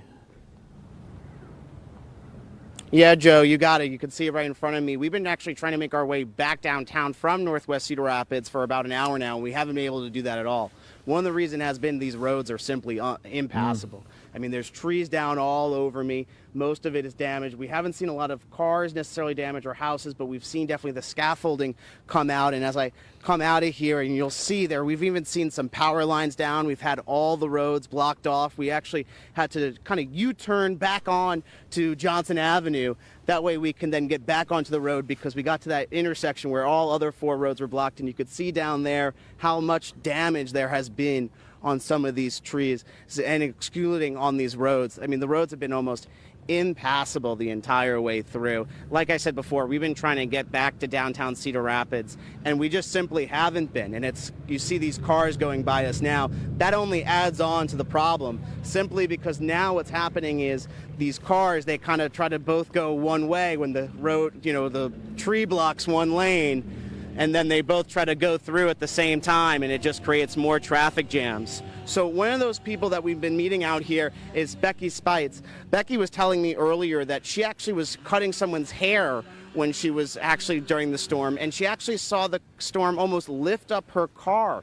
And that's why she started to get scared. She was talking with me earlier saying that, she's trying to get home, but she's concerned. She doesn't even know what she's going to do. She's thinking that she may have to walk simply because of all these roads are impassable, and she has just simply nowhere to go. Joe, back to you. Oh, I appreciate the report, Ethan. And again, just showing the extensive damage just on that small area. You're showing us how it is impassable, and you just can't get through those areas very easily. Had a text just a little while ago from Chris Earl. Chris and Beth are trying to get to the studio. They are still stuck on Highway 30, making their way as they can to get to downtown Cedar Rapids in the studio as well. They apologize, but be safe. If you have to be out, if you do not have to be out, please stay inside. Watch the TV9 News at 4, 5, 6, 10 tomorrow morning. We will have extensive coverage. And Nicole, you mentioned this earlier. That picture from Ethan really reminded me of being in Vinton during that storm. I mean, it looked like a tornado went through Vinton that day. There were shingles, pieces of the roof missing from the Benton County Courthouse that morning when I was doing live reports out there. There were trees down. You couldn't get through roads. It looks eerily familiar, and we know what that recovery was like. And that was mainly isolated to Vinton. And I was just in Vinton for our town with Jackie just last week, and you still can drive in and you still see trees that are down along the river areas. You can still see areas that were cleared out due to that storm itself. So it's not something that heals quickly, certainly. For years, you'll be going through these areas that were hardest hit, and you'll be able to tell that a storm has moved through or something happened. Something isn't quite right because of the way the trees are down, the different age of the trees, the sheared trees that you'll see that some people will keep up in portions of their yard. So again, just extensive damage. And Corey, you have even more pictures. We've been watching those. Thank you so much. What do you have for us now? It looks like this is from Stacy Westfall, sent in via UNews, which you can do on KCRG.com or through the KCRG TV9 weather app. This is from her homestead south of Atkins, so in a rural area, but still there was also significant tree damage on her property. Some roof damage there. You can see shingles peeled back as well as the roof liner, so that's an area that's probably experiencing some leakage at this point. A window on the side of the house blown in as well, not shattered, it doesn't look like, but that whole window frame just punctured right into the house. And that's why we say do not stand by your windows and watch the storms go by. This is Cedar Terrace Apartments in Cedar Rapids, just another scene of various amounts of debris. Probably looks like some roof damage, certainly a piece of somebody's roof laying in the middle of the street there. Not sure if it's from the apartment building or not, but one thing I want you to notice, those trees in the background. what happens with these derecho storm systems is because of the way that the trees get damaged, if they can be salvaged at all, not damaged so much they have to be taken down completely, the scars from this storm will be visible for years. You'll be able to notice trees that have been just mangled, still living, but are missing various branches and limbs. They do eventually heal and look more like a normal tree, but unfortunately, that's going to be one of the lasting after effects of the storm system today.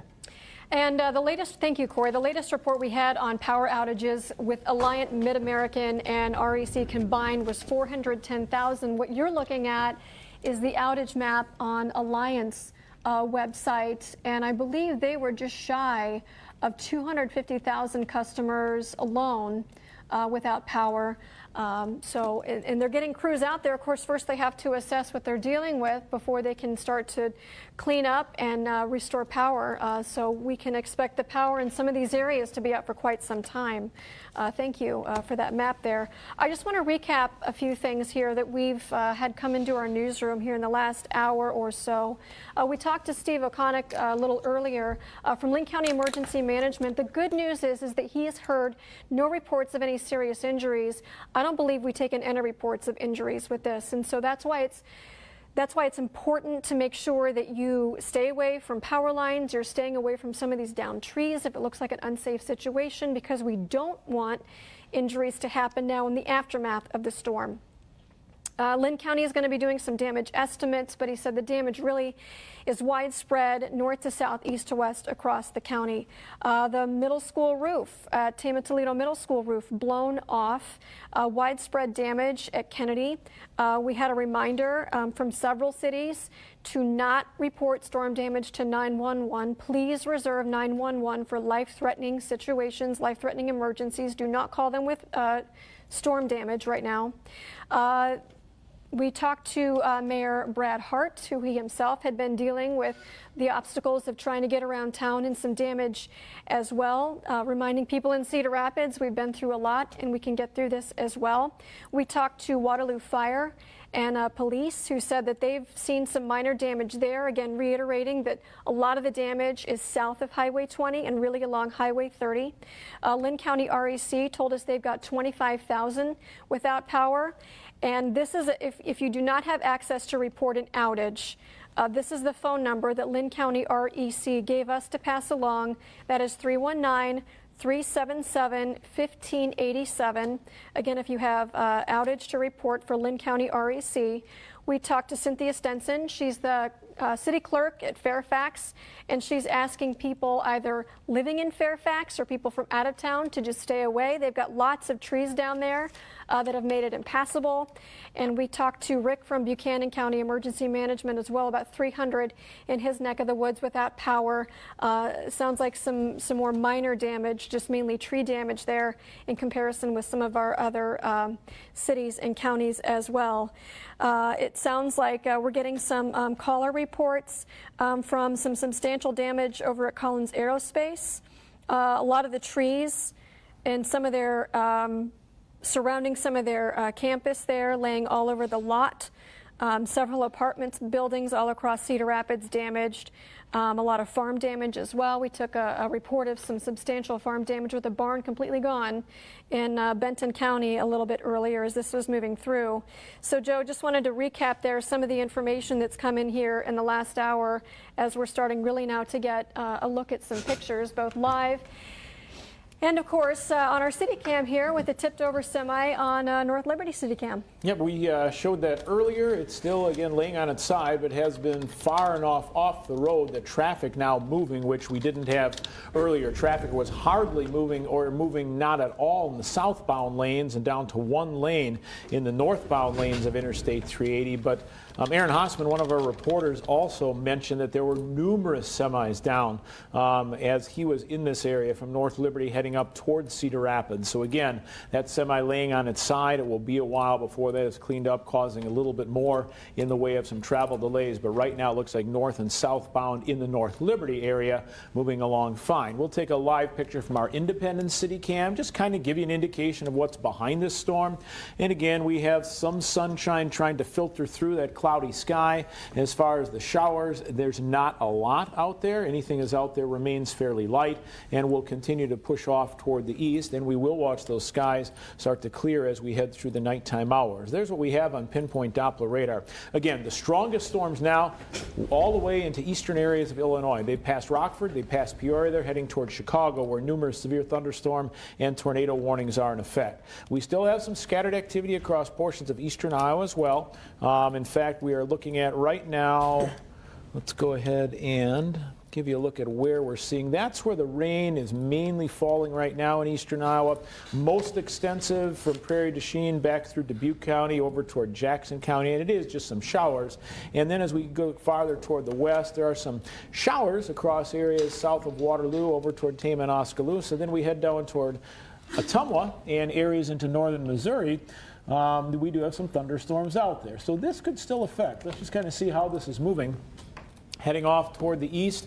Looks like it may stay just south of Washington, so just out of the TV9 viewing area, moving from Ottumwa to Fairfield over toward Mount Pleasant.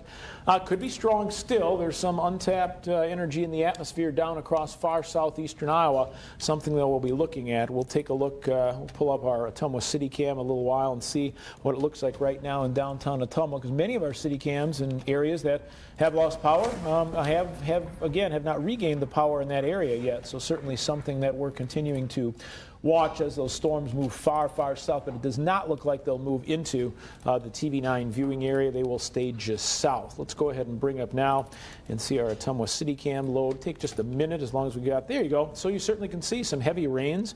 That's live right now in Ottumwa. We are looking at some heavier rains in the distance. You again, as we showed you earlier from our Iowa City Cam, you do see greatly reduced visibilities. That's what we're seeing from our Ottumwa City Cam as well. The trees in the foreground not moving particularly much, and that's good news. That means the winds remain fairly lighter in this storm.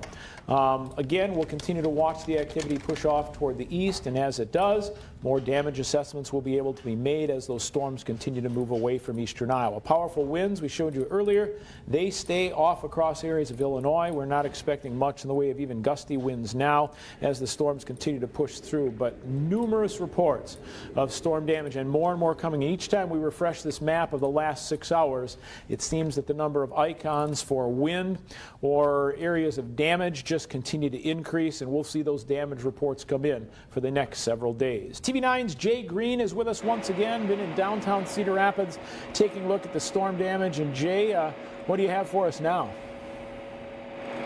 Yeah, Joe, we're still along 2nd Avenue southeast here. We've seen traffic kind of going out, heading towards out of town. Again, I mentioned earlier, some of those intersections don't have stop signs anymore. The wind just took them out. So if you get to those intersections, treat them as a 4-way stop. Be careful as you're going through. Use lots of caution. We've seen people kind of walking in the downtown area. I want to step out of the way and show you some of the damage that we're seeing. It looks like we've got some crews that have been surveying the damage.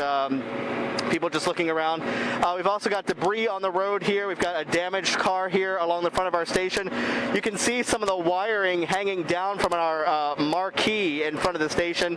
Pretty much ripped it off the front of the building. I would say 2nd Avenue Southeast, looking at it here, is a pretty good encompasses all the damage that we're hearing about around the county. Pieces of building in the middle of the road, damaged cars, debris and trees in the middle of the road. So I would say everything that we're hearing from around Lynn County and around eastern Iowa is what we're seeing exactly here in downtown Cedar Rapids. What's amazing is some of the clearing the skies have been doing right now. It's been getting a little bit sunnier out here. So there's a little bit of a bright light there, if you will.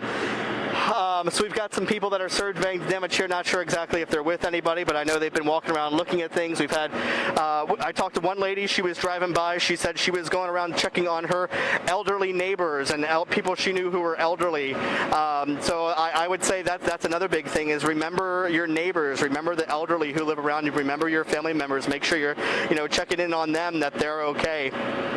So again, here we're on 2nd Avenue Southeast with a look at the damage so far. We've got a car with a broken window, some debris from mostly buildings along the side. We have our damage marquee, and that's about what we're seeing right here, right now. Joe, back to you. Again, you are showing us numerous pictures of damage just in a small area of downtown Cedar Rapids, and slowly but surely crews will start working that up and patching up some of that damage as well. On the phone right now, we have Dr. Timothy Quinn from Mercy in Cedar Rapids. Doctor, thank you for joining us. What's the situation right now at Mercy? Well, we're kind of in the same situation everyone else without power, so we're actually on our generator emergency backup. Unfortunately, we have several backup generators to the backup generators so that we maintain normal operations. And do you have any reports of anyone coming in with injuries related to the storm? Our emergency room is very busy right now. Fortunately, they are tending to be mild injuries. We're always monitoring for any concerning things going on, and I know the EMS services and fire departments are extremely busy right now. What is priority for you all when a storm like this comes through? Well, first and foremost, obviously, we want to make sure that the patients in the building are safe and that all of our employees, our staff are safe. That is absolutely the top priority. We want to make sure that we have our power source intact so that we can deliver the highest level of care possible, and that's definitely the case. Some of the more elective things, when in situations like this, we want to make sure people can get home to their families. So we start getting patients out of the building as soon as the storm had calmed down and things went over. So, but otherwise, our big priority is making sure people are warm, fed, and well cared for from a medical standpoint. Did you all have any damage to the hospital? I think the big damage is like everything else everybody's seeing in town, which is all the horticulturists are going to be busy in the upcoming months here. It's quite a bit of tree damage. In terms of the facility itself, pretty minimal damage. We have a few spots, and of course water is the big culprit that we're cleaning up in low-lying areas. Dr. Quinn from Mercy in Cedar Rapids, we certainly appreciate your time today. Thank you.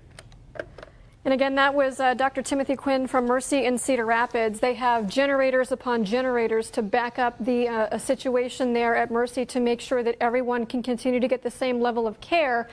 Thankfully, Joe, saying that there are no serious injuries that have come in, perhaps some minor situations, but that's probably the best news we've heard out of all of this, is there have been no serious injuries. No, absolutely. And again, that's why we don't want you to go out. We don't want you traveling in this. We don't want you to be out trying to look at damage. If you do need to get some damage repaired, make sure you have the appropriate people with you to help you out so that you can stay safe as well. And we know you're not alone. I will tell you that. There are numerous structures that are damaged. There are trees down everywhere from Highway 30 or north of Highway 30, northern Lynn, northern Benton County, all the way down to the south.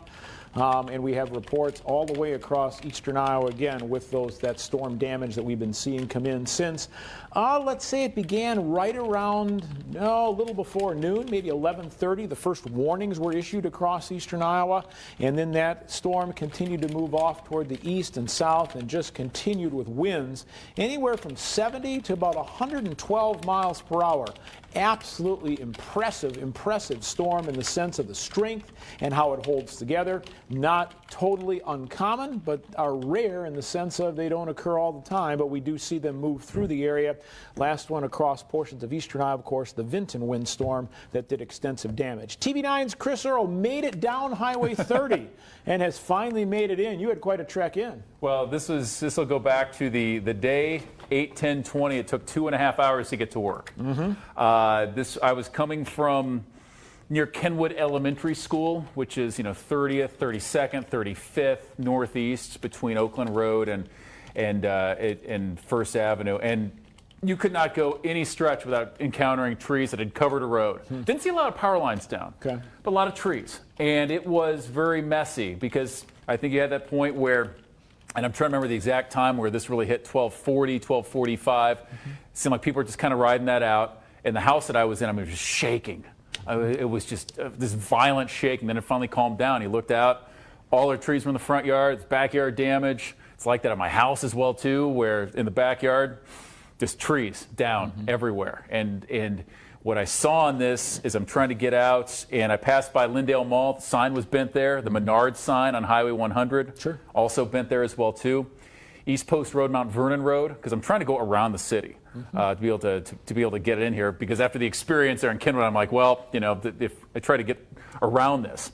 But once you got to that, East Post Road, Mount Vernon Road, there was a power line that was down, and that's why you couldn't get into that part of the city. You couldn't get up East Post off of Mount Vernon Road. And then so went back out east on Mount Vernon, down 13 over to 3151. And then once you got to the C Avenue exit, we couldn't tell what there was. It was just clogged. It was stuck. You could not keep going west on Highway 30. So we got off on, or not C Avenue, C Street exit, excuse me on that. So we go up past Tate Cummins. Everything is good. And then it was just stop and go, very slow crawl.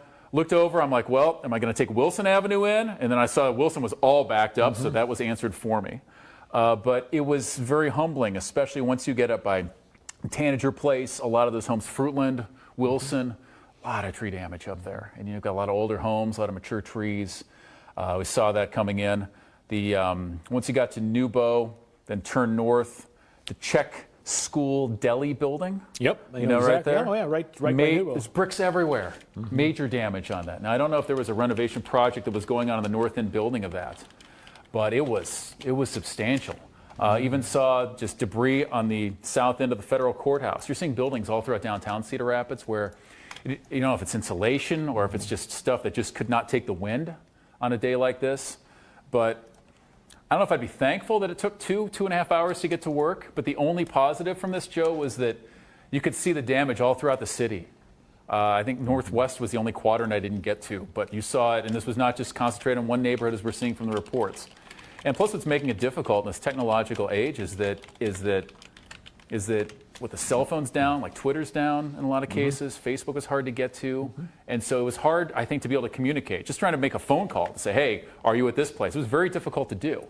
And this was something that it kind of also showed kind of the limits that once the grid goes down, everything else kind of goes from it as well, Joe. Yeah, it's one thing people don't expect, that communication can be very, very difficult in a situation like this. We talked to Lynn County Emergency Manager Steve O'Connick earlier, and he said you saw the extensive damage in most quadrants of Cedar Rapids. He says north to south, east to west across Lynn County. Very, very hard hit. Now we have, I understand, Ethan Stein live with us right now. He is in northwest Cedar Rapids. Gave us a picture that was reminiscent of what we saw in Vinton just back in the early 2000s. Vinton looked like what you're seeing, Ethan, with just numerous trees down. And that is not a small tree by any means. No, it's funny, Joe, because Chris was just talking about those old, mature trees, and this is probably one of them. It obviously couldn't take for the wind. It's completely uprooted, completely fell. Luckily, you can't see any vehicle here. Obviously didn't fall on a house, but not everyone was so lucky. We've been here. We've been, moving down 12th Street on B Avenue, and we also ran into Nick. Nick's a third-grade teacher. Nick, explain to me, what you saw and what's happened here. Well, I thought I would sit on the porch and just enjoy a storm moving in.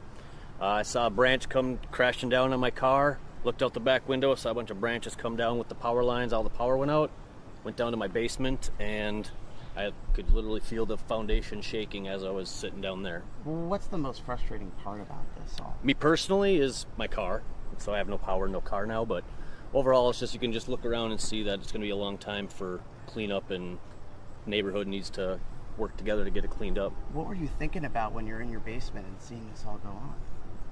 Man, I hope it's not today that I have to go stuck in a basement with the windstorm, I guess. I don't know. But it was scary. I don't like windstorms, so I was nervous for sure. Have you ever seen anything like this before? Anything like when I grew up in Minnesota. I grew up there and came home one day and we had trees all over, but nope, nothing like this since then. And this is, we just talked about this tree. I mean, what's it like just around your neighborhood? Is it just this tree or is it all the trees? No, but I went around the corner. There's a tree that actually came up and has the street even uplifted with the roots, and you can look down and just see all kinds of trees, large trees that are taken down by the wind. And even like the garages and the side. Yep, there's a garage back there that's shifted off the foundation into the next yard. We have a brand new outhouse in my backyard that flew in from Roosevelt.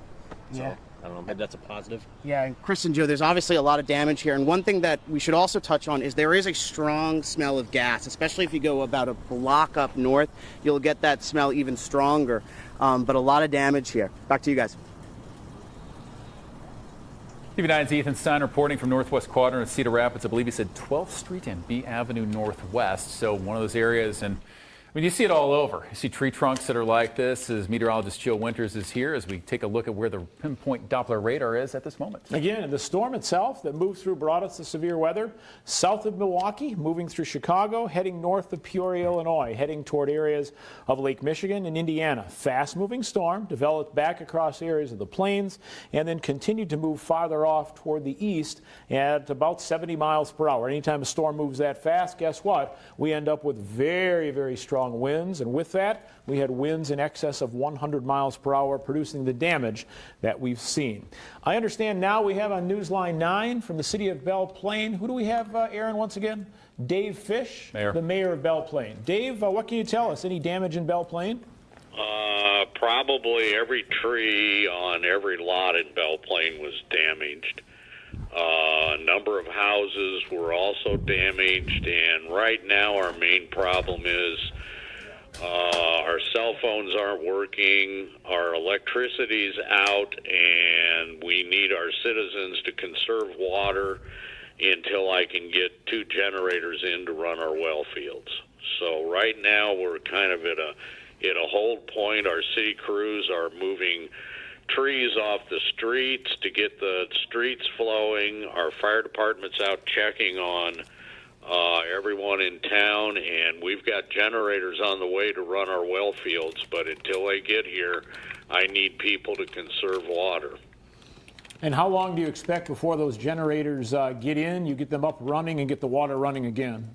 I hope to have the first generator here within the hour, and so I'm hoping by 5:30, 6 o'clock to have at least 2 wells up and running.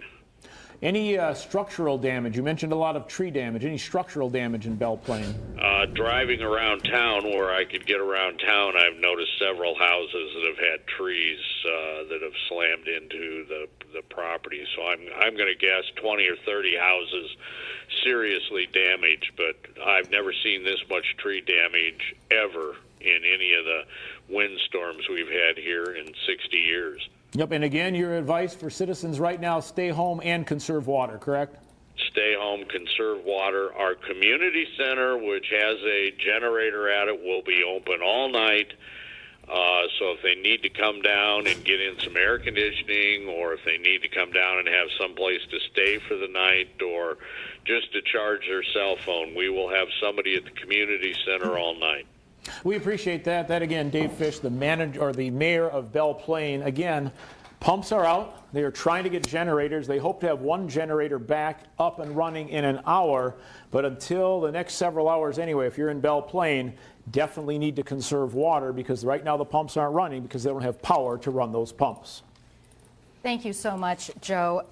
Chris Earl and I were out in Cedar Rapids earlier today trying to get to the station. It's typically an 11-minute ride from my house here. It took us, what, 2 hours? 2.5 total from start to finish. Yeah. You'd think you'd get on the highway and things would go more smoothly, but we don't still know what was going on US 30 to make it so stop. Yeah, we talked about that earlier, right before we came out here, on westbound 30, 151 down by Kirkwood, C Streets, going all the way to 380, perhaps a little bit, maybe even further than that, where you were, it stopped. Just an absolute standstill for that stretch there for Highway 30 and 151, again, the westbound lanes. But what was interesting, though, is they weren't allowing anybody for eastbound. So, of course, trying to speculate to figure why that was. We were able to get off at the C Street exit, work our way up past Tate Cummins, get up past Wilson, down through the Czech Village. But we saw so much damage. And so much. All through everywhere we went today. It gave me a little bit of flashback of the flood of 2008 when people would finally get to see their homes and they just have sort of that shocked, wide-eyed looking around their property, assessing. Saw a mother cradling her child, just staring at her home, and there were shattered glass in the upper level. We're taking a look right now at a home near Kennedy High School. the northeast section of Cedar Rapids. And this is an example of what Chris and I saw and what so many of you are telling us about and are seeing. And this is down by Kennedy, but also by Pierce Elementary, so maybe kind of in that Winnig area for it. And the pictures are going to be coming on in you could just kind of get a sense. So many, thousands of houses, especially throughout the Cedar Rapids metro area. We saw cars that were parked in parking lots, apparently people at work, and they're not going to be able to get out for a while because there are power lines blocking their exit. And so please, if you can stay home and stay safe, obviously that's what, and if you can see us, that's a bit of a miracle because so many people don't have power. We saw us at Tate Cummins Park off of C Street because they had power lines that were down, but there was a burgundy colored truck that was parked right there. I remember we were saying, well, I hope they can somehow get around that because when you see all the lines going, there's nowhere for it to get out. But the damage is so extensive, still trying to work on overall reports, whether we have any human injuries for something like this. I mean, it was such violent shaking, especially if you were on a second floor in the midst of this. I saw trees get uprooted from just where I was and just crashing onto the side. Yeah, there's a tree on my house right now, but we're not going to think about that. Yeah, I mean, you have to. I mean, you have to have a little bit of lightheartedness here with this. And we're taking a look here. Amanda's sending this one in Northwest Cedar Rapids. You can see some of the storm damage from this. And because so many cell phones have been down, I mean, we've had power outs, cell phone towers might be having some issues. So it's been hard, I think, in some ways to get stuff up on social media as well, too. It kind of reminds us of the flood of 2008 when you'd have to wait for pictures to come in by email, and it would be painstakingly long for that to happen. Well, and in hearing, Joe, we just heard from, you talked to the mayor of Belle Plaine. They're talking not only cell phone interruption, power outage, but a concern about conserving water. Yeah, we've also heard there we are, just drinking some water there. Yeah, it's not only about the interruption in power causing water problems, that's in Belle Plaine. We've also had areas talk about their sewer treatment plants don't have power as well. So that's another thing that you don't think about when the power can be restored fairly quickly, right? But they've got their generators, they'll certainly get that going as well. But in Belle Plaine especially, you do want to conserve water right now as they are desperately trying to get those pumps back online to give you water. What reminds me of, not 08 so much, but 2011, when we were in Vinton. Then you didn't have the social media. You didn't have that coming in all the time. So you heard about the reports during the morning hours, and then we went and saw it and were there for the 5 and 6 o'clock news. And these pictures, especially that Ethan has been showing, just unbelievable damage, especially the tree damage. Can we go back one more time? That was an interesting picture that we were looking at. Is that the Veterans Memorial Stadium? Yes. Mays Island, yes. So is that that's the top? Is that the flame on the top? I think that's, it's not the flame. Okay. So that's good news there. That's the, looks like some HVAC systems maybe on the roof of the building there. The flame appears to be okay. Okay, we're looking at the other side. So one thing, Joe, in the HVAC being interrupted, Corey chiming in there, thank you for that perspective. Not only as we were driving through downtown Cedar Rapids, are there branches and limbs and power lines down, there's insulation everywhere. So you know there is building damage. We saw one building coming out of Nubo that was just a pile of bricks on one whole side. So this is... yeah, Czech School Deli. Yes. You stopped and got out and took a picture of it. Safely. Yes, of course. But, we're talking about building damage and obviously interruption of power and cell. We don't yet know if anyone has been hurt because a human loss and the human cost means so much more than everything else. We're looking at these pictures, and producer Aaron Hepker just informed me that as of right now, we don't have any injury reports, and that is such a relief, and we hope, of course, it stays that way. But Chris and I heard lots of sirens when we were out of emergency vehicles trying to get somewhere, so if you can stay off the roads and give them space and grace, I know they'd appreciate it. We also had reports of gas lines. So in Marion, there were several areas where there were gas lines that were interrupted or could be broke. So a lot of those emergency vehicles also be going to that to try to shut off that gas before you have additional problems based on that, because that can happen during disasters very, very easily. Yeah, I was also witness to a house fire, which I believe it might have been, and I might be, I'm ballparking a neighborhood here, 39th, 40th. Street Northeast in Cedar Rapids, a couple of blocks north of Kenwood Elementary, where you could just hear the sirens. You got fire trucks trying to get through, ambulances trying to get through. Meanwhile, everybody's trying to get out while the responders are trying to get in. So even 3 hours after the worst of this, if you hear those responders coming on in, please don't gawk. Just take care of your property on this. Keep it here. We'll try to get to the most poignant damage that we're seeing and the reports of it, but definitely clear the roads and help your neighbors out if you can. But this is not the time to go sightseeing for this, because there's a lot of damage out there. A lot of people are trying to literally pick up their lives right now. A lot of my neighbor has, my whole neighborhood is, like so many of you, experiencing a lot of storm damage right now. My neighbor said she called and tried to get through to her adjuster already. I'm like, wow, you are on it. Yeah, and the guidance was, do what you have to do to survive right now. Just take pictures and save receipts. So if you are in that position where you need to, say, chop up a tree to clear the way in your drive, it is a good idea to do what you have to do right now to move forward a little bit, but please document everything for your insurance adjuster process. You don't want to be caught in a position where you can't get a reimbursement for something. As a reminder, we are still in a pandemic, and so as much as you can continue to wash your hands during all of this, it sounds silly and a little out of left field at the moment, but unfortunately, communities like Lynn County, Dubuque County are still experiencing surges in cases. So let's please try to maintain safety while we also now weather a natural disaster. I don't know about you all, but 2020 can go ahead and exit stage left at any moment. I hope that if you do hear the sound of my voice, that you are safe, that your family and loved ones are safe. If you can't get a hold of folks, it's understandable. A lot of cell phones, a lot of towers are not able to transmit right now. Joe, when it comes to where this storm is, it is well out of our viewing area, and he's going to give us an update on what the forecast looks like in just a moment. You're watching TV9. You're watching KCRG TV9. Now, from your 24-hour news source, this is KCRG TV9 News First at 4. Thanks so much for keeping it here with KCRG TV9 on this most momentous day with these hurricane level winds, it felt like, coming through Cedar Rapids. We're tracking all the damage reports. And when you see the damage, at first breath, you might say to yourself, this looks like a tornado. Let's bring in Joe Winters and explain how straight line winds can be just as damaging. No, they can be, and we've seen that in eastern Iowa. In fact, most of the damage we receive on a yearly basis just comes from straight line winds, and that's exactly the event that we had moved through. It developed early this morning back across areas of the plains and then progressed across Iowa. Let's take a look at pinpoint Doppler radar, and you do notice the line of showers and storms that move through. It's on Max 1. There you go.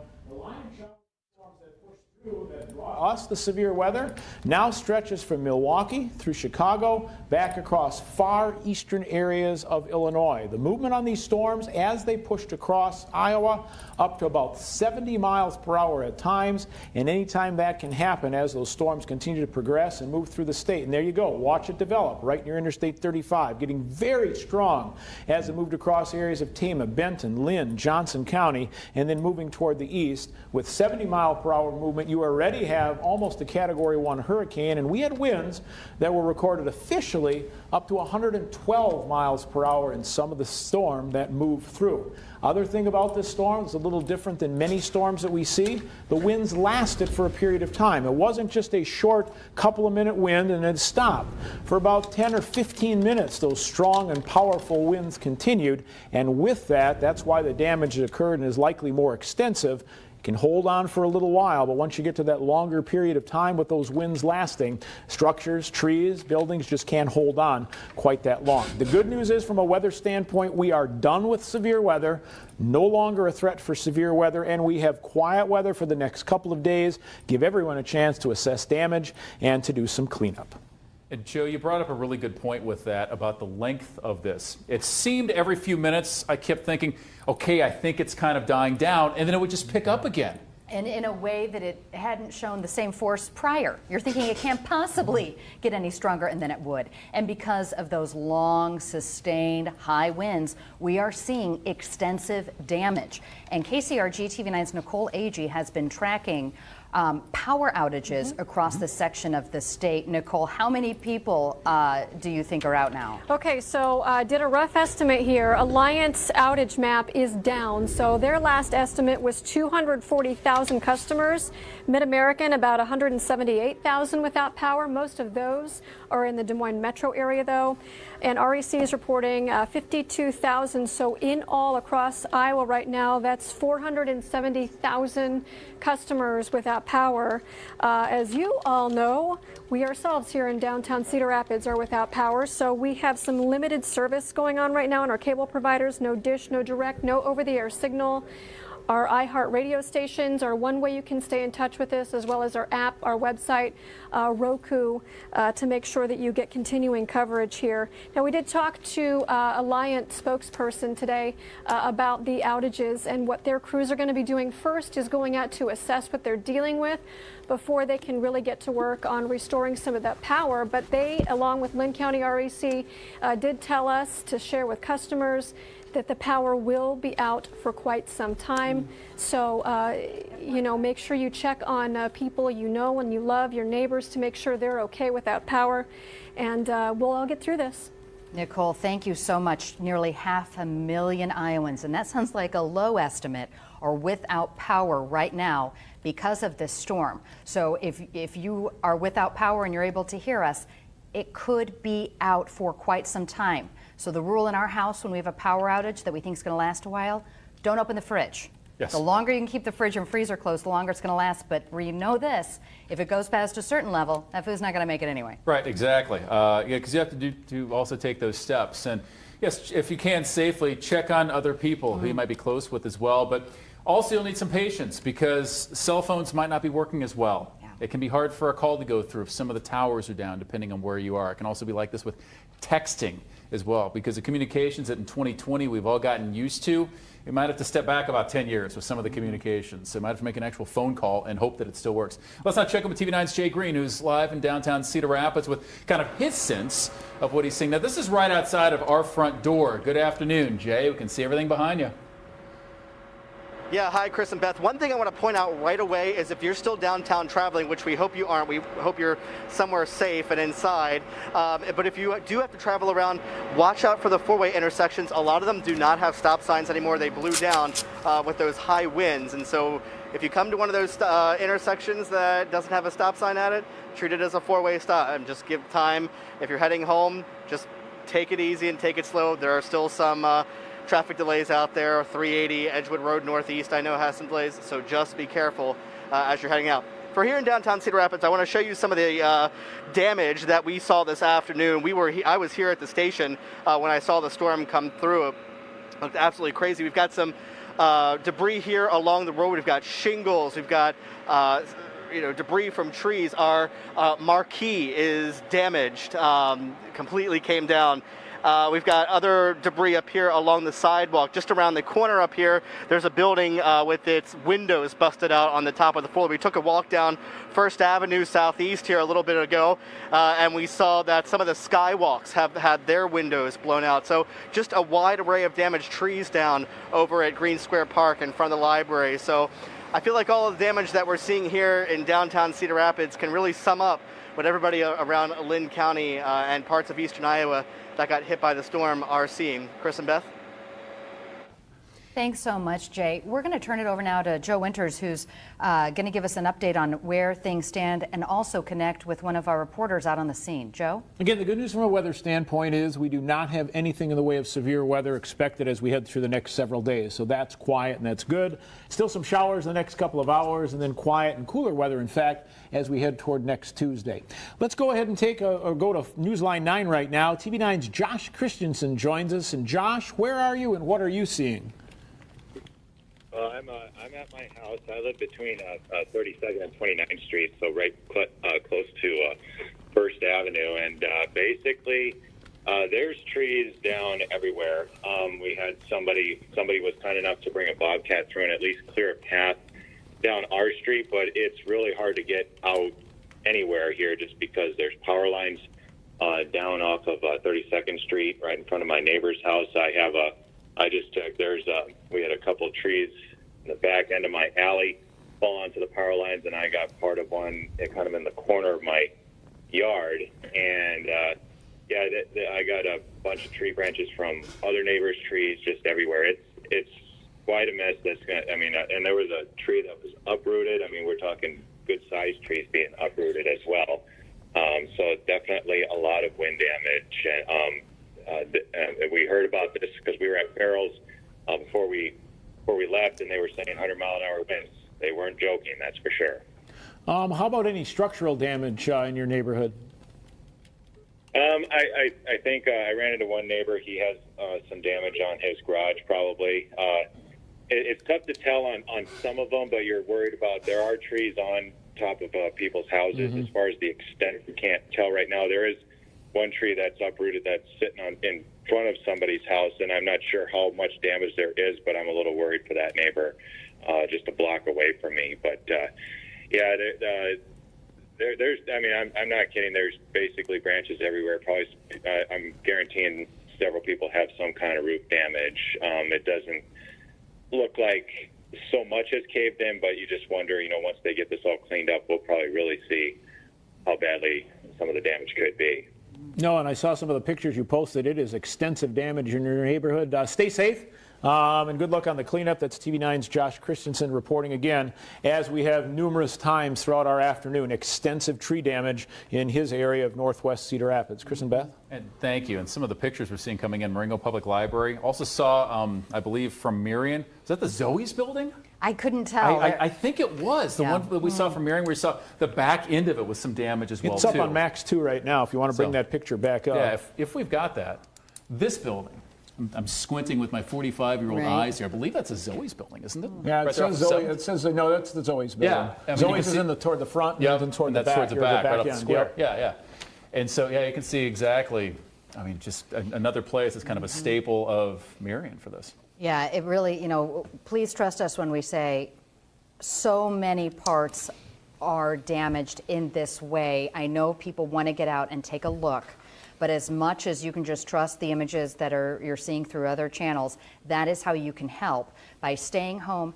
Check on neighbors. We were thinking especially of those folks who are homebound, who may have damage and may not be able to remove it. Just make sure people are okay, and please resist the urge to drive around. Frankly, you won't be able to go very far because there's so many things blocking the road. But anything you can do to help your neighbor right now and to check on loved ones, I'm sure you're already doing that. You'll hear the sound of chainsaws in the close and far off distance because a lot of people are just trying to get to work. I feel like that's the Iowa way. And here on KCRG TV9, here first at 4, we are doing this without a script, but not without a plan. We're going to step out for a couple minutes, regroup a little bit. We'll be right back. You're watching TV9.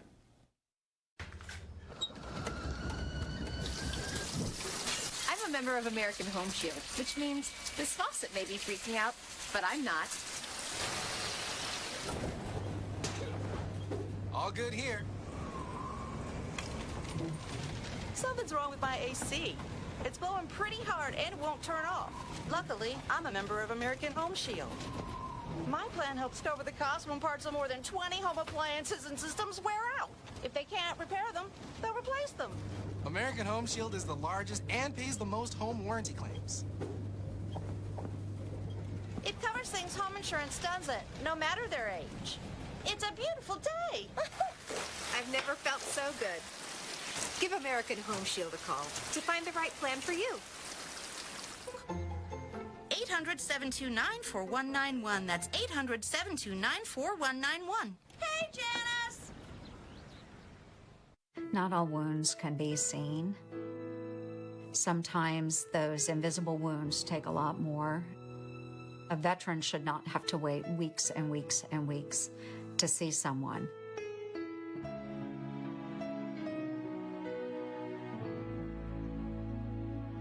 And that's what we need them to understand, is that we are here with you.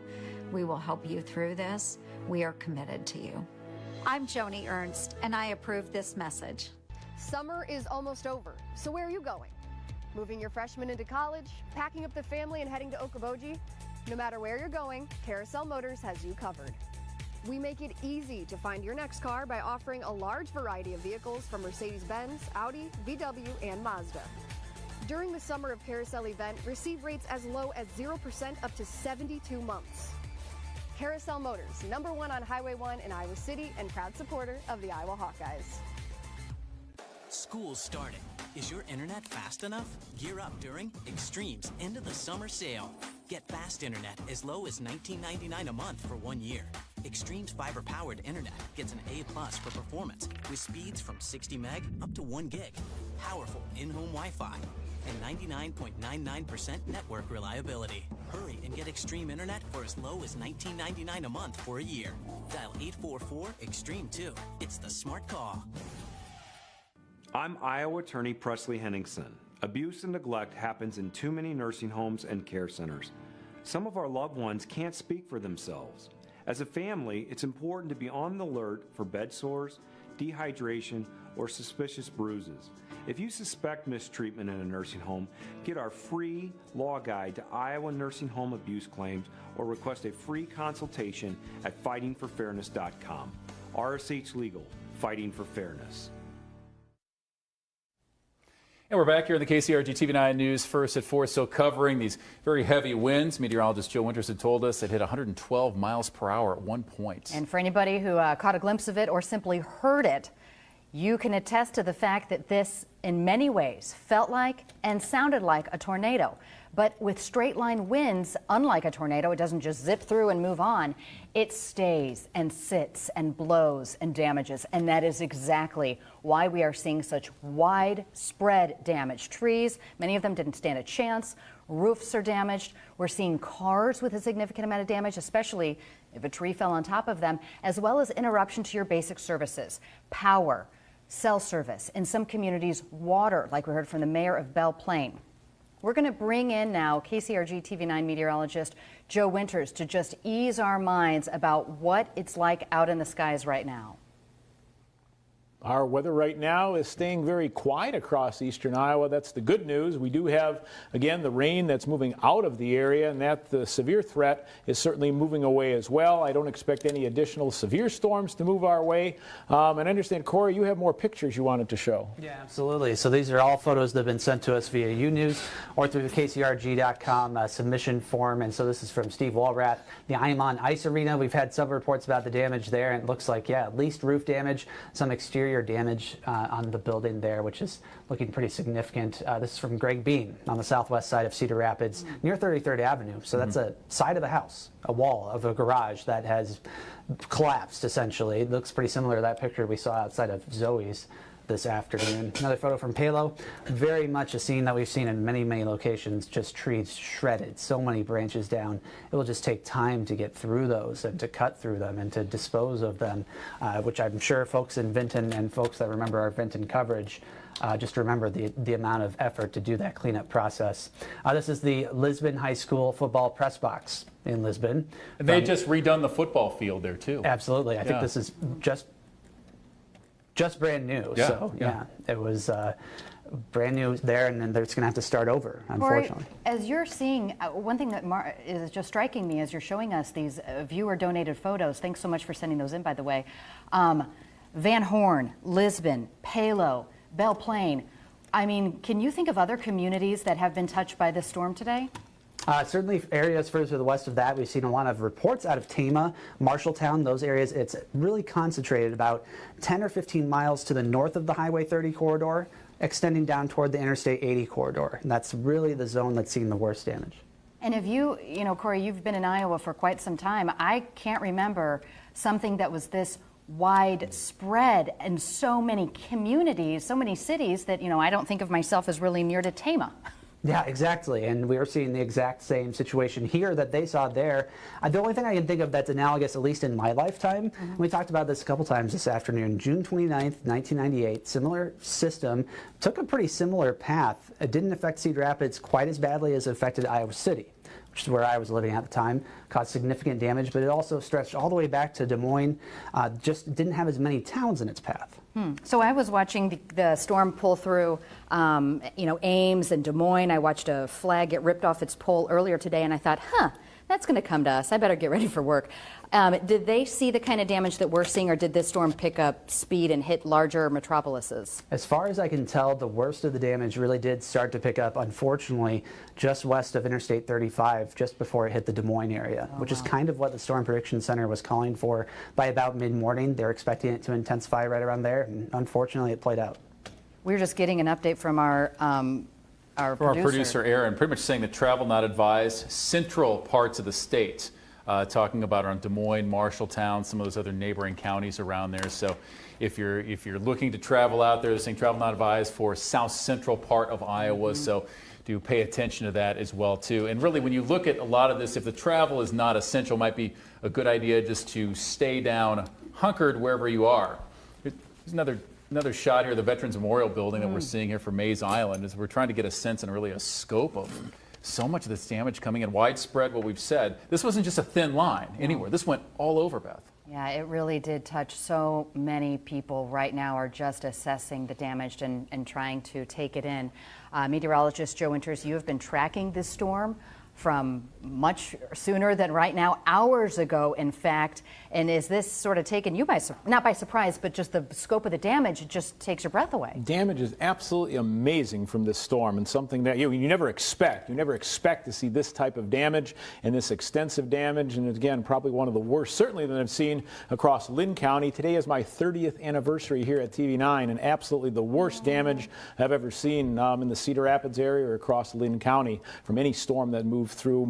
Corey mentioned 1998. Yes, the storm that moved through Washington. That area, again, Washington had been hit earlier that year with a tornado. Got a second storm that moved through with straight line winds. That affected Iowa City. The Johnson County Fairgrounds severely damaged back across areas near Williamsburg. And then, of course, the Vinton windstorm back in 2011 as well. Very reminiscent of that. But let's take a look and kind of give you a little forecast for what's to come. It's going to be quieter, and that's the good news. There you go. Pinpoint Doppler radar shows some scattered showers, maybe an isolated thunderstorm still down across areas near Henry County, down toward Mount Pleasant. That activity is moving out. The severe weather is gone from eastern Iowa and is now moving across areas of southern Lake Michigan into areas of Indiana as it moved across Illinois a little bit earlier. As far as your first alert, we'll still highlight that slight chance of a storm down to the south. Again, rain, the scattered showers are coming to an end, but generally little if no additional impact across the area as far as any additional damage reports. The setup was really quite simple. We had a very hot and humid air mass all weekend long. Could have happened at any time when thunderstorms could have developed, but they developed as we moved through the morning hours farther back off to the west across areas of the northern plains as a cold front made its way to the east. You notice that line right now from Chicago back through Illinois into central areas of Missouri, feeding off that warm and humid air that's with us. That front continues to move through, and behind it an area of high pressure, and we know when that happens, quieter weather is to come. And indeed, that will be the case, along with some northerly airflow, which will also bring us a break from that humidity for at least a day or so. Pinpoint Futurecast by midnight. Take a look. Skies start to clear off, and Tuesday looks like a very, very quiet day. No problems at all as far as the weather is concerned. It should be a gorgeous day across eastern Iowa, partly cloudy skies, and we are going to stay dry. Wednesday may bring a slight chance of a shower or storm as well as Thursday, but no guarantee on that. The best next chance really holds off a little bit later. We'll show you that coming up. Our forecast for tonight drops us down in the mid to upper 50s in the north, low to mid 60s in the south. North winds will eventually take over around 15 to 25, dragging down some drier, more comfortable air tomorrow.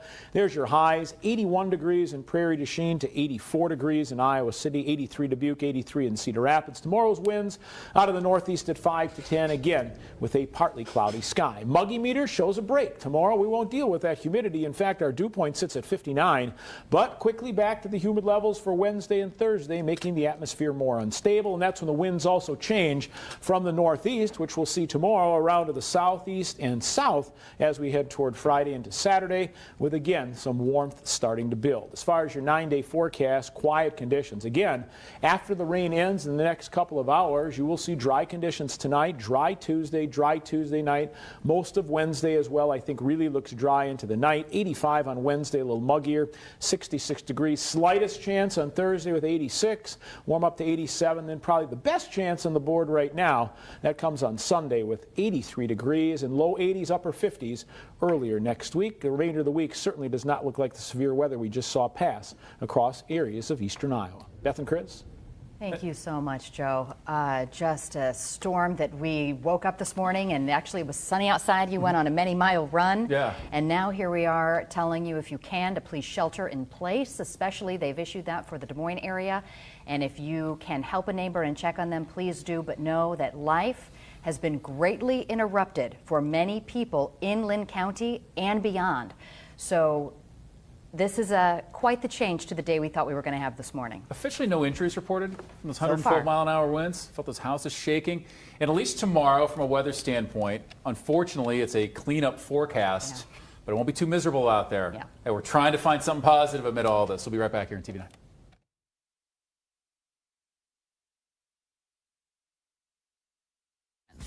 Rita's a farmer, a teacher, a community leader, and now a grandmother.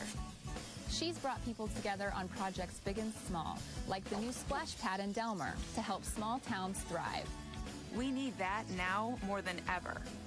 We know she'll do it in Congress because she's our mom. Come on, you two, time to eat. I'm Rita Hart, and I approve this message. Smile. No matter how well you provide for your family today, if you don't have life insurance, their future may be at risk. Think about what would happen if you were gone. Would they struggle to pay the bills and face an uncertain future? They don't have to. You can help guarantee those you love $200,000, $500,000, $750,000 or more with life insurance through AIG Direct. We'll help you get more for your money, up to 40% more. Just look, less than $16 a month buys a 40-year-old man a $300,000 term life policy. That's up to 3 times what you can get from other companies for the same price. No wonder millions of people rely on AIG companies. The call is free, the quote is free, and there's no obligation. Make the future more secure for those you love. Call now so you can sleep better at night. For a free quote, call 1-800-210-3451 or visit AIGDirect.com. Shop for groceries online with new Pioneer Co-op. From local produce and meat to much-needed snacks and cleaning supplies. Shop now for curbside pickup at shop.newpie.coop. I have seen Teresa Greenfield in the toughest of times. I saw her grow a company, care for her workers in small businesses, then fight like First, heck we to were save up in them during Anamosa. the global financial crisis. Her company Testing. fell victim to it too. Teresa Testing even 1, lost 2, her 3. own job We're during here the in March. crisis. So this negative smear campaign against Teresa Greenfield, it's flat out false. When she gets knocked down, Teresa gets right back up and keeps on fighting. I'm Teresa Greenfield, and I approve this message. I'm Abby Finkenauer, and I approve this message because I ran for Congress to get things done for hardworking Iowans. I work really hard to put politics aside. So far, I've introduced 15 bipartisan bills with Republicans to help Iowa families and businesses. But when they try to abolish the health care Iowans rely on and eliminate protections for those with pre-existing conditions, especially during a pandemic, well, they put politics ahead of our people.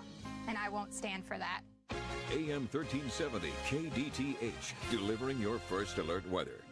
If the only way to keep summer heat out is by closing the blinds, drapes, and curtains, don't sacrifice your view. Expand it with new triple pane windows from Window Depot of Eastern Iowa. The third pane of glass allows for industry-leading energy efficiency, sound reduction, and condensation resistance.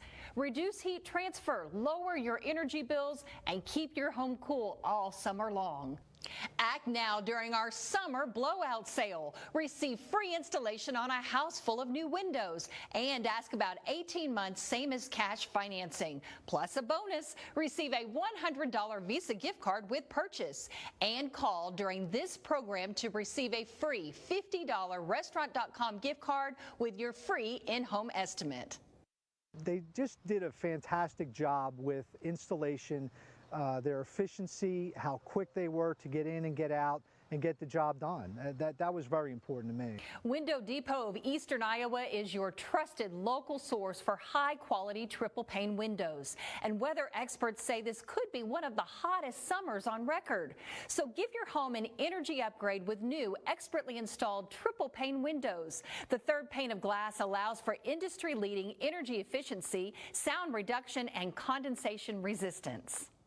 Remember, now's the time to call for incredible savings during our summer blowout sale. Receive free installation on a house full of new windows and ask about 18 months, same as cash financing. Plus, you'll get the bonus $100 Visa gift card with purchase. And call during this program for a free $50 Restaurant.com gift card with your free in-home estimate. Virtual estimates are available. Call 1-800-314-2581. That's 1-800-314-2581 during this program. Call now. I'm Ashley Hinson. For years, I reported the news. Today, I can't even let my kids watch it. Iowa mom Ashley Hinson. Washington politicians yelling, attacks on police, and socialists tearing down anyone and anything they disagree with. America has challenges, but we're still the greatest country in the world, and it's not even close. I'm Ashley Hinson, and I approve this message because America is worth fighting for. Are you a CNA or nurse ready for a new challenge? Looking for a fresh start? At PRN Staffing, our CNAs and nurses lead the way in patient care. Be a part of a growing team, helping patients at home and at various hospitals, assisted living communities, and nursing homes. PRN Staffing has been awarded Best Home Healthcare Company in Cedar Rapids for the second year in a row and has contract opportunities available. Call PRN Staffing today and ask about our current sign-on bonus. Welcome back to our coverage of the storms across Iowa today. KCRG TV9's Nicole Agee is standing by live in downtown Cedar Rapids to give us the latest on that situation. Nicole? Yeah, Beth, a couple of messages coming out of Cedar Rapids this afternoon. They have activated the incident management team. We talked to Mayor Brad Hart about an hour or two ago, and he said that just means that fire and police are working together in the response to this storm.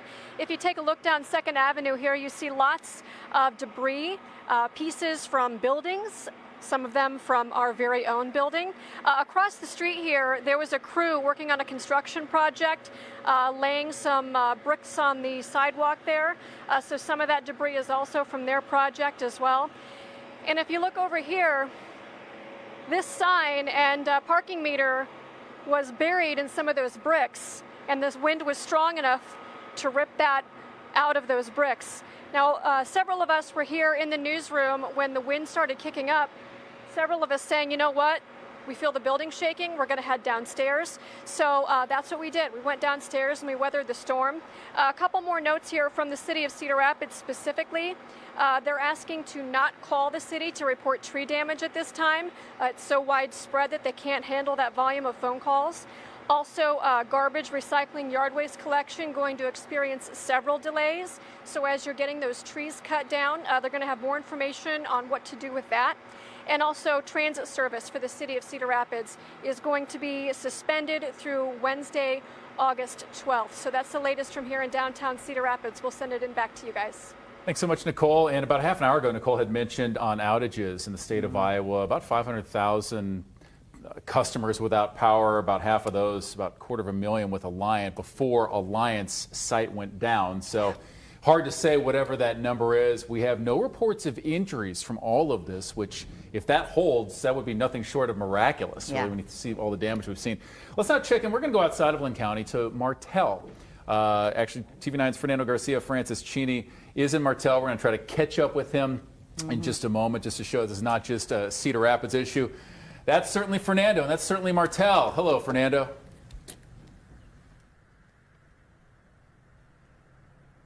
I don't know if he can hear us at this moment, but you can see right behind Fernando. Beth, Chris, we were up in Anamosa a little while ago, and up there the damage. You can see that silo is just folded in and on itself there in Martell. That he told us that what seemed to be happening was that the major damage in the Jones County area. See, this image pretty much speaks for. As you can tell, cell phone is spotty, and we've been but stopped by Fernando, you're people doing great. coming in and out of this area, and they tell us that this is just a small tease of the damage this storm has caused in Martel. We still haven't had the opportunity. We just got here to really. We'll step in here and just kind of see how it goes. Remote area with all of the damage that we've seen. We're going to have it. This is raw television, but we could see just a hint of the damage that we saw there just on the edge of Jones County there in Martel. And as we're seeing, it's not just a Cedar Rapids issue today. This is widespread. Yeah, and we appreciate those of you who are being our eyes out there and sending in photos of your damage, of course, only doing so when it's safe. But we also have crews headed out to multi-points of our community, of the TV9 viewing area, in order to tell you what is going on so that you can stay safe in your home and still know what's going on. You can see here, this is storm damage in Cedar Rapids. Chris and I think traveled 3 of the 4 quadrants and can attest to that this is not uncommon. It's constant, really. Older houses, newer houses, as this one appears to be maybe a newer build where you're going to have this. Now, I shot this one as I was going to be able to pick up Beth. Leave no anchors behind when you have breaking news like this. And I was stopped there at the light that's on the 1st Avenue where I saw the sign for Lindale Mall. I mean, what does that tell you for right there? You know, trying to withstand those winds. Joe said 112 miles an hour at some point recorded. So also took this one. This was, as I was trying to get to work at the start, this is in the parking lot of Kenwood Elementary. I'd walked up to this because I could smell this smoke and I was hoping, oh no, it's not my engine. And then I looked up and I saw this about 5 blocks away, got out. And we don't have any information on this fire, but it was a house fire that brought out police, ambulance. A reminder to make sure when you hear those sirens, if you're out driving, just make sure to look around, make sure they're not coming for you. They're trying to get through for this. And Cedar Rapids urging people not to call 911 about tree damage. Please only reserve that for injuries, life-threatening situations, and fires like the one Chris just showed us. And this picture is part of why it took me a little bit longer to get to work, right to the front door. So yes, it's just one of these days. So. Yeah, let's take a look at Northwest Cedar Rapids, the Carnahan building. I don't know if that pole is supposed to be bent at 45 degrees. It'll be a flagpole because you can see the ropes on it that you pull the flag up. Yeah, that's where 90. Yeah, that is not supposed to be bent at 90 degrees. Wow, that is the sign of strong, sustained pressure in the form of those winds. TV9's Ethan Stein joins us now live. Ethan, are you there in the, is that in the Nubo area? Where are you exactly? Beth, I'm downtown Cedar Rapids. It's on 1st Street. We were actually driving back from that flagpole that you saw. We actually picked up this brick from the middle of the street. And this building on 1st Street, it's now basically all bricks. It's kind of crumbled and collapsed. We've been moving through. You can even see that some of the windows are completely broken. I was actually across the street when I was watching this building come apart. You could see above the scaffolding. All that scaffolding, it was taken off by the wind and it was blown away to a parking lot when I was actually getting my car so I could come into work. I actually had to pick up the scaffolding off this building, like back from behind my tires, just so I could drive into work. This building, it used to be a building. It's now completely destroyed. You could see the roof kind of collapsed inside from the windows up there. I got a first-hand look at this again. I was literally right across the street while this was happening. You saw the scaffolding coming off piece by piece. And it's not just this building along 1st Street that got damaged. I want you to take a look all the way at the top up there of that building. You can see where it says Northwestern Mutual, where it used to say Northwestern Mutual. The N has come off the building. It's now on the ground. So there's not just damage. We were before in Northwest Cedar Rapids. You saw when we were driving back that flagpole that was bent. We saw trees blocking the road being completely uprooted. Even here in downtown, you're seeing buildings crumble and things off signs just completely come down. In Cedar Rapids, Ethan Stein, KCRG TV9 News. Ethan, you know, we've seen so much storm damage, but you're there seeing structural damage, really concerning images. Is that the only building that you've seen so far that's really collapsed upon itself? Because that seems, I mean, obviously very dangerous when you start talking about gas lines potentially being exposed.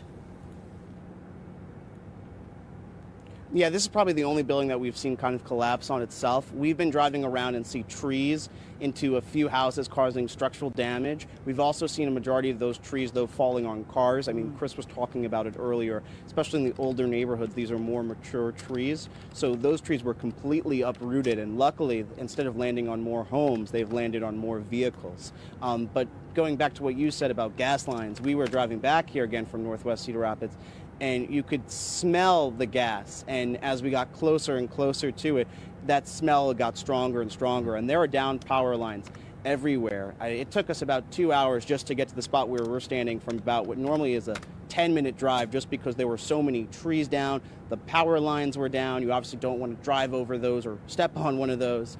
And of course, the smell of gas as well, Beth. And Ethan, just to make sure we've got your exact location, you're there First Street, and I'm trying to ballpark that with the Northwestern Mutual Building. Is that 4th Avenue Southeast right behind you? Is that where you are? 1st and 4th?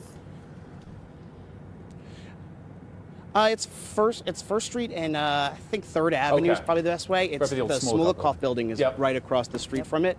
You also have, if you go further down, you find Black Sheep and the district court office as well. So I believe it's 3rd Avenue and First Street here. Okay. Chris. Thanks a lot. Yeah, I just wanted to at least confirm, because we saw the damage there to your right on the east side of First Street, just to make sure we had the context of that. And I think it was, 2.5 weeks ago, we saw the bricks fall from the Iowa building. Yes, we went out that night and checked that out. And no wind. Right. And now we have a whole lot of buildings with, obviously, we might have some structural issues, but certainly lots of sidewalks and streets impacted by this, so not just the trees. Yeah, and as Ethan mentioned, if you do smell gas, do not wait. Evacuate the area immediately. We all saw what happened Friday in rural Linn County when a home was leveled because they believe it was some sort of gas leak situation. Please prioritize your safety and those of your loved ones. We're going to take a quick break. We'll be right back.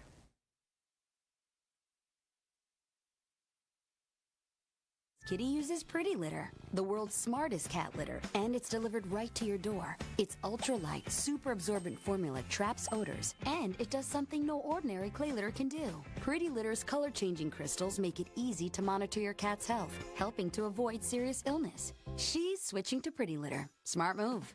Try Pretty Litter risk-free for 30 days. When you sign up, get free delivery. Go to prettylitter.com. New Leader Manufacturing, keeping Iowans employed, our roads clear, and food production strong since 1939. Through thick and thin, pandemics and hardships, we show up. That's who we are. That's what we do. Join us. New Leader Manufacturing. The greatest seasons ever goes full Mesnick. Will you marry me? With the ending. Are you going to end this tonight? So mad at you. That blindsided America. I didn't know any of that happened until it aired. The Bachelor, the greatest seasons ever. ABC tonight. This week, the sprint to Election Day. As the nation tops 5 million COVID-19 cases, will Americans vote for change or a second term? With so much at stake, World News Tonight with David Muir is America's most watched newscast and now the most watched program on all of television. I was intrigued and drawn to Onward, a community bank, for several reasons. The ownership group is active, local, and engaged. The decisions that we make that affect our local people and communities are made local, they're made here. And our team is made up of dedicated banking professionals that are the best at what they do. Our family at Onward is a group of great people working in an awesome community to do spectacular things. And we do that every day at Onward. The Afternoon News Business Report, sponsored by Onward Bank and Trust. Another bundle in the books. Gotta hand it to you, Jamie. Your knowledge of Victorian architecture really paid off this time. Yeah, just got lucky. So did the Thompsons. That faulty wiring could have cost them a lot more than the mudroom. Thankfully, they bundled their motorcycle with their home and auto. They're protected 24/7. What do you say? One more game of backgammon? Not on your life.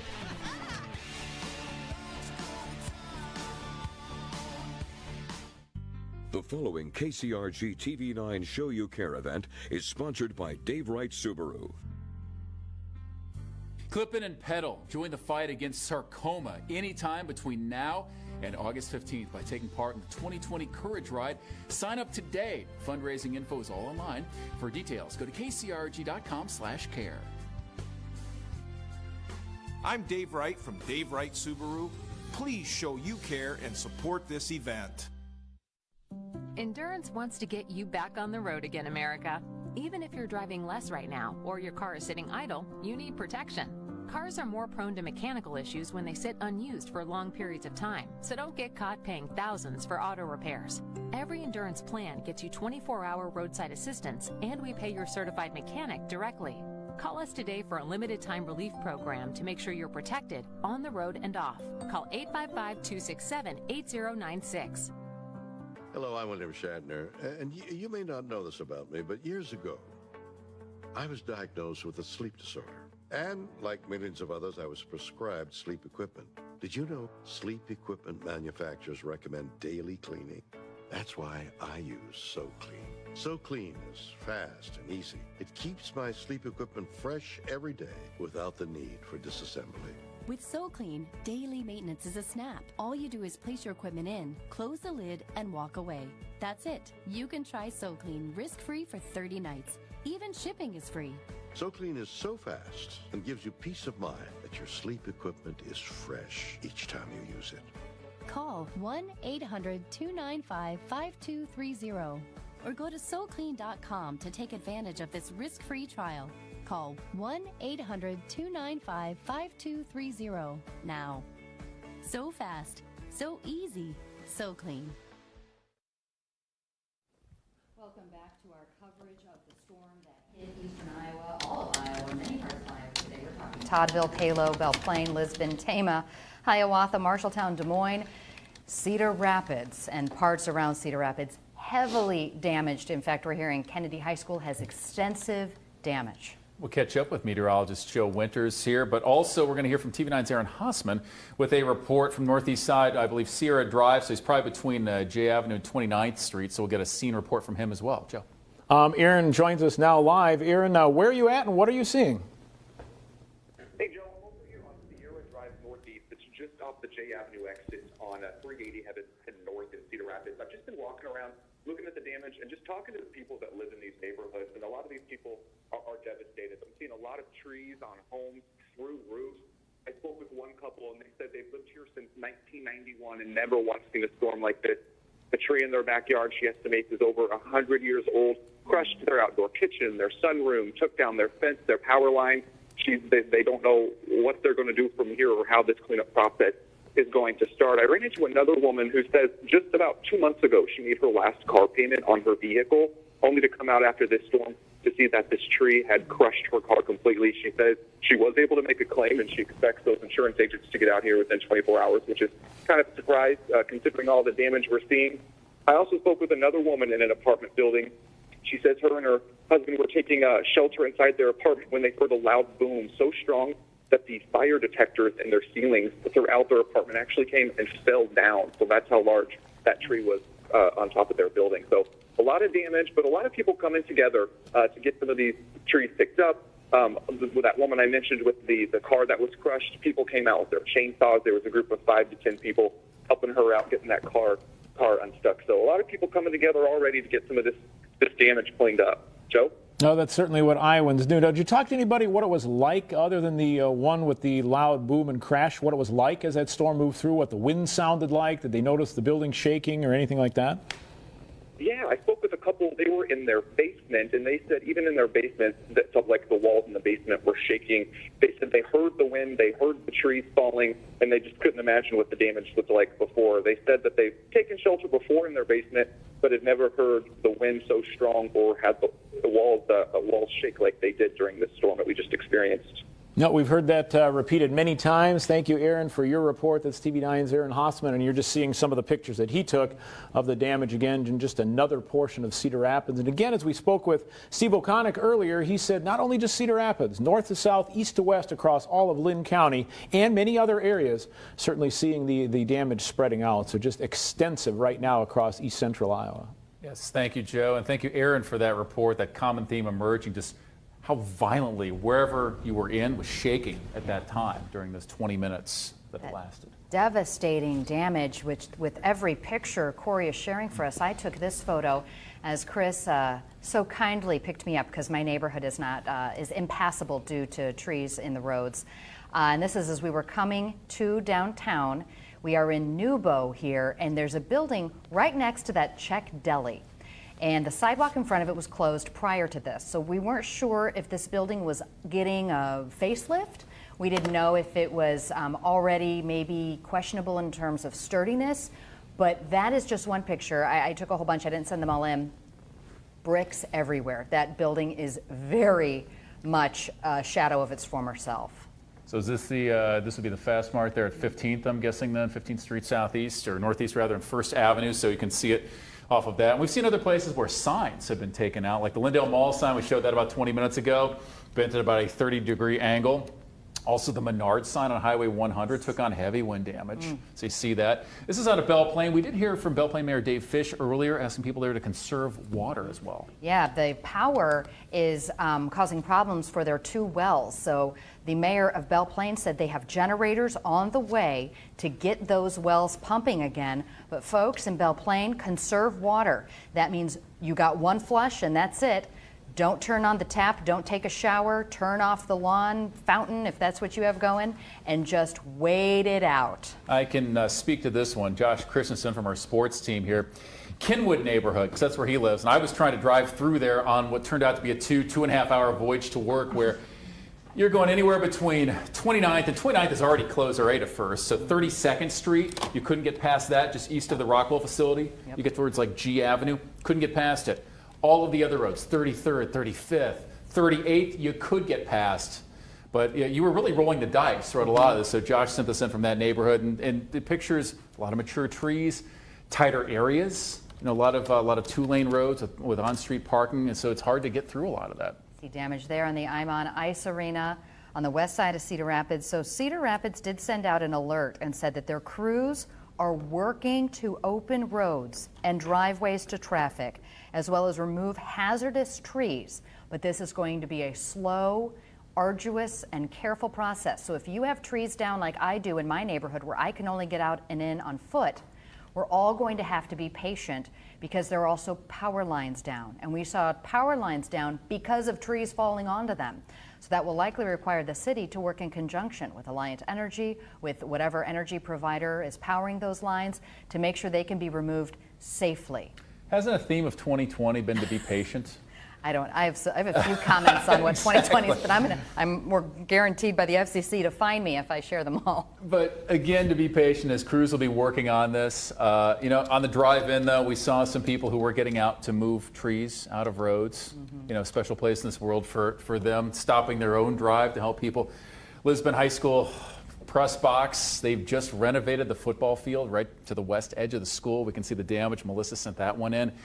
Is this just common theme still emerging now? Just going out to Van Horn, Benton County, where we're also seeing this. It's not just newer homes with mature trees. We're seeing the wind going, or the older homes with mature trees. We're also seeing the newer homes as well. Zach sending this one in from Hiawatha, where you see a basketball goal there on the bridge. Yes. Right outside the National Czech and Slovak Museum, 12th Avenue.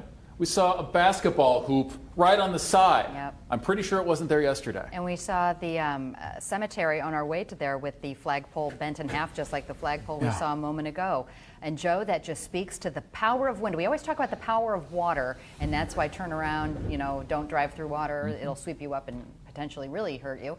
But wind of this magnitude was just, it's so uncommon, it seems like. Well, magnitude and duration. Remember, we had the magnitude was there, and we've had storms that have moved through with some pretty powerful winds. Granted, not always near 100 miles per hour, but it's that duration as well that took, 10, 15, maybe 20 minutes to move through some area. And when you have the wind that strong for that period of time, you see the damage. And that's why you kind of put yourself in a Category 2 hurricane almost as the storm was moving through. It'll be known as a duration. derecho that was moving through. What is a derecho? It's a widespread, long-lived, straight-line wind event.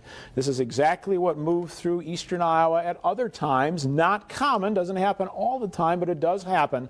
This particular one moved at about 70 miles per hour. Winds across Iowa from 70 to about 112 miles per hour. And of recent memory, 1998 across areas of Iowa, Johnson, and Washington counties, and 2011 across Benton County and Vinton, also derechos that move through. So that's what this event will be known as we move forward. And there's your storm reports. This is the last 24 hours, and really with the last 12 hours or so from western Iowa all the way across Illinois. The majority of the reports you're looking at, and each icon represents one report, and there are so many coming in, can't even get them all out there. This represents, once again, high winds across the area, some type of damage or high winds. So just numerous reports. Again, centered in a couple of areas, Ames and Des Moines toward Marshalltown, and then Linn County, areas of Jones, down toward areas of Johnson County, and to southern areas and central areas of Cedar County.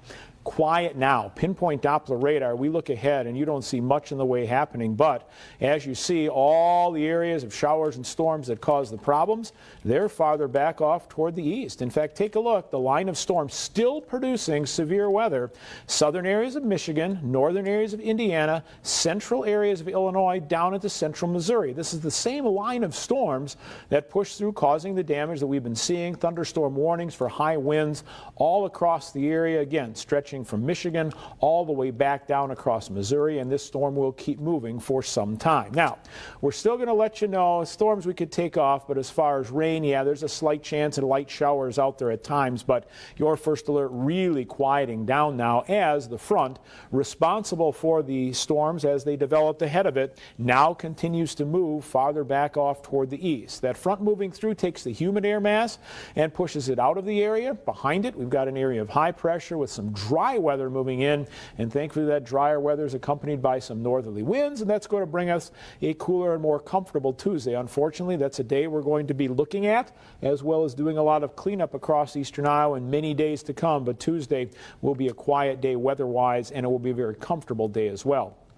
There's a look at Pinpoint Futurecast. Again, no real weather issues to talk about. We're going to see those lighter northerly winds kind of filter in overnight, a bit stronger, and then a northeast breeze, maybe around 5 to 10 as we work our way through Tuesday. Wednesday will provide a slight chance, although not a great chance, of a shower or storm. Same on Thursday. I really think our next best chance of any rain is really going to hold off probably until we head into the weekend, particularly on Sunday, with a little better chance right now. Let's take a look at our zone cast north to south, and we'll see temperatures of 54 in Prairie du Chien, 59 degrees in Dubuque, 60 in Tama, 63 degrees in Iowa City, partly cloudy skies, north winds at 15 to 25. Yes, we remain dry, and we will be dry tomorrow as well. Our expected high anywhere from 81 in Prairie du Chien to 83 in Dubuque and Cedar Rapids, 84 in Iowa City, partly cloudy skies and northeast winds expected right around 5 to 10 miles per hour. The muggy meter tomorrow looks great. Dew points in the 50s. This weekend, today, we were well into the 70s.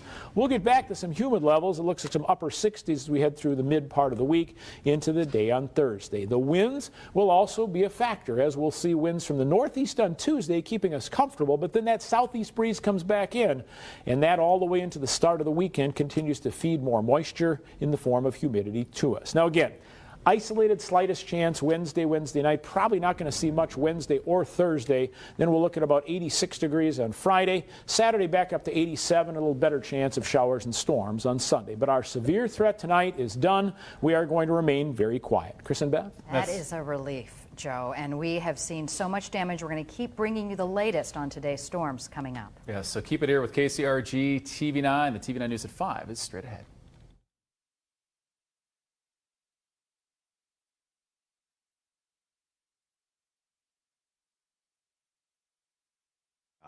Or request a free consultation.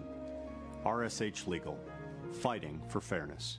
Vision for less owned selection, price, and speed. Need single vision? Get 2 pairs for just $38.71. Progressives 2 for $76.92. Nobody beats us, guaranteed. Vision for less. Right glasses, right price, right now. this weekend on Alliant Energy's Powerhouse. If you're in the market for a new washing machine, we'll show you the latest technology to keep your clothes clean and save you money. Light bulbs are taking on a new look with the latest in energy efficiency, the LED light bulb. If you're in an existing home, geothermal heating and cooling might be the right fit for you. Even on the smallest lot, geothermal can work. Plus, we'll walk you through installing one of the best energy savers available and how to use it in your home. Join us this weekend for Alliant Energy's Powerhouse. You keep your house clean, right? But what about your ducts? Dirty ducts are perfect hiding places for allergens, germs, and bacteria. AmeriClean is your duct cleaning specialist. They care about your home and business like you do. I was very impressed, very pleased. Your employee was polite, pleasant, and hardworking. I really do feel that all the hard work they did made a big difference in my home. I now have less dust and cleaner air. Great job. For residential, commercial, or industrial Hi, duct cleaning checking my service, mic. call 1, 2, 3, AmeriClean, 4, the 5. duct Let me know if you cleaning need to hear specialist. Sheriff Gardner. 1, 2, 3. Okay, go ahead and give us the Sheriff mic check. Gardner, mic check. 1, 2, 3, 4, 4, 3, 2, 1. Union. Camp Courageous wants you to push through your fitness barriers and take part in the Courageous COVID Challenge. Walk, bike, run, move. This is a month-long event for everyone. Sign up online today. Learn more at kcrg.com/care.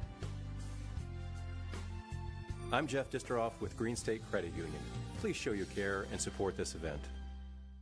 KCRG TV9 is the most watched newscast for a reason. In a KCRG TV9 follow-up, we are Committed to finding facts with I-9 investigations. Live in Cedar Rapids. Live in Waterloo, in Iowa City. Keeping you alert of breaking news and severe weather. We've been talking about it this week in your First Alert forecast. It will be gusty. However you want news. See why Eastern Iowa turns to KCRG TV9, your 24-hour news and weather source. When's it gonna happen? When you decide to try it all? When you decide to let it all ride? Or will it be the moment when you finally let go? Slots, table games, dining, indulging, and more. Your moment is waiting. This month at Meskwaki, win big with the $40,000 knockout. Meskwaki, your moment, your place. You're watching KCRG TV 9. Now from your 24-hour news source, this is KCRG TV 9 News at 5. Hello to all of you who have power and internet access. We are so glad you are okay and able to connect with us here for the TV9 News at 5. As of right now, we have no reports of injuries or deaths given the very strong storms called a Derecho that came through between 12:30 to 1:30 this afternoon. For that, we are grateful, but the extensive is widespread and somewhat overwhelming simply in how broad it is in covering of the TV9 viewing area. And usually when you see us, you might see quarter mile, maybe a little bit more for a line, but this was all throughout the Cedar Rapids metro area, outside of Lynn County as well. Meteorologist Joe Winters told us 112 mile per hour winds at one point, and for that long duration as well too. That's why we're seeing so much of the damage. We're going to first start off with KCRG TV9 anchor Nicole Agee right out front to give her the very latest for what she's been experiencing. And Nicole, you've given us lots of information so far between the power outages we've seen, what it's like there in Cedar Rapids. What do you have for us right now? Well, we are joined this evening, with Lynn County Sheriff Brian Gardner. And Sheriff, how is the Sheriff's Office supporting the response to the storm? Well, basically, we're responding to calls for service, mostly at this point in time involving traffic control, debris in the roadway. We're assisting fire departments with lines down, standby for lines down, gas leaks, calls like that, in and amongst the normal calls for service that we're continuing to have in the middle of this disaster. What are you prioritizing as you begin what will be this long process? Sure. Well, always life safety issues are the first priority. Anytime there's an emergency call where a person's life is at stake or potentially at risk, then we respond to that in emergent. Otherwise, it's just making sure that, we're getting at 5 o'clock right now. People are trying to get home. We know that's going to be a little bit of a task for some people, so we're trying to help assist get the roadways cleared up and get people home. And would offer the suggestion, once you get home, stay home. I realize that some people may want to go out and see the damage, survey the damage on their own, but we're strongly encouraging people to assist emergency responders by, once you get home, stay home, deal with your own issues, deal with your neighbor's issues. Don't get in your car and continue to add to the chaos. We talked to Linn County Emergency Management a few hours ago, and they said that this is, north to south, east to west. This is covering the entire county. What are the challenges in responding to something so widespread? Well, the biggest challenge is just getting enough personnel to respond. We've called in deputies early. We've held deputies over from other shifts, and we've also put some deputies on the street that otherwise would not be on the street. So it's just being able to report to those calls for service as they come in and prioritizing them based on need. The sheriff's office is also downtown in Cedar Rapids. Did you guys have any damage to the building? We did have some damage. When you look around and compare it to other damage, it's relatively minor. We should be able to repair it rather quickly and then get back to business. But no, we fared fairly well, thank you. All right, Sheriff, thank you so much. And the story is the same pretty much everywhere across really Highway 20 and south, really along the Highway 30 corridor. The damage is everywhere. Have patience, be kind to each other, and know that this recovery is going to take some time. So true, Nicole. This is going to be not hours, not days, weeks, potentially months, likely months worth of recovery. KCRG TV9's Ethan Stein joins us now live in Cedar Rapids. And Ethan, you have been following different levels of damage just by driving through the streets, and what you have there is a building that is significantly damaged. Yeah, Beth, we are right here where a building partially collapsed. We were driving here. We actually saw these bricks in the middle of the street. They go out to us, and then we found this building right here. It partially collapsed on itself. We actually drove here from northwest Cedar Rapids, and when we were there, we saw a bunch of trees and power lines down. We saw a bunch of vehicles totaled because they had a tree going through them. Luckily, as you said earlier at the top, that we didn't see anyone saying that they were injured or had someone that went to the hospital, although we did hear sirens, of course, moving across. We've also had a strong smell of gas when we were driving back from northwest Cedar Rapids. But I got here about our building, our friend Mark Stouffer Hunter. Mark, you're a historian here. You may have an idea of what made this building partially collapse. Yeah, actually it has to do with the history of it. We're standing in front of 320 First Street Southeast across from the old Smolikoff building, and this is about a 50-year-old building. It's actually been empty since the 2008 flood 12 years ago, but one of its walls actually depended on the surviving wall of an older building that was torn down about 50 years ago. It was a building built by the Whitwer family, and that was the wall that got the brunt of the power of the winds today in the storm, and that's why it collapsed. The wall was just older and weaker, and thus destroyed the entire newer building right here. So that's why we're seeing that wall kind of destroyed, but these walls are still kind of standing still from that windstorm. Right, and that's also why we're seeing newer looking cinder block and brick here, and then over there you can clearly see much older, late 19th century brick from an older 3-story building that was actually home to the original Whitwer Grocery Company. So history had a role to play in what types of building collapses we saw today during the storm. And Beth and Chris, the Iowa building where the bricks partially collapsed, the bricks were falling off. I actually took a walk over there because it's just a block away. That building is in pristine condition other than those bricks falling off from about 2 weeks ago. There was no damage there, shockingly. So a little bit more interesting detail on why we see a partial collapse behind me and not necessarily other places as well. Ethan, I have a question there. If you can grab Mark Stouffer Hunter, first of all, what an amazing find to stumble upon him in the streets of Cedar Rapids. But does Mark have, historically speaking, any memory of anything like this happening in the city's history? Mark, do you have any memory of this happening in Cedar Rapids? I have a memory. Actually, I was born and raised here. The week I was born, there was actually a major tornado that came through Cedar Rapids, destroyed both of the drive-in theaters.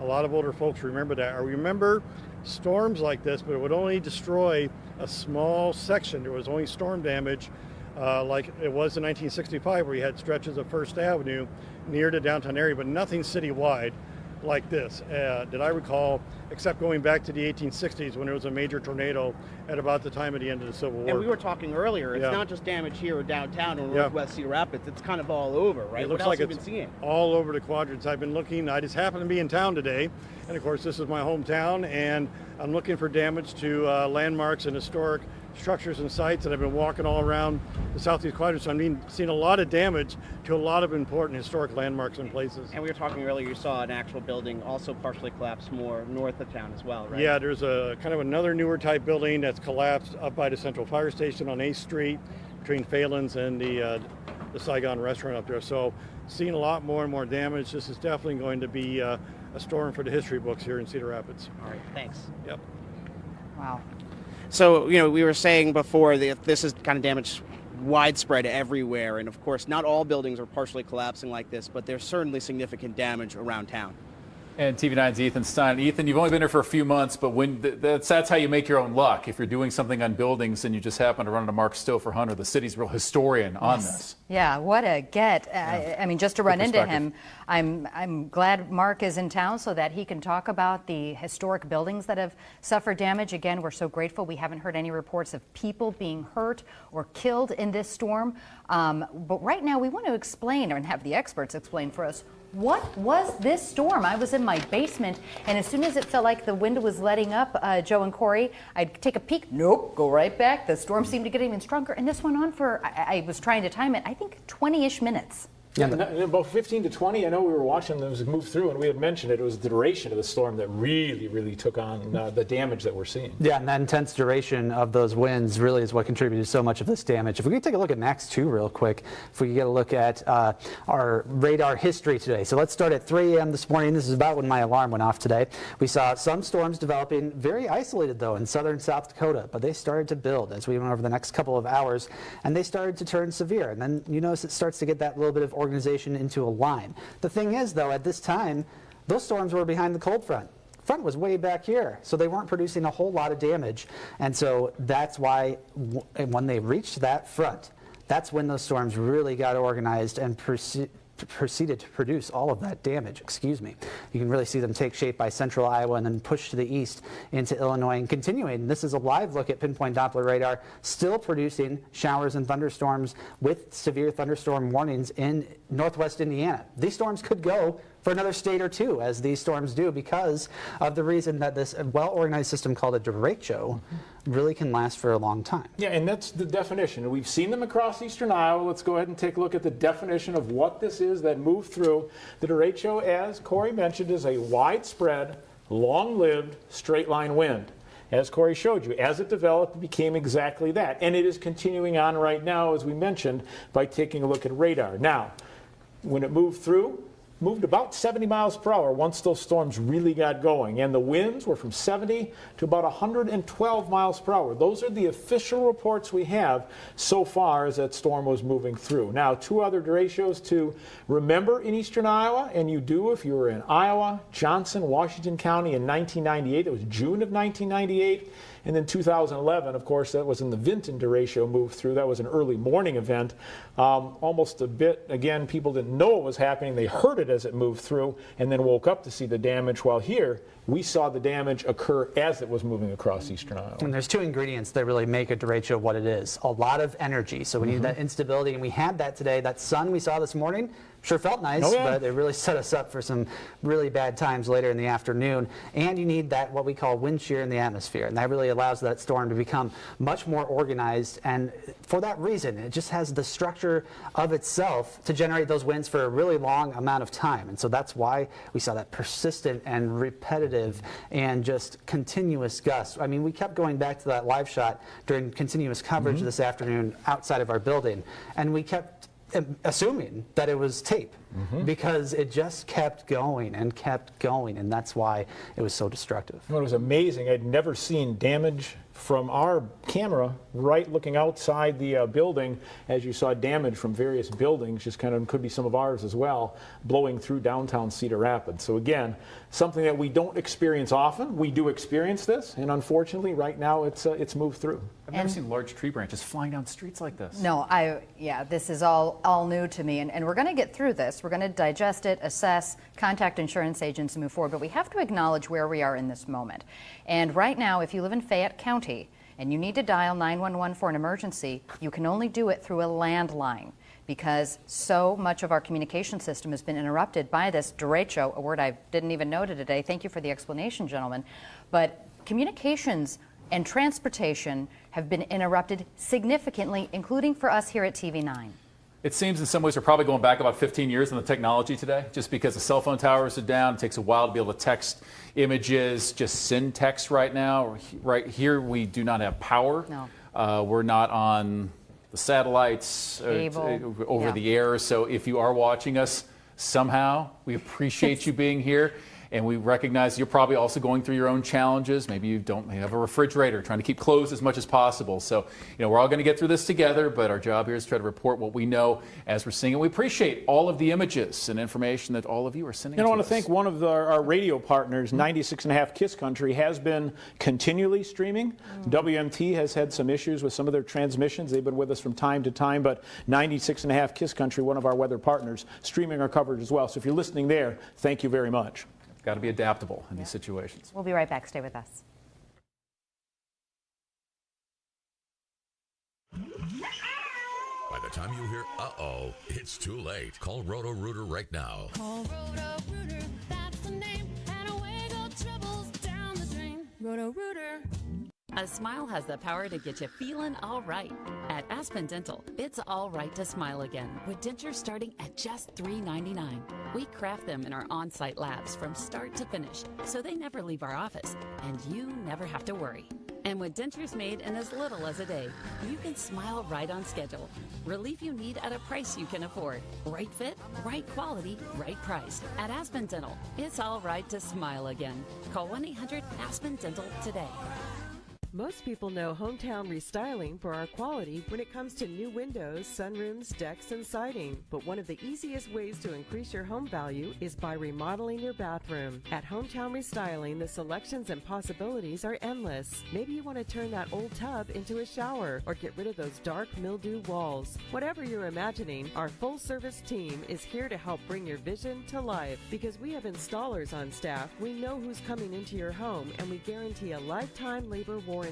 Our installers arrive on time, keep a tidy work area, and can have your new bathroom remodel completed in just a couple of days. When the job is finished, you won't even remember that old, outdated bathroom you used to have. Until August 31st, Hometown Restyling is pleased to offer $1,000 off a complete bathroom remodel or $500 off a new tub or shower. Request a free quote online or give us a call and schedule a time to visit with one of our bathroom designers. Hometown Restyling, your trusted company. And I spent 7 years running a small business. The truth? Teresa Greenfield's company kicked Iowa small businesses to the curb. So ruthless, Greenfield signed the notices herself. Teresa Greenfield's business ran up millions of debt, refused to pay its bills, and destroyed the jobs of Iowa families. Now Greenfield's been caught red-handed, trying to cover it all up, just like a typical politician. Teresa Greenfield can't be trusted. NRSC is responsible for the content of this advertising. 45,000 pounds of mobile precision. 2,500 PSI of rapid progress. 1,300 gallons of cost-efficient trenching, pipe cleaning power. I am a hydro excavator from your local Roto-Rooter. I'm Abby Finkenauer, and I approve this message because I ran for Congress to get things done for hardworking Iowans. I work really hard to put politics aside. So far, I've introduced 15 bipartisan bills with Republicans to help Iowa families and businesses. But when they try to abolish the health care Iowans rely on and eliminate protections for those with pre-existing conditions, especially during a pandemic, well, they put politics ahead of our people. And I won't stand for that. Great decision on your new windows. Buy one, get one won't last long. Have you always been so passionate about windows? Felco's buy one, get one free windows is totally rad. Felco's energy efficient windows are a must in every home. So hurry, call now. You could say that. Buy one window, get one free, and get no interest for 1 year. Buy one, get one free, and soon. Call now. For quality windows, siding, and doors, call 866 for Felco. I'm Teresa Greenfield, and I spent 7 years running a small business. And one of the things we put in place was health insurance at no monthly cost to our workers, because I know how important good health care is. It's why I'll fight to protect coverage for pre-existing conditions and use the purchasing power of Medicare to lower prescription drug costs. I'm Teresa Greenfield, and I approve this message because I won't stop fighting until we make health care affordable. or straight to your door. Get more with McGrath. New 2021s are rolling in. That means model year-end clearance time has arrived. More savings than ever on 2020 still in stock. No interest up to 84 months and no payments until 2021. Even if you don't buy ours, We'll buy yours. Trade or get paid. The McGrath Model Year-End Clearance. Online or FaceTime with free delivery available. McGrathAuto.com. We want to tell you about Rita Hart. She spent her life here, working to make a difference. Rita's a farmer, a teacher, a community leader, and now a grandmother. She's brought people together on projects big and small, like the new splash pad in Delmer, to help small towns thrive. We need that now more than ever. We know she'll do it in Congress because she's our mom. Come on, you two, time to eat. I'm Rita Hart, and I approve this message. Cedar Rapids Classic KMRY 1450, delivering your first alert weather. Now, your first alert forecast with Chief Meteorologist Joe Winters. You watch storms move across portions of eastern Iowa, and then you see the results. Take a look at our storm reports. This is for the past 24 hours, but really the past 12 hours. Western Iowa, back across central Iowa, through eastern Iowa. Numerous storm reports. We'll count them up as we head through the next 24 hours and let you know. But the majority of these, high wind reports as well as wind damage reports. Hardest hit areas, looks like around the Ames, Des Moines area, then some in the Marshall County area and Tama County, then Lynn County, Jones County, back across areas of Johnson County, heading farther off toward the east. Illinois seeing numerous storm reports as well as that derecho continues to move off to the east. At times today, moving near 70 miles per hour. Here's a look at pinpoint Doppler radar right now. No weather problems. The storm has moved out. You don't even notice the storms that move through as they're well across areas of Michigan, Indiana, down into southern Illinois. We're dry right now, and we should stay dry as we head through tonight as well as through the day tomorrow. And it looks really like very isolated chances of rain as we work our way through both Wednesday and Thursday. Next best chance may hold off until the weekend. There you go. Your first alert. We're going to color it green. Corey had it at red at midday appropriately for those showers and storms that we're moving through now. Impacts very low, if anything. Just time to get out and assess damage and to start some of that cleanup. Cold front, again, now pushing through the area. Derecho out ahead of it. You do notice that moving across Lake Michigan. There you go. Still producing severe weather all the way down into Missouri. Very humid air now to our south and east. Drier air moving in. Some of the clearing in the skies that we'll see as we head through tonight. High pressure moving in, keeping us quiet tomorrow, which is some good news. Also keeping those winds around from the north. They'll be a little stronger this evening into the overnight. But then tomorrow, pretty light northeast wind will be with us. Take a look at Pinpoint Futurecast. We'll start at midnight. And again, we're looking at that light northerly flow of air pushing through the area. Notice the quiet conditions.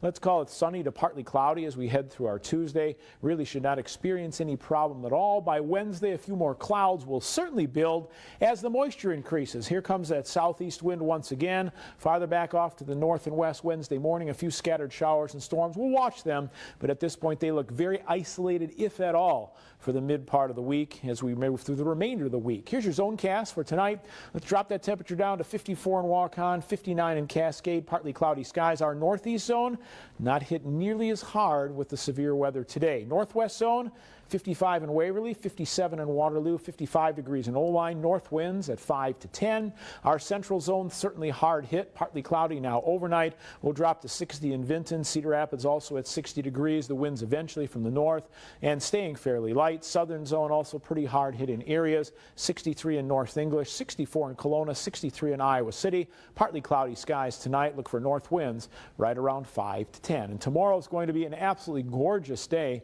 For the early part of August, partly cloudy, northeast winds fairly light, anywhere from about 81 to 84 degrees north to south. No weather issues at all. We should end up seeing very quiet weather conditions for our Tuesday. Wednesday, not looking too bad either, but you're going to notice a change because Tuesday the muggy meter's down, 57 degrees.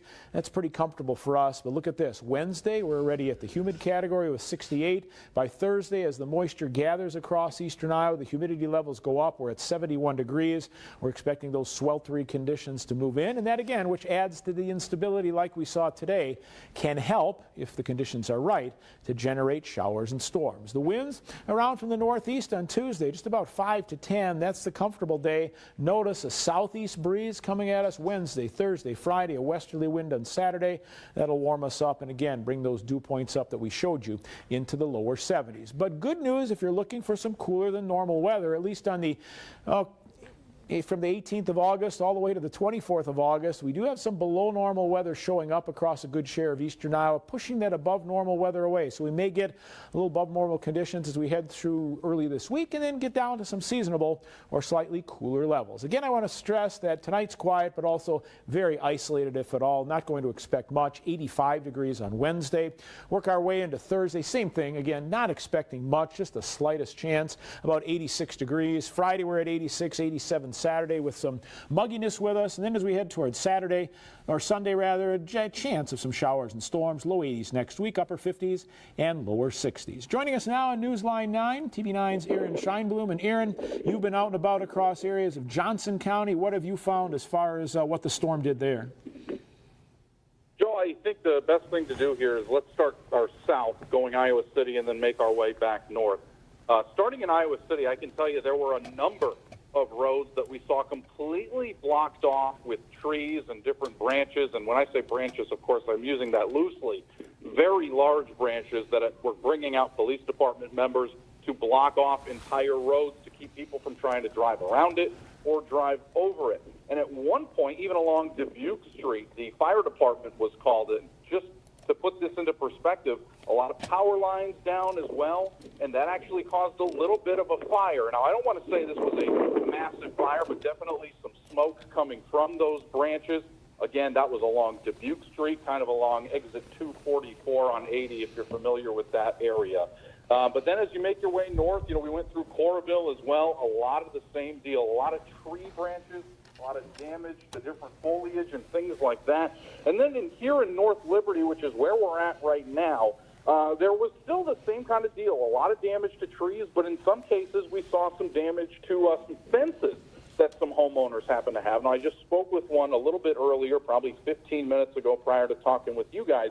And what I can tell you is, the entire family was told, hey, get to the basement. And the winds from the west came west to east, of course, and just taking that entire fence down. Now, you can see the sides of the fence were still there, but anything that was blowing west, if it was wood, it was coming down. If there was any point, you could clearly tell from the video. We'll have that video for you momentarily, but I can't stress enough, there has been a lot of damage, whether it be to people's property or whether it be to some of the trees nearby. Aaron, curious, across Lynn County, we've had a lot of roads closed because those trees are just covering various roads. Are you having a hard time getting around in Johnson County? Well, sometimes you have to get creative. I think that's the best way to put it.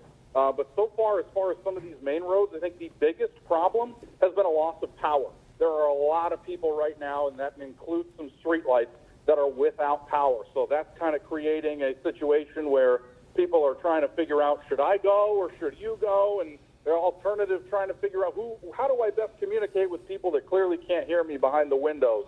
That's been really the biggest thing. The loss of power kind of taking out some of these lights. I know the big one would kind of be at that line where North Liberty and Coralville meet, if you're familiar with the Hy-Vee over there along 965. That's one of those lights that was starting to create some problems for drivers. It really depends on where you're at, but as far as trees blocking down, some of these main roads, I haven't seen too much of it. It's been more kind of these off-skirts that are just forcing you to get creative with your path. And we appreciate your report. That's TV9's Aaron Scheinblum again giving us a report from Johnson County. Good point, though. Watch those uncontrolled intersections, and many areas could remain uncontrolled for some time to come. Beth and Chris are back with more next. Keep it here on TV9.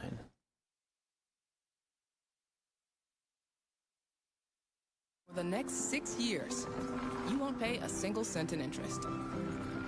6 years of interest-free payments. Click, call, or come by today. Teresa Greenfield is hiding something. I'm not here as an expert on tax policy. I don't know everything that's in that bill. What little I have learned about it, I have nothing to say about it. I could speak up in favor or not in favor. Teresa Greenfield won't say where she stands, but the millions being spent to elect her from liberal extremists who will defund police, raise taxes, and destroy Iowa jobs tells you all you need to know. I'm Joni Ernst, and I approve this message. I'm Ashley Hinson. For years, I reported the news. Today, I can't even let my kids watch it. Iowa mom, Ashley Hinson. Washington politicians yelling, attacks on police, and socialists tearing down anyone and anything they disagree with. America has challenges, but we're still the greatest country in the world, and it's not even close. I'm Ashley Hinson, and I approve this message because America is worth fighting for. The coronavirus pandemic has taught us that dependence on China couldn't be more dangerous for America. Senator Joni Ernst is working to change that. China has absolutely no respect for the law. They will do anything they can to get a leg up.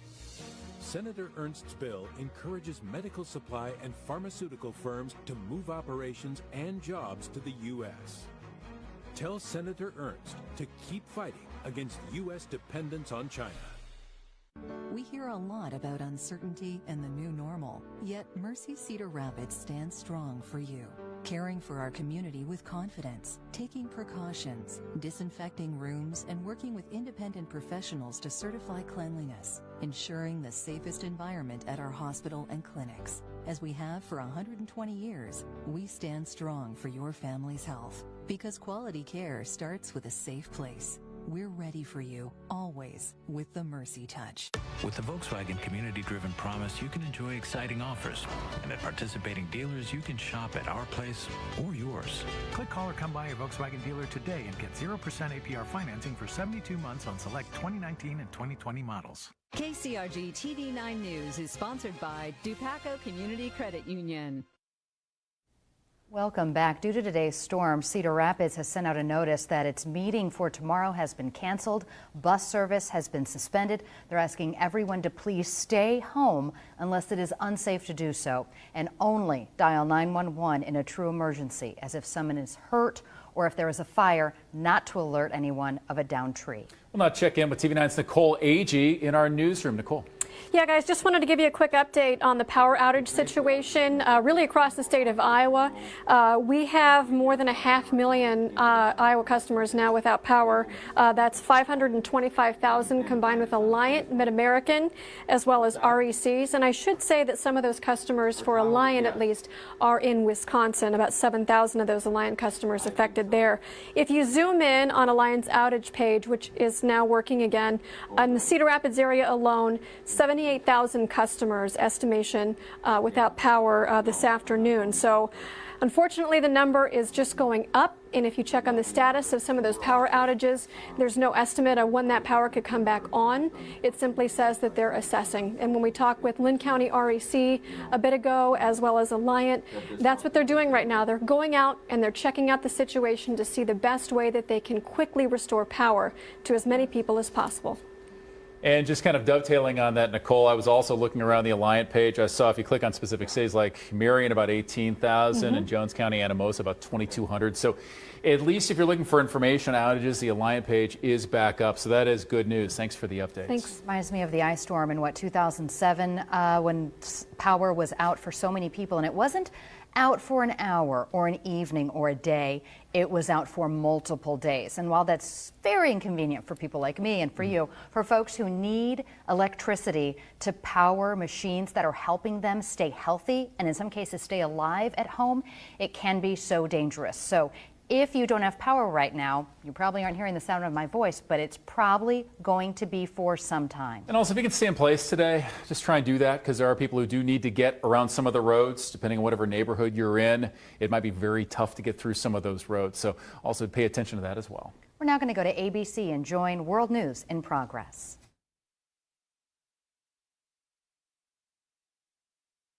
In the middle of his live press conference, the president then later saying it was because of a shooting outside the White House. This was the moment you could see the message delivered to the president. He walks away from the podium, halting his remarks on the virus and the markets. Tonight, what the president has just revealed about what he says played out in front of the White House. What he says the Secret Service told him. Mary Bruce standing by.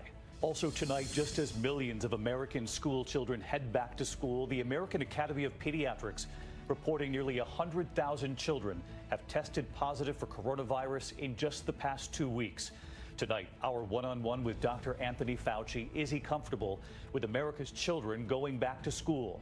And what he told me about universal mask wearing in U.S. schools, saying he's disturbed by the images of crowded hallways and many students without masks. And after the president said this weekend that the virus is disappearing, what Dr. Anthony Fauci says about that. And also news this evening from the doctor about vaccines and whether we'll see one by year's end. The warning tonight from the mayor of Chicago after a night of looting along what's known as that city's Magnificent Mile. More than 100 arrests, at least 13 officers injured. What authorities now believe triggered the chaos. The mayor tonight telling the looters, "We are coming for you." The deadly gas explosion, one woman killed at the scene, firefighters racing to rescue children. Also developing at this hour is the college football season on the brink of being canceled.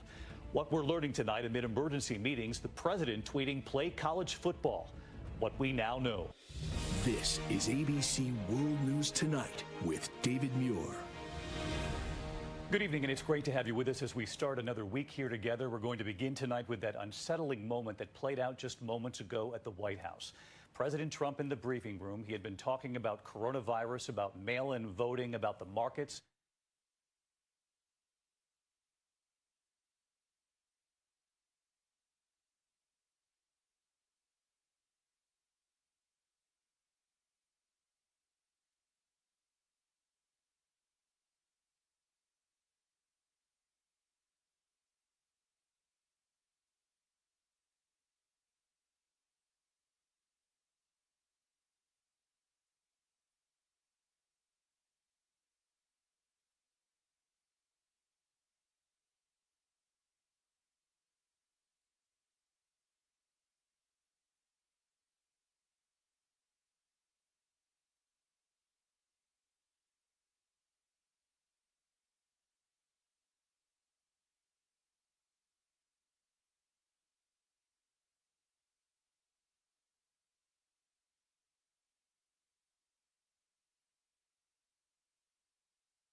An adult male is now in custody. He was transported to a hospital in... You're watching KCRG TV 9, now from your 24-hour news source. This is KCRG TV.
watching your 24-hour news source, KCRG.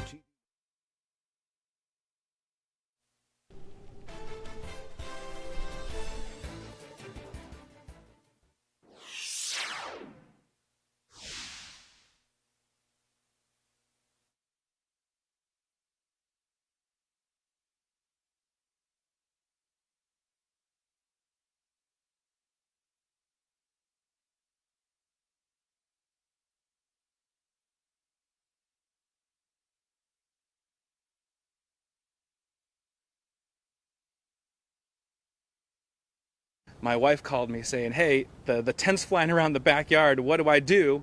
And as soon as I said, hey, it's okay, just head to my wife called me saying, hey, the tent's flying around the backyard, what do I do? And as soon as I said, hey, it's okay, just head to the basement, she then said, oh no, the fence is going down. And I was like, get in the basement now.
Now, your First Alert forecast with Chief Meteorologist Joe Winters.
Light Repair, Safe Light Replace. I have big news. You can now brush and floss at the same time. Introducing Waterpik Sonic Fusion, clinically proven twice as effective as regular brushing and flossing. Go online or ask your dental professional about Waterpik Sonic Fusion. No one tells you what to expect when you're expecting a new pet. Okay, Benny, we need to get you a crate, training treats, potty pads. But with Chewy's low prices, you'll find amazing deals on everything you need for your pets. Start saving at Chewy today. Save 30% on your first order at Chewy. Okay, so I'm Magnificent Mouth. I thought I was managing my moderate to severe Crohn's disease until I realized something was missing. Me. You okay, sis? My symptoms kept me from being there for my sisters. So I talked to my doctor and learned Humira is for people who still have symptoms of Crohn's disease after trying other medications. And the majority of people on Humira saw significant symptom relief, and many achieved remission in as little as 4 weeks. Humira can lower your ability to fight infections. Serious and sometimes fatal infections, including tuberculosis and cancers, including lymphoma, have happened, as have blood, liver, and nervous system problems, serious allergic reactions, and new or worsening heart failure. Tell your doctor if you've been to areas where certain fungal infections are common, and if you've had TB, hepatitis B, are prone to infections, or have flu-like symptoms or sores. Don't start Humira if you have an infection. Be there for you and them. Ask your doctor about Humira. With Humira, remission is possible. If you can't afford your medicine, AbbVie may be able to help. Next tonight, hear the fate of college football this season. University presidents and conference commissioners representing the 5 largest athletic conferences are all meeting this week to determine whether to play in this pandemic. The Big Ten, which includes Ohio State and Michigan, is now set to vote on whether they will play. The Mid-American Conference already calling this year off. At the same time, star Clemson quarterback Trevor Lawrence among the players leading a social media movement to, in fact, play. When we come back tonight, what we now know about that moment, President Trump was asked to leave the briefing room by the Secret Service in a moment. Home is more important than ever. At Overstock, we're committed to delivering on all your home needs. Starting now, everything ships for free. Big or small, Overstock, where quality costs less and everything ships free. Now Simparica Trio simplifies protection. Ticks and fleas? See ya. Heartworm disease? No way. Simparica Trio is the first chewable that delivers all this protection. And Simparica Trio is demonstrated safe for puppies. It's simple.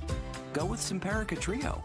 This drug class has been associated with neurologic adverse reactions, including seizures. Use with caution in dogs with a history of these disorders. Protect him with all your heart. Simparica Trio.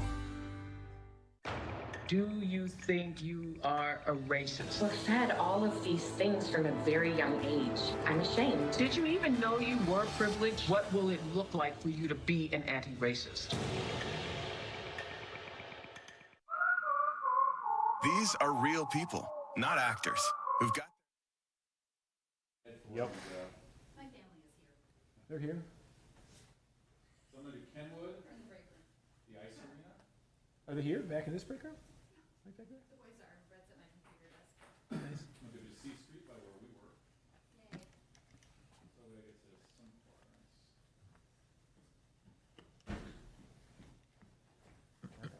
Yeah, turn on.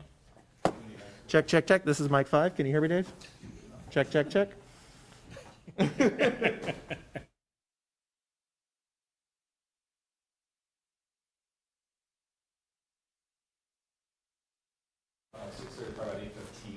Sure. Well, yeah, right now we are live here in the studio as we have been most of the afternoon. May be able to help.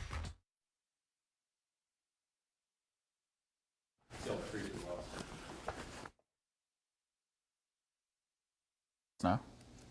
Casey, Mic check. 1, 2, 3, 4, 5. Mic check here. Yes. Hello. As we're good Hi, for that. Dave. KCRG TV9 News at 6 starts in just a moment. Derecho is not our friend. The president returned minutes later explaining the Secret Service had shot someone outside the White House grounds. That person hospitalized. A senior official telling ABC News a suspect had opened fire on a non-White House employee. Secret Service returning fire, that person in the hospital, and more as we know it. Of course, I'll see you right back here tomorrow night. Until then, good night.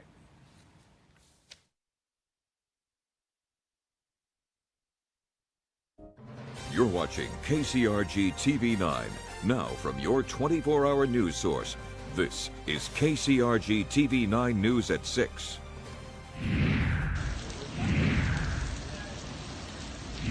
And here's what a good part of eastern Iowa saw throughout the afternoon. Severe weather, including hurricane strength wind pushing through, leading to so much damage. Going to take a look at this construction site. Wow, near Kirkwood Community College in Cedar Rapids. You can hear people reacting, see those trees just bending, kissing the ground, and debris flying through the air, not to mention all that rain. Well, meteorologist Joe Winters was on the air for hours today, warning us of the coming storm, reporting on it throughout, and bringing us, unfortunately, so many reports of damage. I don't think we've seen anything like this. No. Not this extensive. Joe, are we at least in the clear for tonight? We are. We won't have anything more to worry about as far as the weather is concerned. I also want to thank meteorologist Corey Thompson for being with us as well throughout that coverage. Kaylee Plucher was at home as well doing coverage for us as long as she had power. Let's take a look. It's very quiet out there, as you can see. Pinpoint Doppler radar. The showers and storms that were with us as we headed through behind the strong storms now have exited as well. Iowa now dry and staying dry as we head through the nighttime. Here's a look at our Iowa City cam and kind of look back about 10 o'clock. The clouds started to build. Then you notice the shelf cloud move in, and quickly that rain moved in, and then we lost power for a period of time with that Iowa City cam. That's the current picture right now, but it hit and then it stayed for a period of time with the heavy rains as well as the strong winds. Disregard Cedar Rapids. Their sensor obviously not working right now. Storm probably caused some problems out there. 71 degrees in Dubuque, 75 in Iowa City, 72 in Washington. Winds are now becoming around from the north, which is good news because it gives us a little relief from the heat and humidity, but not long. Summer still sticks around, and we are going to see some sticky conditions moving our way as we head toward the end of the week. But overall, the remainder of the week is a dry week. Only isolated chances of any showers or storms remain as we head through this week. As we head toward the mid part of the week, tomorrow will be a dry day, and certainly it's a dry night. We're going to be down in the upper 60s by 9, near 60 degrees to start the day. May start with a little bit of sunshine, and then a light northerly wind is with us. And again, Tuesday looks great, as well as our dew points. By Wednesday, Thursday, isolated chances, but at this point, not looking like anything severe again tonight. We are certainly clear. Thank you so much, Joe. Time to start the tour of eastern Iowa on this. Highway 50 near Urbana, where vehicles mostly stop to wait out the storm. This is as it's happening, little visibility. Imagine being out in this. Wind topping more than 100 miles an hour in some places. And now we're going to look to the south. The Cedar Rapids metro area has severe damage. Downtown is not the only place that's seeing extensive damage where TV9 is. It is throughout Cedar Rapids and in parts beyond. Yeah, TV9's Mary Green joins us live in northeast Cedar Rapids. Damage there as well. Mary, what are you seeing? Well, Beth, Chris, right now we are outside Kennedy High School in northeast Cedar Rapids, and just driving around the perimeter of the school, there is a lot of debris, a lot of trees that are down, certainly even more branches strewn across the lawn, a lot of roofing that looks like that has also been scattered along the lawn in front of Kennedy. Parts of the roof that you can tell outside the Performing Arts Center, part of that roof is just peeled back like a tin can. It's hanging over the side of the building right now. The athletic fields themselves sustained what appears to be quite a bit of damage as well. From where I'm standing, I can just see trees that have fallen onto the tennis courts. At least 3 of the big stadium lights from the soccer field have just snapped, and they're laying in the Kennedy parking lot right now. And these lights are big, so obviously it takes a bit of wind to knock them over and just snap them in two like this. Looks like part of the backstop at the baseball field has blown over, and then towards the back of the campus, there are some batting cages that are just absolutely leveled, just a pile of what appear to be poles and netting at this point, completely flattened out. Now I'm here with my colleague Mike O'Brien. We headed to Kennedy up on the northeast part of town from downtown Cedar Rapids. What should have been about a 10-minute drive normally took us 2 hours to get up here because of the combination of traffic, just bumper-to-bumper traffic along First Avenue. And then once we got into the northeast quadrant, we had to keep weaving our way through the neighborhoods, especially along 32nd, 42nd, because so many trees were down, so many power poles were down. What's astonishing is just that you would see this level of damage, and it's so widespread everywhere we drove all across the northeast quadrant. So certainly a lot of picking up that people have started to do. People are starting to chainsaw down some of those trees and getting to work to repair this damage. But back to you. Mary, thank you so much. We do know that the Kennedy football team was supposed to have practice. It has been canceled, and if there was any doubt in your mind as to why, you have shown us very clearly it is not safe to be out right now. Mary, thank you so much. And also she brought up the point about the traffic, too. It takes a long time to get anywhere. Yes, traffic is at a standstill in most places. You were kind enough to come by and pick me up because my neighborhood is impassable, but then it took Leave no anchors behind during breaking news. 2 hours to get to the station. Typical my commute is 9 minutes. The benefit, though, we got to see so much damage. So I had a real sense of it, though. It was very widespread. TV9's Ethan Stein is in Cedar Rapids tonight, keeping up with our team coverage. And Ethan, you've seen so much today just by driving through the city. Tell us what you're seeing right now. I think I have a pretty good idea. Well, Chris, we're at Veterans Memorial Coliseum in the southwest part of town, and I'm sitting in right field where the outfield wall is completely down. It's not just right field, it's the left field wall, it's the center field wall. The entire outfield wall is completely down, and it's not just the outfield. The advertisements that are normally held down by cement blocks, completely broken. The metal bar is actually bent, and if you move further to center field, then you could see the outfield lights. They've been completely taken off their base. The wires are exposed. And it's not just the lights and the baseball field damage, it's the tree damage. You could probably see the tree over my shoulder to my left over here. We were in northwest Cedar Rapids today, and we saw a lot of trees on the road that were completely uprooted. Those are especially older neighborhoods. The trees are more mature there, and they completely block the roads. That's one of the reasons you guys were talking about traffic before, that there was so much of it, that a tree would block one lane and then cars trying to go both ways would move to try to maneuver through that one way. The damage was so extensive in northwest Cedar Rapids that we saw a lot of trees also destroy cars and land on top of them. We also had a strong smell of gas when we were driving through the neighborhood. We also saw a lot of power lines down as well.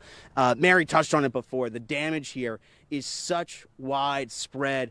If you look right over from the outfield, you could see one of the storage bins on one of the factories. It's completely bent, and that just doesn't happen. It happens because of the wind. And we've been seeing a lot of damage that makes you just kind of say, wow, that's amazing. And it's obviously we haven't heard of any injuries or deaths yet, but we have been hearing sirens all day long in the Cedar Rapids community saying only call 911 if you are in a life-threatening situation. Back to you guys in studio. And Ethan, we hope that situation stays the same in terms of the fatality and injury reports. As of right now, there are none, and we hope that no one out there is hurting. But if you can, stay off the roads so those emergency responders can get there first. Well, tonight, thousands are without power. The outage map from Alliant Energy, which has been pretty spotty today. At last check, 245,000 customers without power. That's not including the RECs and other folks out there, so it's likely up to 500,000 people in Iowa without power because of the storm. Now, part of the Czech school deli in the Nubo area, as you can see, partially collapsed. This is on 10th Avenue Southeast at 2nd Street. The wind tore down part of this brick building, causing a portion of the roof to fall in. And here's a look also in Cedar Rapids Metro High School, southeast side of the city off of 12th Avenue Southeast. Trees in that part of the city snapped in half, fell onto vehicles blocking roads. Damage also badly hit parts of Marion this afternoon as well. KCRG TV9's Becky Phelps is in Marion, and she'll join us live. Becky, what does it look like for damage where you're standing? Yeah, Chris, right now I'm in Uptown Marion, across from Marion Park, and the Zoe's Pizzeria here has lost part of its back wall because of those strong winds.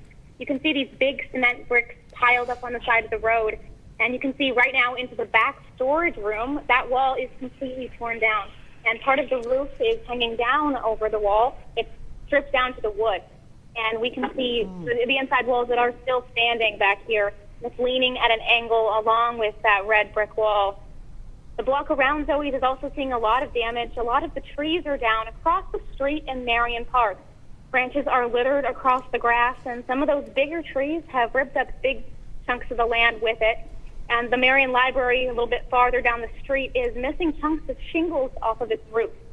A lot of the debris around here is pushed off to the side of the road so cars can get through, but some of the streets are still blocked up with cones because of big fallen trees. That's all we're seeing. Back to you guys. Becky, thank you so much. That is just heartbreaking. You know, Zoe's such a well-known restaurant in Marion, and so many restaurants had to push the pause button for a long time due to the pandemic, and you just hope they will be able to get the insurance claims taken care of and get some help getting back on their feet. Also, thank you to all the people who've sent us pictures in, because this kind of helps us know where to go as well, too, because we saw the picture of the back of Zoe's about 3:30, 4 o'clock. And so we've been able to kind of follow up. And I know things can be a little dicey right now, trying to get cell phones to work, trying to just make a phone call or send a text. But we do appreciate all the people who've reached out to us to let us know where the damage is. Well, trees it's unavoidable to either drive around them or to see one that is maybe hopefully not fallen on your house, but that is happening in a lot of places. Look at this tree, massive on 29th Avenue Southwest, and this one did land on a home. It also knocked down fences. The storm sent a trampoline flying. Traffic in that area was going at a crawl, and let me tell you, we saw it in Marion just a moment ago. Traffic is at a crawl in many places. Don't go out unless you have to. And it's probably going to be that way for a while as crews are trying to remove trees and down power lines. We're going to have more of coverage of today's Derecho storm. I hope I'm saying that right. It's a weather term. Joe will set me straight. We'll be right back. You're watching your 24-hour news source, KCRG TV9, with Beth Malicki, Chris Earl, Chief Meteorologist Joe Winters, and Scott Sable with sports. This is KCRG TV9 News at 6.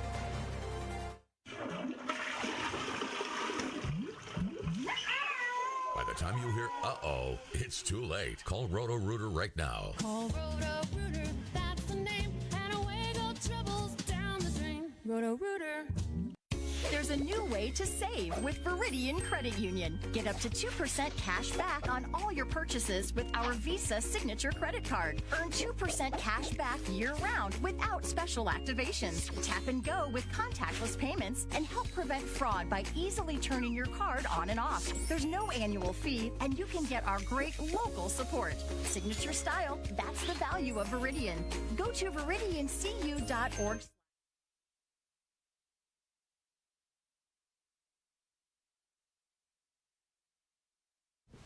What's that? Yeah, storm damage. Shellsburg Chris had a problem with his garage, it looks like.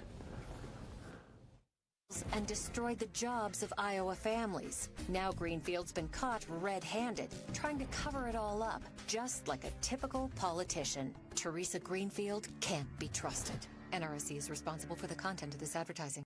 I have seen Teresa Greenfield in the toughest of times. I saw her grow a company, care for her workers in small businesses, then fight like heck to save them during a global financial crisis. Her company fell victim to it too. Teresa even lost her own job during the crisis. So this negative smear campaign against Teresa Greenfield, it's flat out false. When she gets knocked down, Teresa gets right back up and keeps on fighting. I'm Teresa Greenfield, and I approve this message. I'm Ashley Hinson. For years, I reported the news. Today, I can't even let my kids watch it. Iowa mom, Ashley Hinson. Washington politicians yelling, attacks on police, and socialists tearing down anyone and anything they disagree with. America has challenges, but we're still the greatest country in the world, and it's not even close. I'm Ashley Hinson, and I approve this message because America is worth fighting for.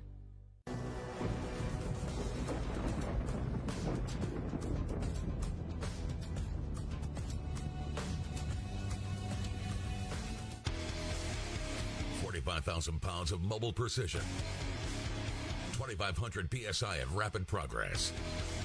1,300 gallons of cost-efficient trenching, pipe cleaning power. I am a hydro excavator from your local Roto-Rooter.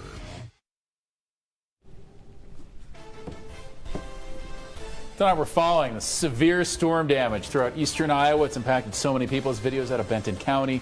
Just after the storm came through, the damage stretches across nearly all of the TV9 viewing area. And even beyond into Des Moines and parts around the central Iowa. Now, KCRG TV9's Aaron Scheinblum joins us live from Johnson County tonight. And Aaron, please share with us, what is the damage like there? Well, what I can tell you, Chris and Beth, is that, we've seen a lot of damage, a lot of it to trees. And as you make your way from Iowa City up north through Johnson County into North Liberty, I'll start down south To put it simply, there are a lot of roads that are blocked off right now.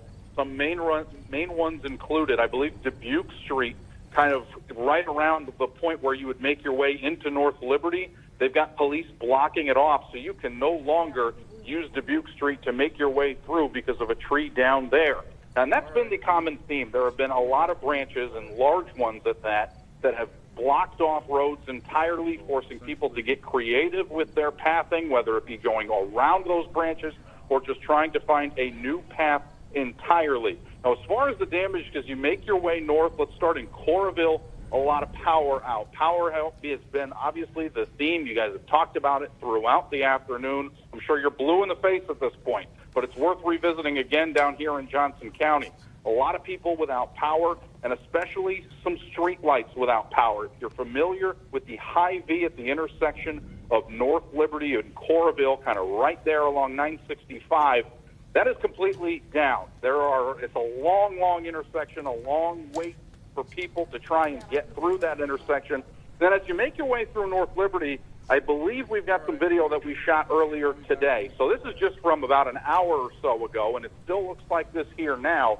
But there is a fence from a couple of homeowners that blew entirely down. We're talking from west to east winds that just completely knocked down this fence. And we've got video of that, like you can see, and I actually spoke to one of the homeowners who said that he was on the phone with his wife at the time, and they have a vivid memory of how exactly that went down. My wife called me saying, hey, the tent's flying around the backyard, what do I do? And as soon as I said, hey, it's okay, just head to the basement, she then said, oh no, the fence is going down. And I was like, get in the basement now. Yeah, and I keep losing the signal. And that man had the right advice for his family.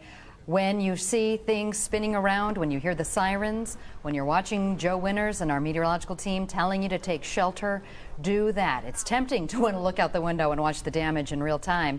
Trust me, the damage will be there when you emerge from safety. Now, streets are blocked off in much of Cedar Rapids. As Aaron Scheinblum said, same deal in Johnson County. But this is a look at Teresa Drive Southwest in Cedar Rapids. That's near Jones Park. Vehicles could, as you saw, weave through at least part of the street this afternoon, but you can see once again trees down, blocking roads, falling on vehicles, falling on homes in many neighborhoods. Also in Cedar Rapids, an uprooted tree fell on this car, northeast Cedar Rapids. This is Pineview Drive, about 5 blocks west of Kennedy High School, over by Twin Pine Park. And one thing that fueled those storms, some very warm and humid air. Take a look at our high temperatures we saw across eastern Iowa before the storm hit. Some mid to upper 80s, dew points were in the 70s. Now, though, some quieter weather moves in. We'll have the first alert forecast for Marion, Hiawatha, and the rest of eastern Iowa. Keep it here on your 24-hour news and weather source, KCRG TV 9. It's the sale you've all been waiting for. The Dave Wright Nissan Subaru Anniversary Sale, our biggest sale of the year. Take advantage of 0% APR up to 84 months, the hottest deals on all our new and pre-owned inventory, plus more than ever for your trade. Local food banks are in desperate need of donations, so all month long we will be collecting non-perishable food items to donate. Help us fill the showrooms. The Dave Wright Nissan Subaru Anniversary Sale is definitely the right time to get the nicer, newer car you deserve. We have the right cars at the right place at the right price. Not all wounds can be seen. Sometimes those invisible wounds take a lot more. A veteran should not have to wait weeks and weeks and weeks.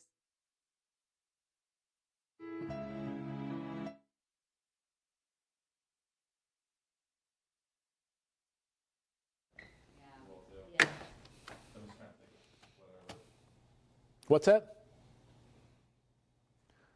All right, 10-9-8-7-6, storm damage across the area, more and more storm damage, and we continue to find storm damage. Marshalls has a large selection of Lazy Boy products, from living room groups to accent chairs, recliners, reclining sofas, love seats, and consoles, and even a few extra Lazy Boys. Don't pay too much. Marshalls has low prices and free delivery. Check with Marshalls before you make a Lazy Boy purchase. We can save you cash. So, when the moment is right, come to Marshalls. It's worth the drive. Marshall Furniture, Washington, Iowa. Fire, wind, water. Call 380 Companies Disaster Services 24 hours a day, 7 days a week. From cleanup to restoration, we work with your insurance company, but we work for you. Tell your insurance provider that you prefer 380 Company's disaster services. It's your choice. 380 Companies, restoring hope and changing lives. At Bobin Automotive, we've been servicing Eastern Iowa for over 40 years. From quick oil changes to complete alignments, brakes, mufflers, tires, and hitches, Bobin's can handle it all. I wear my mask for the health and safety of everyone. I wear a mask because it's the right thing to do.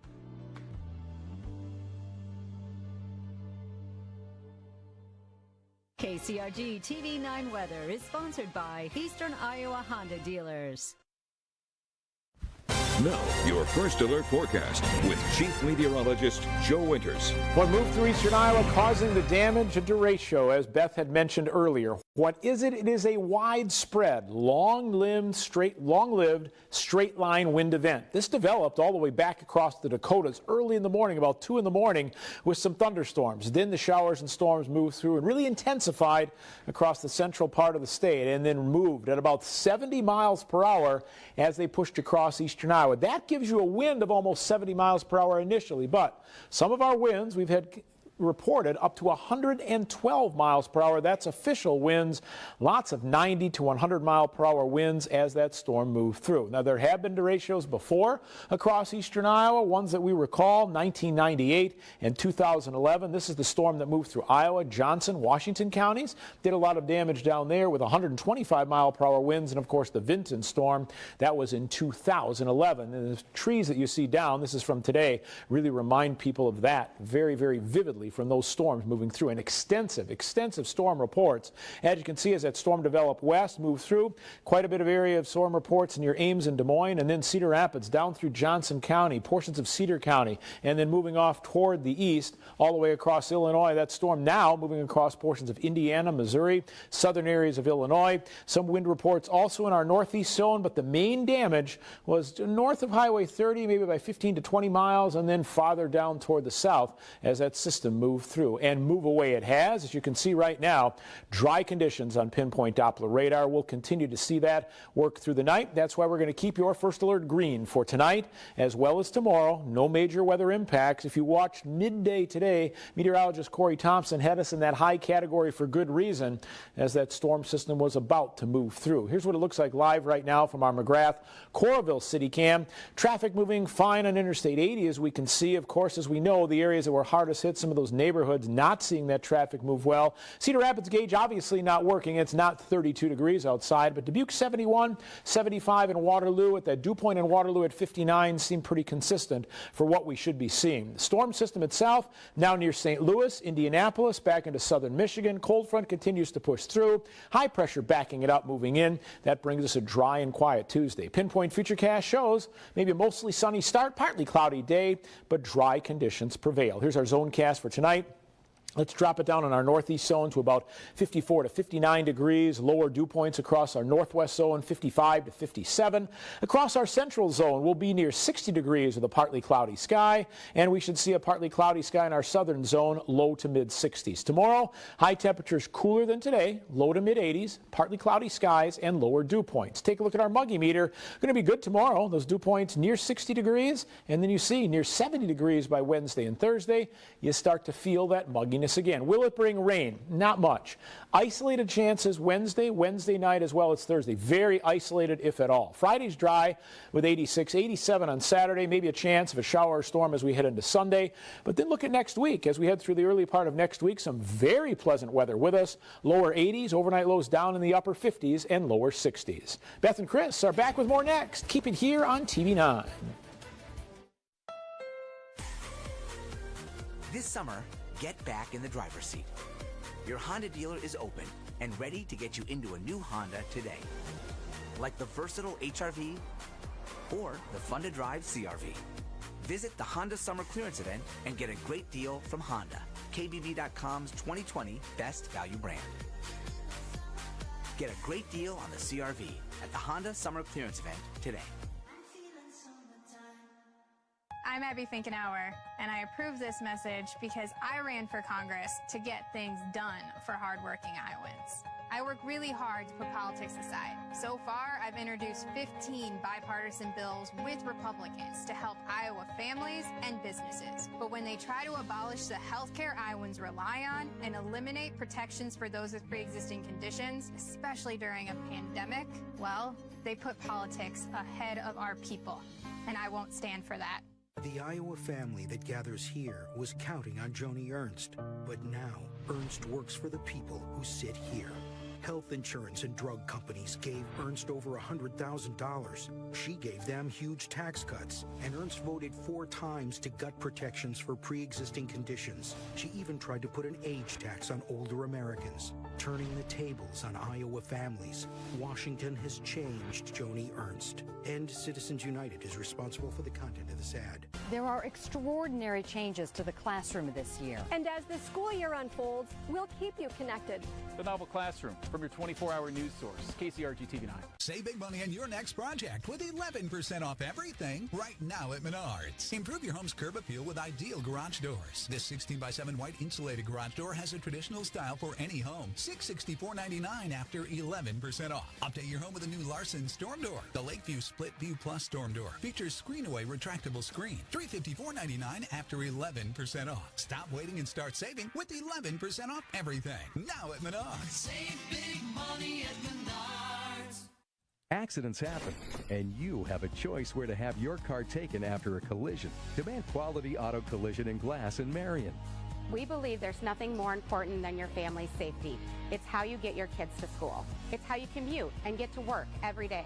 Quality Auto Collision and Glass works with all insurance companies and all makes and models. Since 1967, Quality Auto Collision has made your vehicle look like the accident never happened. Quality Auto Collision and Glass in Marion. Big Old Fish on KCRG TV 9, sponsored by Quality Auto Collision and Glass. It seems the entire Cedar Rapids metro area is seeing at least some serious damage from today's storm. You're taking a look right now on J Street Southwest. You can see power lines down. Much more dangerous than a tree being down across a road. If you see those power lines, certainly turn around. Don't even try it. We've only seen video and images from ground level after the 6 o'clock newscast before 10. I'm going to go out to get some drone video throughout the Cedar Rapids metro area. So if you want to see some of that, we'll have that online, as well as tonight on the KCRG TV 9 News at 10. Just all this damage all throughout Cedar Rapids and outside of Lynn County as well throughout the TV 9 viewing area. And viewers have been sending us photos from across the area. Thank you. If you can safely get outside to send us photos, videos, here's how to do it. Go to the U-News section of KCRG.com, or you can use our KCRG app. Joe? What's impressive about this storm is that it continues to produce severe weather. Take a look at pinpoint Doppler radar. Eastern Iowa is dry. We have no problems. But take a look from southern Michigan through Indianapolis down towards St. Louis. Severe thunderstorm and tornado warnings are still in effect along this line. So that's, again, this derecho just continues to move off toward the east and southeast, producing damage in spots. Our weather, much quieter and staying that way. In fact, our chances of precipitation Wednesday and Thursday slight at best. Highs should be very comfortable tomorrow, and then some middle 80s for both Wednesday and Thursday. Thank you, Joe. It's been a day. Been saying that a lot in 2020. Haven't we? Yeah. Thank you for joining us tonight for the TV 9 News at 6. We do hope you'll be with us again tonight at 10. Stay safe. We know our members love a variety of services, so when it comes to choosing a checking account, you'll be like a kid in a candy store, with a ton of sweet benefits to cater to your specific tastes, like our all-in checking, which is fully loaded with rewards and identity protection services, leaving you more time for important stuff. At Lynn Area Credit Union, we are family. Call, click, or come by a local branch today. From the sales floor or straight to your door, get more with McGrath. New 2021s are rolling in. That means model year-end clearance time has arrived. More savings than ever on 2020s still in stock. No interest up to 84 months and no payments until 2021. Even if you don't buy ours, we'll buy yours. Trade or get paid. The McGrath Model Year-End Clearance. Online or FaceTime with free delivery available. McGrathauto.com. Mom always said everything has a purpose, and she took great pride in all that she did. She taught us so many things, and family always came first. She's not just my mom, she's my role model. Baking pastries, picking flowers, feeding the birds. It's times like these that we remember all the special times we've had together. It's reassuring knowing she's with friends and caregivers who love seeing her smile as much as I do. Come live with us at Emery Place, where new neighbors become great friends. At CR Signs, we have signs for all of your company needs. Channel letters, freestanding pylon and monument signs, wall and interior signs, digital LED displays, vehicle and window graphics, large format printing, and even high-rise signage. Be seen with CR Signs. Go to crsignsinc.com to help your business be seen. We want to tell you about Rita Hart. She spent her life here, working to make a difference. Rita's a farmer, a teacher, a community leader, and now a grandmother. She's brought people together on projects big and small, like the new splash pad in Delmer, to help small towns thrive. We need that now more than ever. We know she'll do it in Congress because she's our mom. Come on, you two, time to eat. I'm Rita Hart, and I approve this message. Fellow warriors, this is Sheldor the Conqueror. We are about to enter Axel's fortress. Now, this is a long run, so let's do another bladder check. All right, Barry, we'll wait for you again, but you really should see a doctor.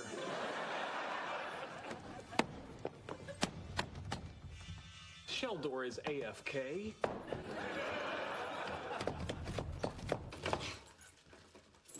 Penny, are you experiencing some sort of difficulty? Yes, I can't get my stupid door open. You appear to have put your car key in the door lock. Are you aware of that? Yeah. All right, then.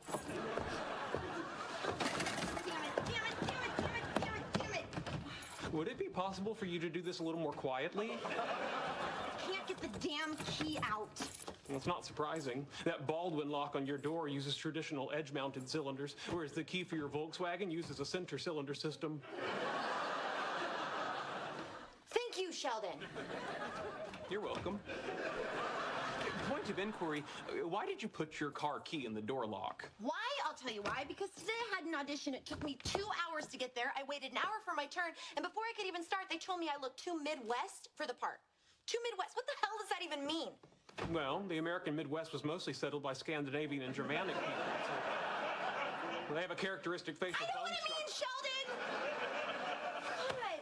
You know, I have been in LA for almost 2 years now, and I haven't gotten a single acting job. I've accomplished nothing. Haven't gotten a raise at work. Haven't even had sex in 6 months. And just now, when I was walking up those stairs, a fly flew in my mouth, and I ate it. Well, actually, insects are a dietary staple in many cultures. They're almost pure protein. Oh, son of a bitch! I believe the condensation on your frozen foods weaken the structural integrity of the bag.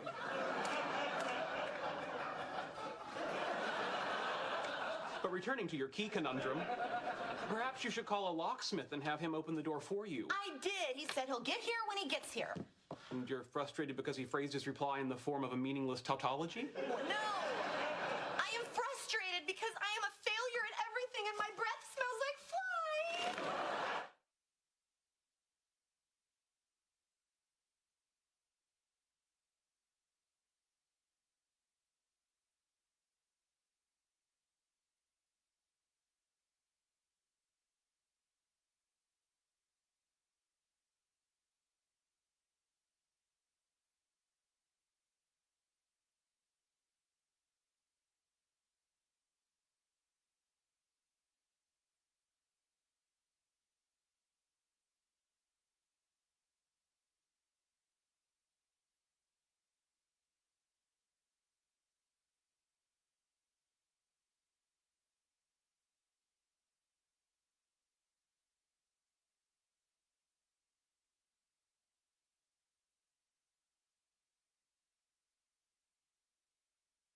The headquarters and all schools in the Cedar Rapids School District closed for further notice due to damage at 10.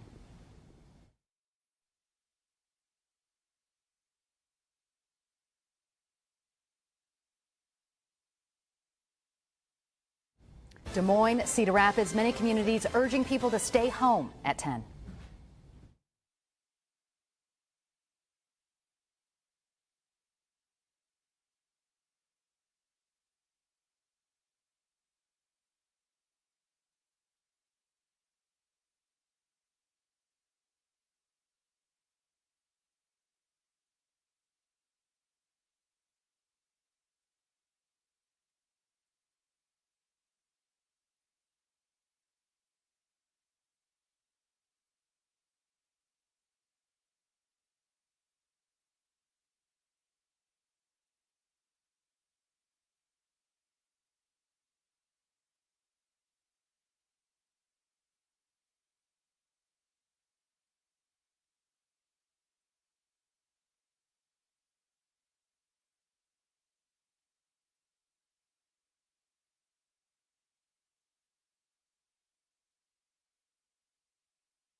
Here are today's top stories. Strong straight-line winds hit Lynn County and surrounding areas midday Monday.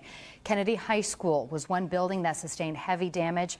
All Cedar Rapids Community School District buildings, including the headquarters, are closed until further notice. And Iowa reported 268 new cases of COVID-19 today. Stay with us here on TV 9.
Some quieter weather.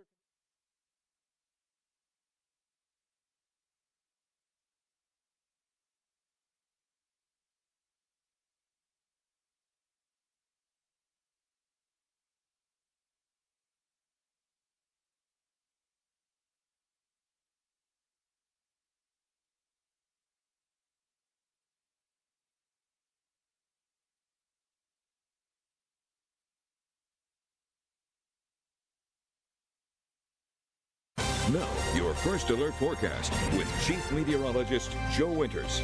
Some quieter weather is moving our way, and it sticks with us as we head through our Tuesday. Take a look at our planner. Overnight, we drop down near 61 degrees, a high in the low 80s, lower dew points, a sunny to partly cloudy sky. There's a look at our 9-day forecast, looking good as well. Just isolated chances Wednesday and Thursday. Most areas stay dry. Thanks for joining us for this TV9 First Alert Storm Team Update.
Now, your first alert forecast with Chief Meteorologist Joe Winters. A quieter overnight as high pressure takes over. That means a northerly wind with us, and with that northerly wind, we are going to see some drier conditions. Mostly sunny skies to start, partly cloudy skies to end our Tuesday. It should be a beautiful day. Now, Wednesday and Thursday, as the moisture increases, there is the isolated chance we could see a shower or storm. Most areas will see nothing at all, and then it looks muggier again right into the weekend. As always, keep it here on your 24-hour news and weather source, KCRG TV9.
We've seen some active weather, now some quiet weather moves in and comfortable as well. We'll take a look at a comfortable Tuesday coming up.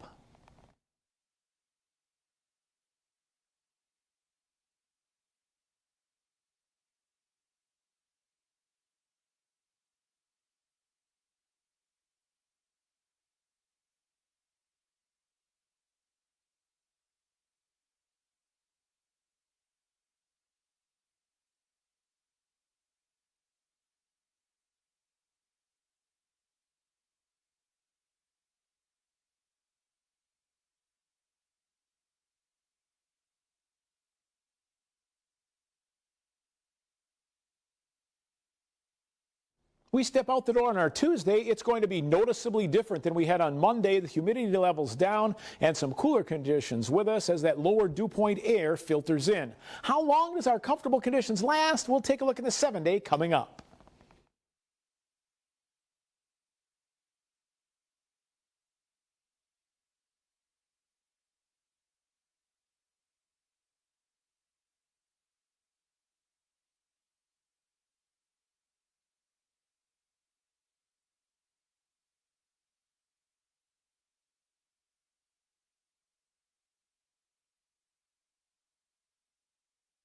Our muggy meter will show some changes as we head through the coming days. Some mid-60s both on Tuesday and Wednesday. While it's a bit humid, it gets to a sweltering category. That happens on Thursday with low 70s. It is going to be very, very muggy as we work through the end of the weekend. Therein lies a chance of some showers and storms. Tonight, we are quiet and dry. A lighter northerly wind is with us. There could be an isolated area that sees a little more cloudiness. Not really expecting much more in the way of any shower or storm activity as the model indicates. With that northerly wind bringing down some drier conditions, we are expecting more comfortable weather as well. Take a look at that northerly wind. The front has now moved down to the south. There's a north or northwest wind, not strong, but enough from the north and northwest to keep us quiet. Tuesday, an easterly wind. When we get to that southeast wind again, that's when the mugginess increases. Planner overnight tonight, 63 the overnight low. North winds at 5:15, by noon, 78. When's our next chance of showers and storms? We'll take a look at that 7-day forecast coming up.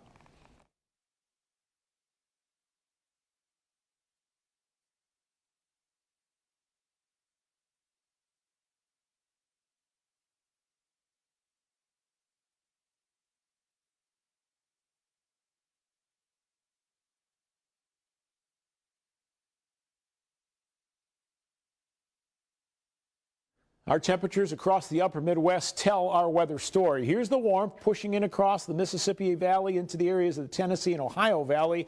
Cooler weather back in the northern plains. There's a cold front that continues to push to the south.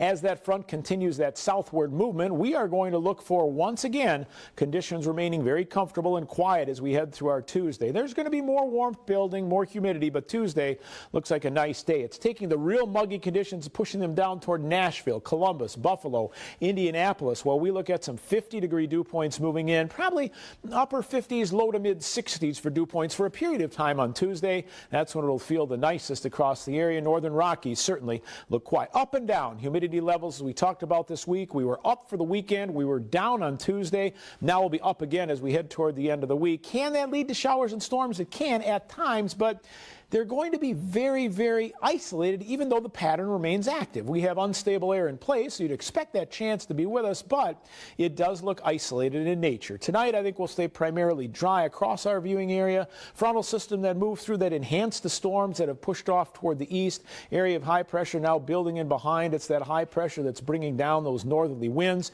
starting to dry us out a bit and bring us more comfortable weather conditions. Let's take a look at Pinpoint Futurecast. Overnight tonight into Tuesday, pretty quiet conditions, as I might say. We have a few clouds that could build as we head through our Tuesday. All in all, no weather issues are expected. And then again, we are looking at quiet weather conditions as we head through the overnight. Partly cloudy skies, 63, winds out of the north at 5 to 15. We look ahead at the muggy meter for Tuesday.